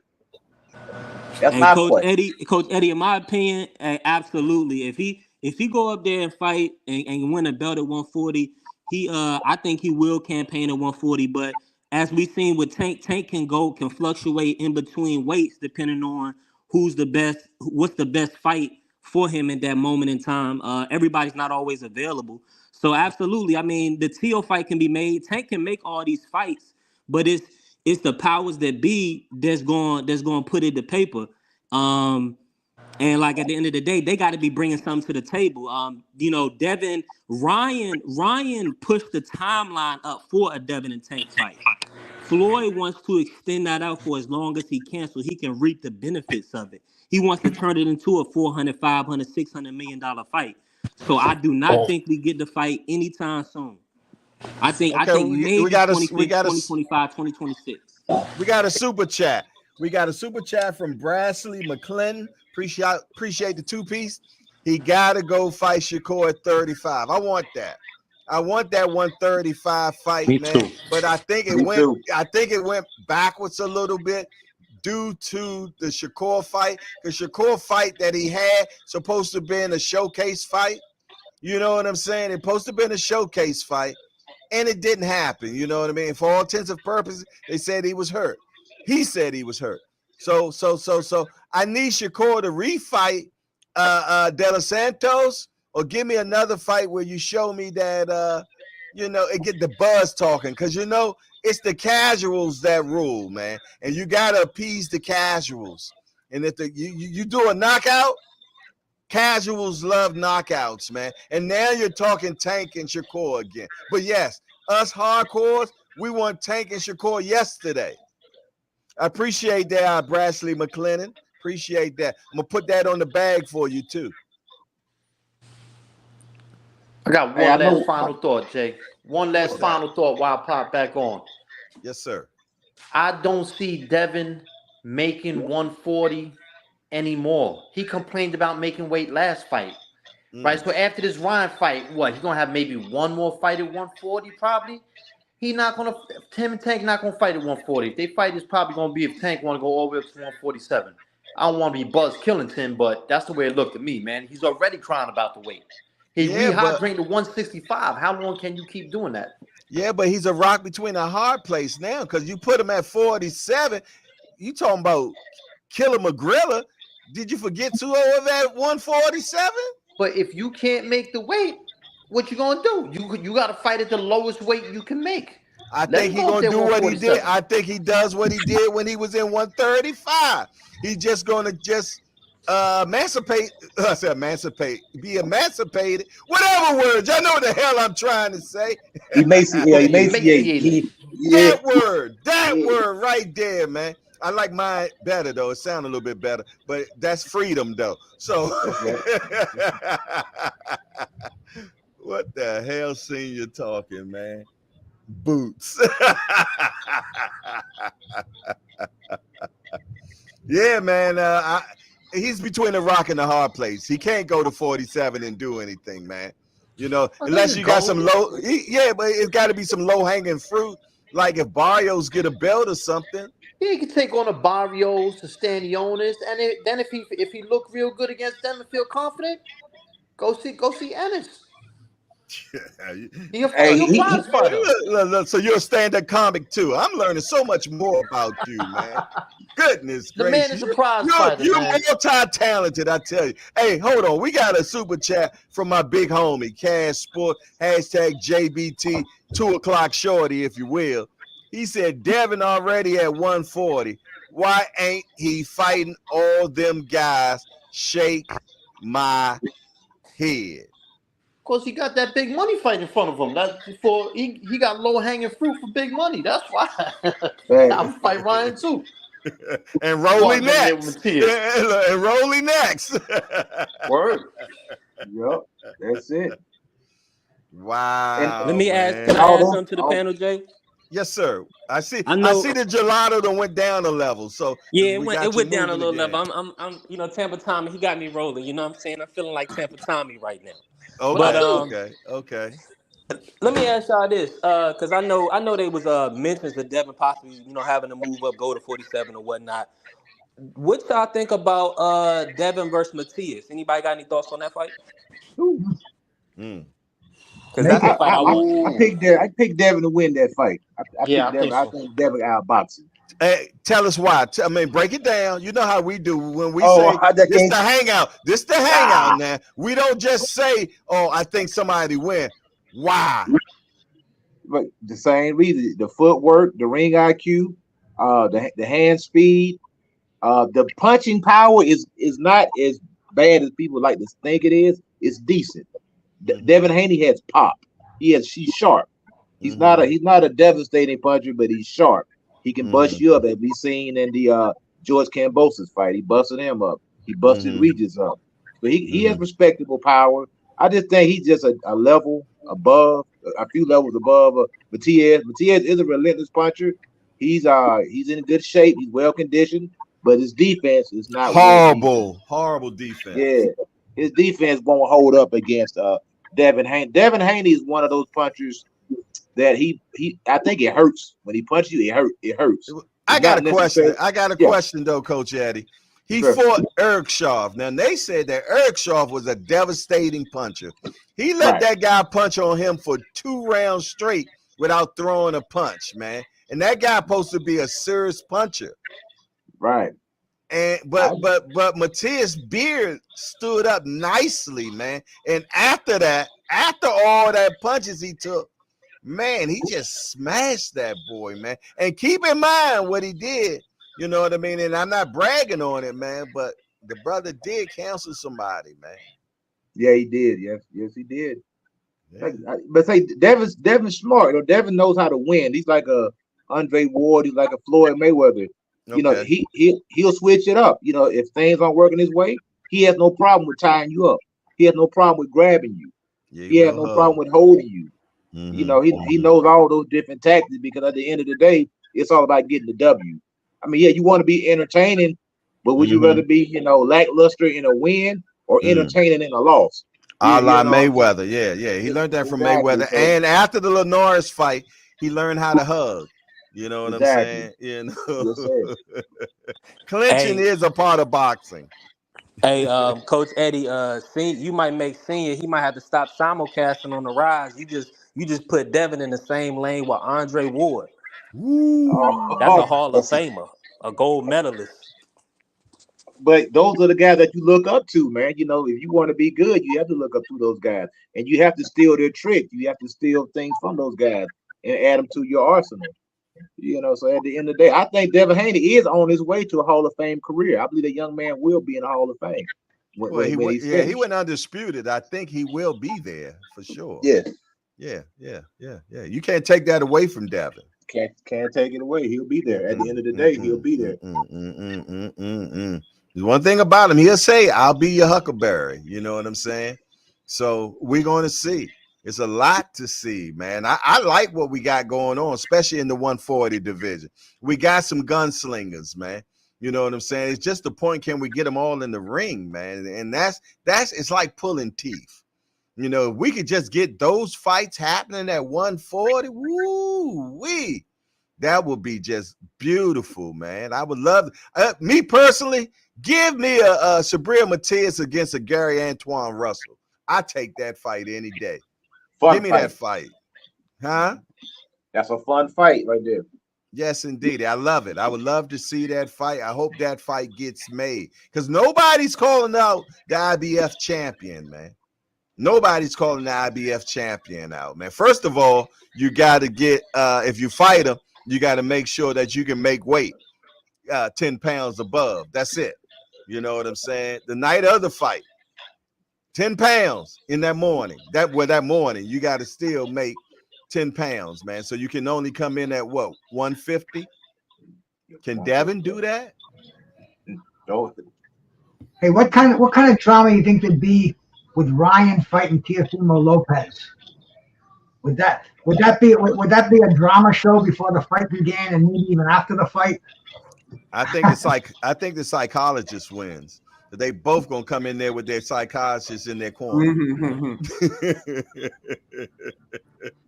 But no, I mean, seriously, any of these fights at 140, I mean, we've been waiting for Ryan, we've been waiting for Devin, for Tank, for Haney. Let's get these guys in with each other, man. Anything at 135, 140. That the belts really don't mean shit anymore. The weight division doesn't mean shit anymore. It's the name marquees fighting the other name marquees. A side versus A side. I mean, this is the kind of fights that we want to see today, and get these guys in the ring with each other before it's too late. Yeah, but that's not fair though, because they playing keep away. You got a guy like Russell and Matias. These are your clubber lanes. These are you guys that's waiting on the outskirts. These are your tough fights. You're not going to look good against Gary Antoine Russell. I don't care who you are. You're not going to look good against him. You're not going to shine against him. He's going to be on you. And he's smart. Exactly. And he come from a boxing family. Yes. You know what I'm saying? So you're not going to look good against the guy. He's a tough out. Nobody's calling his name. Nobody's calling that guy's name. But you got to give those guys an opportunity.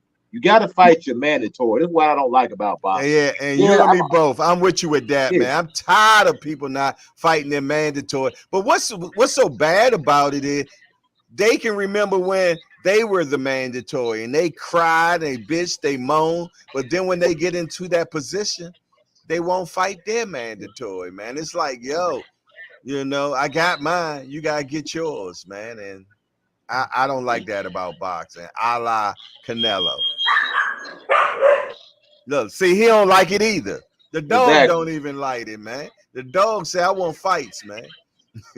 and all these fighters, the $100 million payday, unless your name is Tyson Fury or Anthony Joshua or Usyk, you're not getting $100 million payday. That's especially with no pay-per-view. It's too easy to stream a fight. I mean, I like PBC, but why would you go and sign a contract with Amazon? And that's the very same device that everybody used to steal your fight. They ain't gonna buy that fight, man. They're not buying nothing, man. So I never thought about that. Good Lord, you're right. Yeah, man, nobody buying those fights, man. I mean, that $400 million stuff is over with. That record will never ever be broken. It'll stand for eternity. Yeah, 400 million pay-per-views. No, 4 million. Yeah, I'm sorry, 4 million pay-per-views. That record will stand for eternity. It will never ever be broken because it's too easy. It's too easy to stream a fight, or you can just tune in to somebody's podcast and get the play-by-play like back in the day. Because a lot of these fights is garbage fights anyway. You know it's gonna happen. So why would I spend $90? My cable bill is already $200. Then I'm adding in 2 or 3 more pay-per-views. Now I'm up to $400 for a cable bill. Nah, it's just not happening, man. So these guys got to get in and fight, man. At the end of the day. Well, you still got a cable bill? You ain't cut the cord yet? Yeah. We was talking about that last time. I got my cable bill. I got it down to $70. They tricked me. They said you can keep it for $70. I said, all right, I can roll with that. Okay. I didn't cut the cord about 5 years ago, man. Yeah. Question. I got a question for y'all, man. Does anybody know or have an idea? Because it's looking like to me like what's up with Gary Antoine Russell? Why? Like it's like they got him on the shelf, like he's being blackballed. What's happening with him? Well, the Russells have always had big spaces in between their fights, and I don't know if it's the business of boxing or this is how they like it, just to keep themselves. I don't know. I don't know if anybody has the answer to that, man. I don't know. Are they shrewd businessmen? I don't know. I have no idea, and I don't want to speculate. I don't know why we don't get Russells like we want, man. Oh, that's sad, man, because Gary Antoine is exciting to watch, man. He really love that exciting kid. to watch, man. I love that kid, man. Yeah. He can rumble. And I actually had a chance to go to the Russells gym one time and watch Gary Antoine Russell train. And if you go all the way back to maybe about 4 or 5 years, y'all can see the interview that I did with him. You know what I'm saying? But I watched the kid train, and they got stuff in their gym, man, that they make.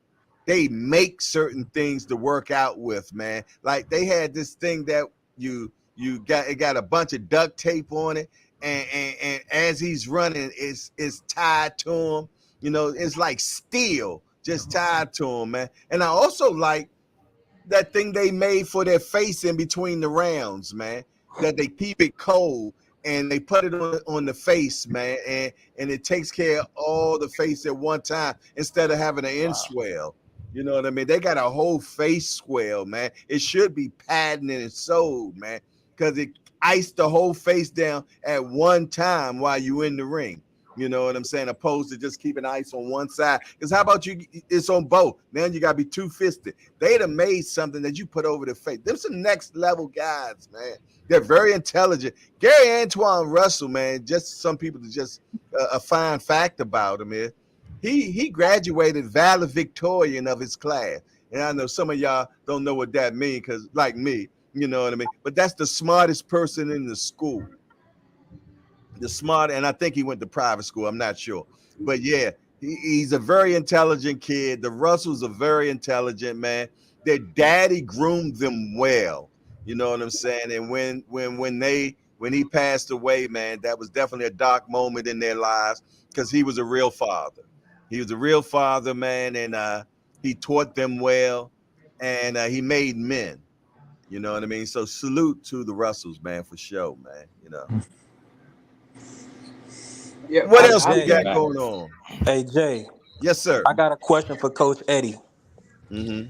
Hey, Coach Eddie, in your opinion, who do you think would be a tougher fight for Haney, Matias or Hitchens? Dang, man, that's a good question, man. I'm almost at a loss. I think Matias might be two different fighters. Mm-hmm. Yes, you got one guy who's relentless and Hitchens, he's a good fighter, man. But I don't know if he has the experience or the pedigree to hang in there with a Devin Haney. But I think Devin and Richardson is more of a boxing match. Tactician. And I think, two tacticians, more technical fight. And then the Matias fight, that's more of a technician versus a boxer, puncher, relentless pressure type guy who's coming in to get you out of there, who's coming in to do work. So I mean, he could break him down. It could be an Ali Frazier type of fight, We have that type of, that boxer, that style matchup, that boxer versus the quintessential pressure fighter. And it could, you never know once you got to get these guys in the ring, man. And that's the beauty of boxing. We can speculate all day long, but until these guys get in the ring, we just don't know, man. Facts, man. Appreciate you. The reason I asked because a lot of the hardcore family like Hitchens a lot. I like Hitchens a lot, and they believe that Hitchens can get over on Haney. So I think it's good matches. I was kind of thinking that 140 picture would Devin and Bill want to see Hitchens versus Matias before they jumped in with Matias? Or would they rather go? Would they, in their minds, would they prefer the Matias fight and then Hitchens probably, try to get the belt off of Tio or something like that? You know what I mean? Good point, man. Good point. I like Richardson Hitchens. I like that kid, man. What they call him, Africa. I like him. He's very technical. You know what I'm saying? I don't know nothing about his chin yet. Anybody know about his chin? Nada. I don't know anything about his chin. So that's how his defense is superb. Yeah, very good defense, definitely without a doubt. I can't no one argue touch with his that. chin. I got a question. What about Keyshawn versus Andy Cruz? Woo! I'm Andy on that, man. I feel though, man, he beat the guy 4 times in the amateurs. And I know y'all gonna say, "Oh, Jay, that was amateurs and all that." But in actuality, man, I feel though that it's like you got dogs, man. When them dogs had that fight, man, and one dog puts his ears back, and them ears just stay back the whole time, man. I just think that Andy always going to have the psychological over Keyshawn, man, and him being in there with Bozy, and learning from Bose. He's sitting down on his shots and everything now. I think it would be an excellent fight. But if I had to put my $1 on it, I'm gonna have to go with the gold medalist Andy Cruz, man. I would rock with Andy Cruz right now. Yeah. Just I rock with him slimly, but if they wait a little bit, Keyshawn, he a gym rat. He with a serious team. He's young. He's doing, he's definitely growing, man. And he definitely looked stronger than Andy. You know what I'm saying? I know that don't mean everything. He definitely have a pro style. He came in with a pro style. Right. He come with that pro style. He can still develop. So if they fought at like 140 or something, I might lean towards Keyshawn just a little bit if he continues to develop. But 135, Andy all day. Okay. But he ain't I like Andy, man. That's my only worry about him. Yeah, that's scary, ain't it? It's scary. But then scary, again, man. Sweet Pea ain't have no pop either, until he needed a knockout and he would get it. Are you comparing Andy Cruz to Sweet Pea? Yes, I am. Yes, I'm not saying he's Sweet Pea. I'm not saying he gonna be Sweet Pea. But the similarity is he's got a flashy defense that sways the judges. You know what I mean by like a flashy defense? It looks slick. It looks fly. Like you can win with that kind of defense. Whereas like I don't know who's another defensive fighter, man. Haney. If Haney just shells up and goes all defense and coast, you're not gonna win like that. It's not, he might really win, but it's not gonna look good. He'll have a hard time winning. Andy's defense is flashy, man. Like it looks like he's straight outclassing you when he's executing defense. And then he coming back with pinpoint accurate shots. And shit, my mother from Cuba, so I'm a little biased too. Crazy defense, man. I was watching the kid defense last week. Oh my goodness. Picking off shots and everything. It was just beautiful to see him in the ring.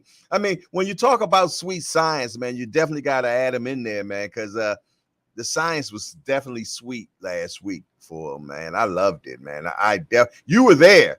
You were at the fight, man. So yeah, my first time I attended a fight, I was there. That's right. After 27 years, man. Yeah. Shit, after 49 years on this earth. Yeah. Oh, yeah. I guess so. Yeah. But yeah, after 27 years of prison, though, man, you came out and seen your first fight, man. Wow. Yeah, that was a good experience. I'm gonna be real, y'all. Okay. If I was Keyshawn, I would leave Andy alone. Why? I think it's a bad style matchup because Andy. See, the thing about it is Andy can box very well. He's a high skill boxer, and he can get like Coach Tommy was saying, man. Andy defense is top level. He's elite. His defense is so elite. Shakur had to tweet about it. Yeah, he did. When Keyshawn is really his brother. So if I was Keyshawn, I would, stay out of his business. Yeah, just it ain't. T.O. is his route.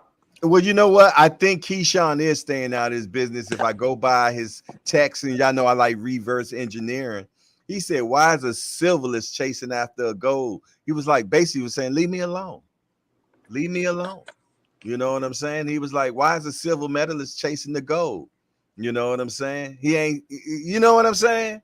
That was a slick way of saying, you know. I mean, the gold chasing silver. Yeah, why is the gold chasing the silver? Yeah. Thank you for the correction. Yeah, that's what he tweeted. You know what I'm saying? He was like, "Leave me alone, man. Not right now." You know, and rightfully so. Do you think we get I'm gonna put a year on it. Do you think we get Keyshawn and T.O. within a year? Keyshawn and T.O. We should, because Keyshawn believes he could beat T.O. You know what I'm saying? I can see Top Rank making it happen. Top Rank will put you in there and fight. That's one thing I like about Top Rank, man. They'll put you in there, especially when you're about to leave the building. Oh, they're going to get everything they can out you before you go. So I can see that fight happening. I think we're going to get T.O. Matias first. One thing, T.O. will get in there, man. T.O. Teal's taking on a good level competition. Devin Haney, Teo, Loma, they get in there, man. You got to get them dudes their props for that, man. They got really, really good resumes, man. For the amount of time they've been fighting, for the amount of fights they have. I think Teo is going for the biggest fights he can get now. You see, he calling out Crawford, man, which makes no sense to me. That's how we know he crazy. But yeah, it's crazy. Yeah, Crawford will wash that boy, man. He will wash him. I like Teo. Even the Fortnite Teo flipping back for Teo to beat Lomachenko, Crawford stops him. Teo problem is the opposite of a Tank's strength. I probably sound like a broken record. Y'all heard me say this a lot. What I like about Tank is that he don't need to think. He don't got to put that pressure on himself because he listens to what his coach says and he executes. That's a lot less pressure on yourself. Teo, look who he got in his ear. I think he's fighting on autopilot as well. Just like Coach Eddie was saying about Devin, that he fighting on autopilot. I think Teal's doing the same thing, and I don't think he's smart enough to do that, man. He don't know if you want to be a puncher. He don't know if you want to be a boxer. When he working behind that jab, it's a beautiful thing to see. When he starts just pot shotting 1 and 2 shots, it's like trying to rely on straight athleticism. Man, he frustrates the shit out of me, man. It's such a waste of talent, man. Yeah, he seems like he abandoned things, man, when he can't understand the puzzle. You know what I'm saying? Yeah. He just abandons it, man. And and that's what good coaching helps. You know what I'm saying? Yeah. And I feel though that you got these daddies that can take you but so far, man. But after a while, you need to get a world-class coach to take you to the promised land, man. And it is what it is, man. And you gotta feel, you gotta be smart enough to say, you know what? I done took my son as far as I can take him. Yeah. And now I must, for the betterment of my child, let me take him to somebody that can, finish the task, man. But it takes only a real dad that can do that, man, that's willing to say, you know what? I step back for my son. I step back. You know what I mean? But you ain't got that a lot, man. You got these cats, man, that just ride it till it's over with, till the wheels fall off, man. One of my trainers, he did that for me. He was training me. Then we started taking on a few new guys. Mm-hmm. He's like, listen, I'm gonna introduce you to Shaquem. He's a more advanced trainer. I'm gonna stick with the green dudes. He's gonna take you farther than I can take you. And he put me in his kit. That's why I don't know if you've seen it in the Apple chat. I sent a picture of the two bald head black dudes. That's them. That's both of them. Wow. Okay. Yeah, man. And that's so important, man. If you want the best for your child, man, step back sometimes and let somebody else help, or at least get a good, strong OG as your second coach, man. That's right there, man. Yeah. If you must be in the limelight, you know what I'm saying? It's like a good rapper gets a good ghostwriter, man. You know what I'm saying? Get a good ghostwriter in there, man. That's gonna help take your son to that next level, man. And just give him credit. And just to piggyback off of that, a lot of guys, they want to emulate what Floyd did, but you got to remember Floyd's dad and his uncle, those guys were world-class fighters, man. I mean, Floyd Sr. he got shot in the leg, man, but he was in there with Ray Leonard. Floyd Sr. was a good fight, man. Yes. He could box. Roger could box. Facts. So I remember Floyd just coming back to the corner. And the only thing Roger said, just keep doing what you're doing. You effing him up. You effing him up. Keep effing him up. That's all he had to say. He had to give him no breakdown. Hey, do this, step over, look for this. He just said, keep effing him up and keep boxing him. That's all he had to say. They call Roger the Mexicutioner. He was whipping some Mexican guys, man. Yep. And that's because the work has already been done in the gym. Well, all I got to do is come back to the corner. Hey, man, keep effing him up. Keep doing what you're doing. Floyd already knew what time. When he said that, he knew what it was. A lot of these guys is trying to train these guys in 1 minute. Like they trying to give them a whole training camp in 1 minute. Okay, you need to step over and then pivot and then do that. Man, look, fighter ain't gonna remember all that, man. You ain't got but really about 15 seconds or 20 seconds of give some good instructions. Other than that, you need to try to get the fighter, calm him down, try to get him refreshed. You know, if he's busted up, you know, clean him up a little bit, keep his nose from bleeding. You know, put some Vaseline on him. Then you got to send him back out and give him some instructions and go out there and execute. See, back when I was fighting, it was no coaching. When I fight an amateur, you couldn't coach from the corner. You had to shut your mouth. See, now they coach from the corner, so you had to figure it out while you was in the ring. So you only thing you could do what your coach told you to do. They say no coaching from the corner. No coaching from the corner. That's what they tell you. No coaching. Back in the 90s, with no coaching from the corner. Couldn't coach. What do you think of the training situation going on with Devin Haney and Ryan Garcia? Ryan's all over the place.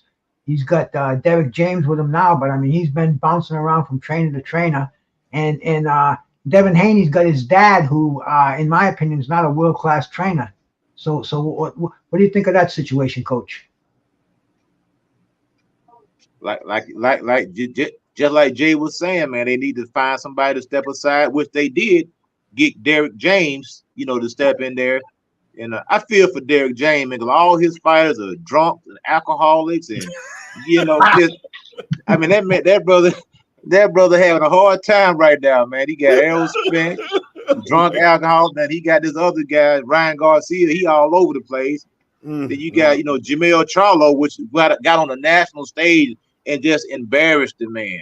Man, if I was Derek James, man, I would have did a Teddy Atlas on Jamel Charlo. Said, look, man, we ain't gonna fight, man. I'm gonna throw the towel in, bro. You embarrassing yourself, man. All this running around, ain't doing nothing. It was just embarrassing, man. But you got to have somebody. The difference with Floyd and Roger is that you had guys that been there, done that. They've been in the ring, you know. And I'm not saying you have to be a boxer, because a lot of guys that box are terrible coaches, and then you have some guys that never box. That's so true. Pretty decent coaches. So you got trainers that didn't do well as boxers, man. Right. But hell of a trainers. Look at Crawford's coach, man. He did, he didn't do well. But man, I think he's a phenomenal. I'm talking about Bomac. Bomac's a phenomenal trainer, man. You know, and he got good eyes, man. He got good eyes. He sees real good, man. You know what I'm saying? So, yeah, man. So you never know who we're going to become. And Derek James wasn't no great fighter as well either, man. I mean, he had an okay record, man. You know what I'm saying? But I feel though he's an excellent trainer. I think he trains his fighters to fight like how he was fighting, though. You know what I'm saying? If you go back and look at how he fight, you'll see Spence fighting the same way.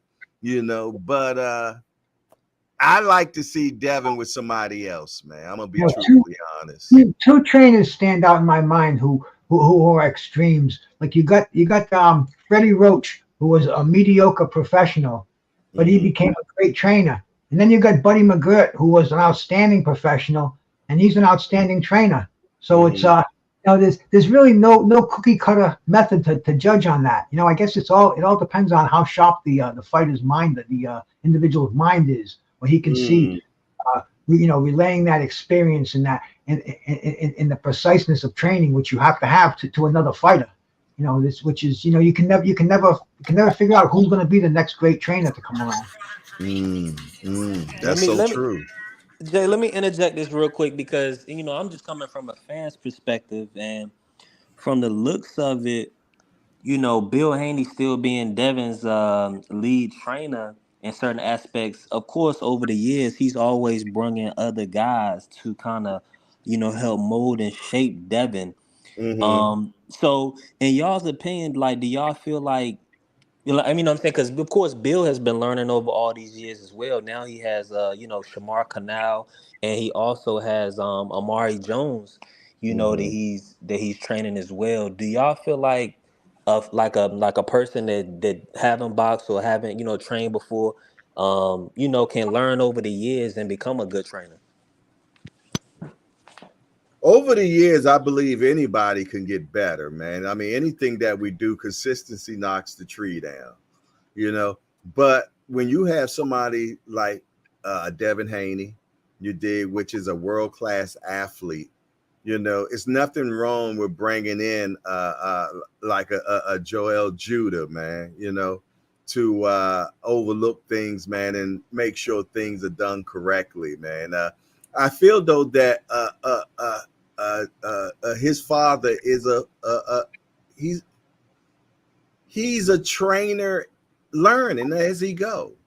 You know, he's learning as he go, man. And shout out to Bill Haney for what he has done for his son.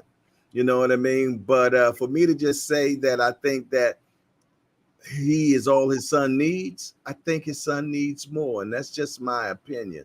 I would personally bring in the older trainer, a world-class trainer, man. And so I make sure that my son is getting the best that he can receive, because he has a world-class athlete. His son is on the top of the world, man. It is what it is, man. So yeah, I would, you know, iron sharpens iron, man, and I would get the best help possible for my son. Yeah. I want to ask you this real quick, not to cut you off, and I want to ask. People kill me when they say I'm not. I don't mean to cut you off, but then cut you off. I want to hear your opinion on this. Who in boxing? Who would you like to see as a? Let's say if you had to pick a second or somebody to oversee, if you know, because that he hasn't worked with, you know, like Yoel Judah. Who would you recommend? You know, to help him kind of get more polished and be able to get over the, you know, be more exciting to the fans and possibly be able to step on the gas in some of these fights so he can start getting opponents out of there, or at least, you know, looking more dominant offensively. I like Ronnie Shields, man. I think he'd be a good fit, man. Rodney's nice. He's very nice. Yeah, but well, one thing about Ronnie, man, I just don't feel though that Ronnie makes his fighters aggressive enough. You know, because remember, Jermell Charlo was with Ronnie Shields, and he was a beautiful boxer, but he didn't get aggressive until he got with Derek James. That's when we seen the aggressive part of him, you know. So I don't see the aggressiveness from Ronnie. Like I'm gonna be honest, I would love to see a bowl match, but that's not going to happen. You know what I'm saying? So let me think on that for a second. Who would I like to see? Man, I would love. Man, I wish Roger was still around, man, because Roger was the yin and the yang. Where his brother was the offense, and he was his brother was the defense, and he was the offense, man. And you put them both together, man, it just made a beautiful fighter. I like to see it with me, man. I'm gonna tell you why I want to see it with me. Okay. You know what? I like Hunter too, man. I like Hunter. Yeah. I'm gonna tell you why, Coach. Because we treat these trainers just like we treat the A-level fighters. Facts. As though a lot of these guys are getting these guys that are already champions when they come to them. Inherited. Yeah, inherited. But a lot of your best trainers are guys you never see them, man. You'll never see them on TV. Yeah, You'll never see them in that corner. Because how many trainers actually make a world champion? Like from the ground up. Like a Calvin Ford and the Kenny Ellis. They made Yeah. That's organic, grassroots, man. Grassroots, like a Floyd did. Yeah, from the cradle to, you know, that's what you know. You gotta like Mike Stanton. Mike Stafford, sorry. He took them guys from the grass. Rest in peace. Took them guys from the grass, man, and got them to the world title. You see what I'm saying? Well, Bill did too now. Yeah. Bill Haney did too. He took his son from the cradle all the way up to now. And we got to give him that credit. And one of the greatest of all, man, Emmanuel Stewart. We would take him. Yeah. Man, I love Manny, man. Yep. Man, I'm gonna tell you who I think would be a good trainer, man. I think Lennox Lewis would be. I think Lennox Lewis would be a great trainer for a heavyweight, man. Oh, for a heavyweight. Well, we talking about for Devin though. Okay. Yeah, for Devin. About anybody but himself, you know. The Lennox I've seen lately, he doesn't look like he could impress his skills upon anybody else. He just seems, he don't care. Yeah. It takes a lot of time and patience to be a trainer, man. A lot of time, a lot of patience. A lot of money sometimes too. Yeah. Low key, you know who sound like a good trainer, man? What's that bald head white dude now? He used to fight in like 130. Bones Adams? Oh, yeah, Clarence Bones Adams. Yes. He said, I just heard him talk, but just hearing the way he speaks about the fight game and all that, it really impressed me, man. It had me intrigued. Right. Yeah. I like Andre Ward's coach, man. I like him. Virgil Hunter? Virgil Hunter. I like Virgil. Yeah. Yeah, Virgil's very smart, man. So yeah, Hey, I would hey love Jay, that. I think. Go ahead. My bad. And I think you hit it. like Cunningham too. All these guys are excellent trainers. I think you hit it on the head with your first one, Bomac. Bomac is my number Bomac, one. Yeah, Bomac's when my number Bomac one. put that game plan together in the Chris Eubank Jr. Liam Smith rematch, man, that was phenomenal work, man. He did so well they sent him to jail. Man, They was criminal. listen, They sent him to jail. Guess what? And he did so well that he able to go back over there anytime Chris fight. So I'm happy for that. And I just feel like Crawford. I wanted to talk with y'all about Crawford a little bit too, but I think Crawford might maybe have a fight or two left. But I think I don't see why Devin wouldn't reach out to Bomac and get some work because. Or maybe even Crawford. A lot of these guys like training. Maybe they're not gonna do it full time, but you gotta pick these guys' brains, man. Because Crawford and Bomac, they at the top of the game. They doing some amazing work. And everybody that's under Bomac is winning. Everybody. Everybody winning under Bomac, man. That song they say, all I do is win. That's Bomac, man. That's what he doing. I like Bomac, man. He done been in the Hangout too, man. So shout out to Bomac. You know what I'm saying? But yeah, he's done an amazing job with all his fighters, man. And he's so real. I love the realism of that guy, man. Bomac just as ghetto there is, man. I love him, man. I like ghetto, man. That's just me, man. You know what I mean? And Bomac will tell you like it TIS is, man.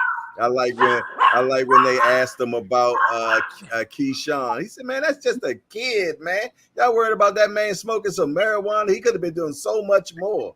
Man, you got all types of dogs over there, man. Yeah, this is my wife, dog. You're Pomeranian. Pomeranian, yeah, I see. 5 pounds. She'll bite your whole little toe off. Sounds like a kid.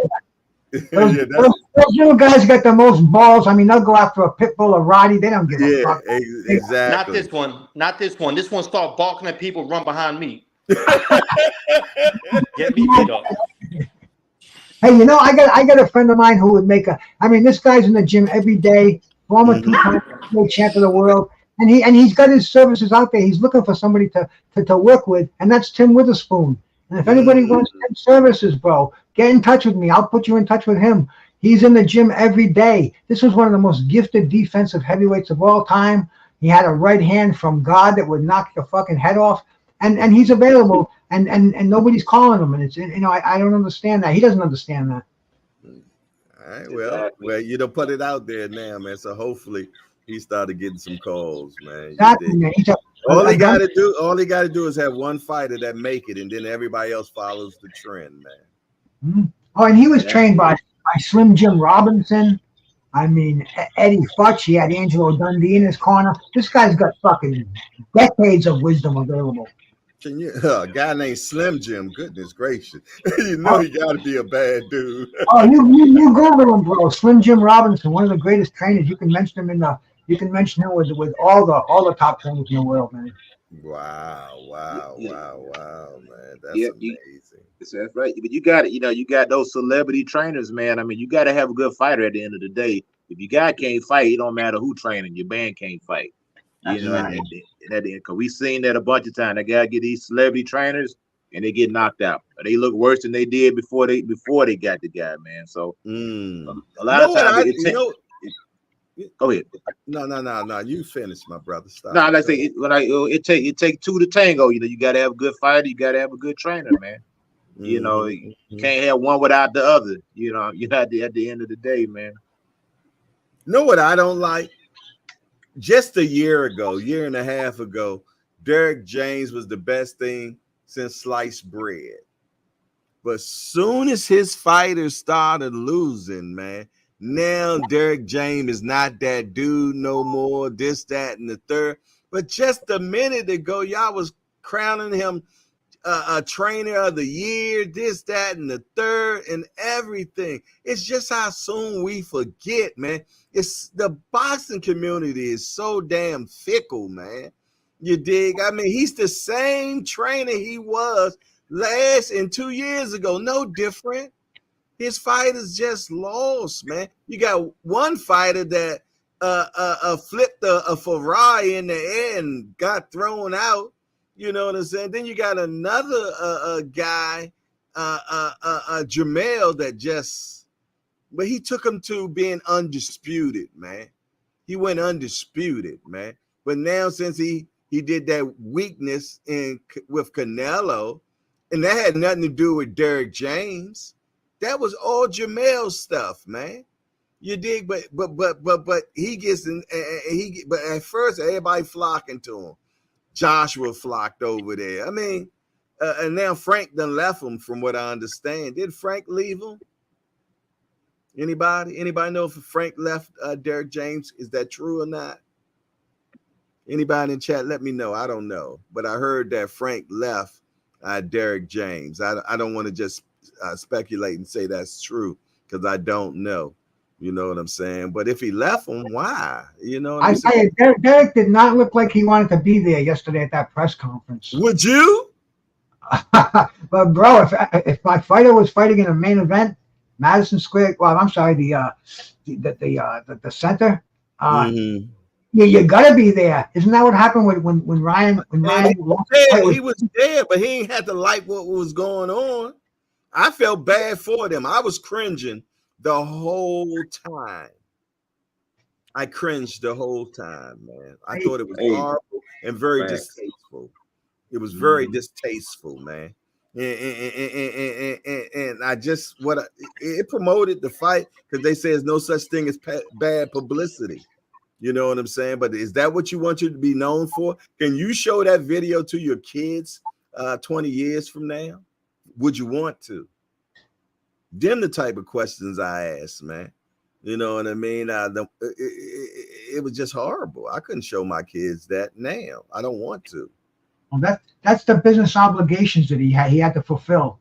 You know, this is just the side of boxing that we talk about because we know a little bit about it. But I mean, years ago, this is just the way boxing goes. They didn't even have press conferences like that where they were in New York one day and in California the next day. This is all 20th century, 21st century boxing. Yeah, I used to love the tours they used to take. Mayweather give you a tour. They're doing 3 or 4 places, man. You know what I'm saying? But they do it back to back, man, and that's all you get now. Well, at least they didn't even go back to back. They went Tuesday and then Thursday. You know, you normally get Tuesday and then Wednesday, you know. But that's PBC anyway. What we say? Aunt McQueen said he was the same trainer he was last year. Is there a possibility that can be part of what we're seeing now? Mother Nature's ruined my day. Okay, I'm old school. But listen here, fellas. It is 1:31. We've been chopping it up since 8 o'clock. A little after that, I was late today, but I think I made up for my tardiness, if you will. And I really appreciate everybody that has shown up on the panel today because we done had a lot of panelists today, man. And I want to thank everybody that came on the panel. Coach Eddie, Bruce Gads Boxing Jazz, Tampa Tommy, Remo, B3, who else? BNN Boxing News was up in here. Cousin Pete was up in here. Just Do Boxing was in here. The Rise Podcast, Remo was in here, man. It was a lot of y'all, and I hope I didn't forget anybody. Matter of fact, somebody's in the background right there. Okay, there go Remo right there. Yeah, man, I really appreciate everybody. William Old School was on the panel, man. It was so many people that came up in here, and if I forgot your name, charge it to my mind and not my heart. I mean well. Put it in the chat if you were in here. But I want to get everybody's burning desires before you get on out of here. Let's start with Coach Eddie, man. What you got to say before you roll out, Coach? Are you there, Coach Eddie? Yeah, my bad. Oh, yeah. Okay. Yeah, just wanted to get I'm looking before you left. Okay, yeah, I'm looking forward to 2024. Hopefully, we can get some of the fights that we all been clamoring for, and I hope a lot of these guys get their opportunity. The guys that have been grinding and working hard in these weight divisions and feel like they're getting overlooked, or feel like they're getting leapfrogged. I hope that they get their opportunity also, man. And that's all we can hope for in boxing, man. The best fighting the best at the end of the day. Bet. B3. Yeah, I just want to say appreciate you for letting me on, Jay. I've been rocking with you. Shout out to everybody in the chat, man. Shout out to everybody on the panel. Shout out to my guy Senior, man. I know he like sticking a thorn in my side on the Haney stuff, and I appreciate, and it's all love, and it's good banter, man. I just wanted to say, when I look at this from my perspective.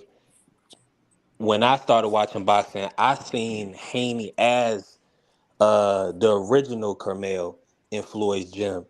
So when D1, he has his perspective on Devin not being special, and some people don't think Devin's special or whatnot. I look at it completely different, because from when I first started watching Floyd and started watching boxing, he had a young guy in there, that was growing and building or whatever that he was putting on. So when I hear about him going up against a Tank Davis at a young age and holding his own, that validates him to me, because he was able to get in there. He stood his ground, and at the end of the day, he had the cojones and the balls to go in there after his daddy only let him, do 4 rounds a few years before. So I love boxing, man. I just love putting respect on these boxers, man, for the great work that they do, the great entertainment that they show us. And that's what I got for you, Jay, man. Appreciate you, fam. Appreciate you, man. I broke out the violin for a minute though, but I appreciate you. Remo, what you got for me? Yo, y'all got me through my day. Appreciate y'all. Another good show. Y'all are some real degenerates. I just want y'all to know. But let's say about 10 minutes, I have some exclusive content in the chatment. And whoever's in the chat with a channel that want to throw it up is a very interesting video where I broke down everybody's viewpoints of this sparring. Oh wow. Whether it was from Big Floyd talking his talk before all the way to current. And something for everybody to check out later. But y'all got me through my day. Good takes on everybody, man. Y'all enjoy your day, man. Appreciate that. Tampa Tommy. Yeah, I just got 2 things, man. I just appreciate everyone who came on. Coach Eddie, Bruce Gas, B3, Ant McQueen, Thomas Hill, the whole team, man. I appreciate everybody, man. Naheem. And I want to see all this Dev, Tank. Y'all can keep that, man. I want to see Tank and Shakur clean out 135 and face each other. I'm much more interested in that, and that's all I got. Appreciate that. I think we all want that. Bruce, Gas, Jazz, and more, the big homie of the group. What's up? Hey, man, I love to talk boxing. I can't do this anywhere else, man. I'm going to go for a walk right now with my dog, a couple of miles. I'll see people. Maybe I'll talk a little bit of casual boxing talk, but, bro, I can't get any hardcore boxing anywhere. I appreciate you having me up here, bro. I feel the spirit in here, man. I feel the love. And, man, you're getting me through. I got a great buzz on for the day. And everybody, look, I see you at the old timers chat on Sunday at 8:00. Absolutely. I look forward to that, my brother. And thank you much for having me on there. It was a pleasure having you. Everybody, man. For the love of boxing, man, please. I salute everyone. Salute. Also, Ant McQueen was in here, man. Breakdown Shorty. We appreciate him. He always breaking it down. And last but not least, at 2:00, it ain't over. The JBT ain't over. I just wanted to get a break before we go into Cash Sports. Yeah, I'm talking about the Boxtorian, man. The Boxtorian, man, is coming. If you want to learn something about boxing, check the JBT Network with my guy Cash Sport, hashtag JBT, at 2 p.m. At 2 p.m., he going to be breaking it down like he always does, man. If you don't know, it's right here. Cash Sports. That's my guy right there. Look for that. Google, well, not Google, but, go on the YouTube and go join his channel. He's going to be going live in about 42 minutes, man. And he won't be late. He won't be late like me, y'all. Yes, indeed. So y'all go over there. Y'all check Cash Sports, hashtag JBT, and I guarantee you, you're going to learn something. And how they say, he'll learn you. And next week, he's going to be giving a quiz. He's going to be a test where you're going to win stuff. So you might want to go back and watch a lot of his shows, man. So you'll be sharp and ready for the test, because he is the box historian. He's not a historian. He's a box historian. You heard me. Get on over there. Check out my guy, Cash Sport, hashtag JBT. Also, my guy, Just Do Boxing, was in here as well. Always bringing the unbiased approach, man.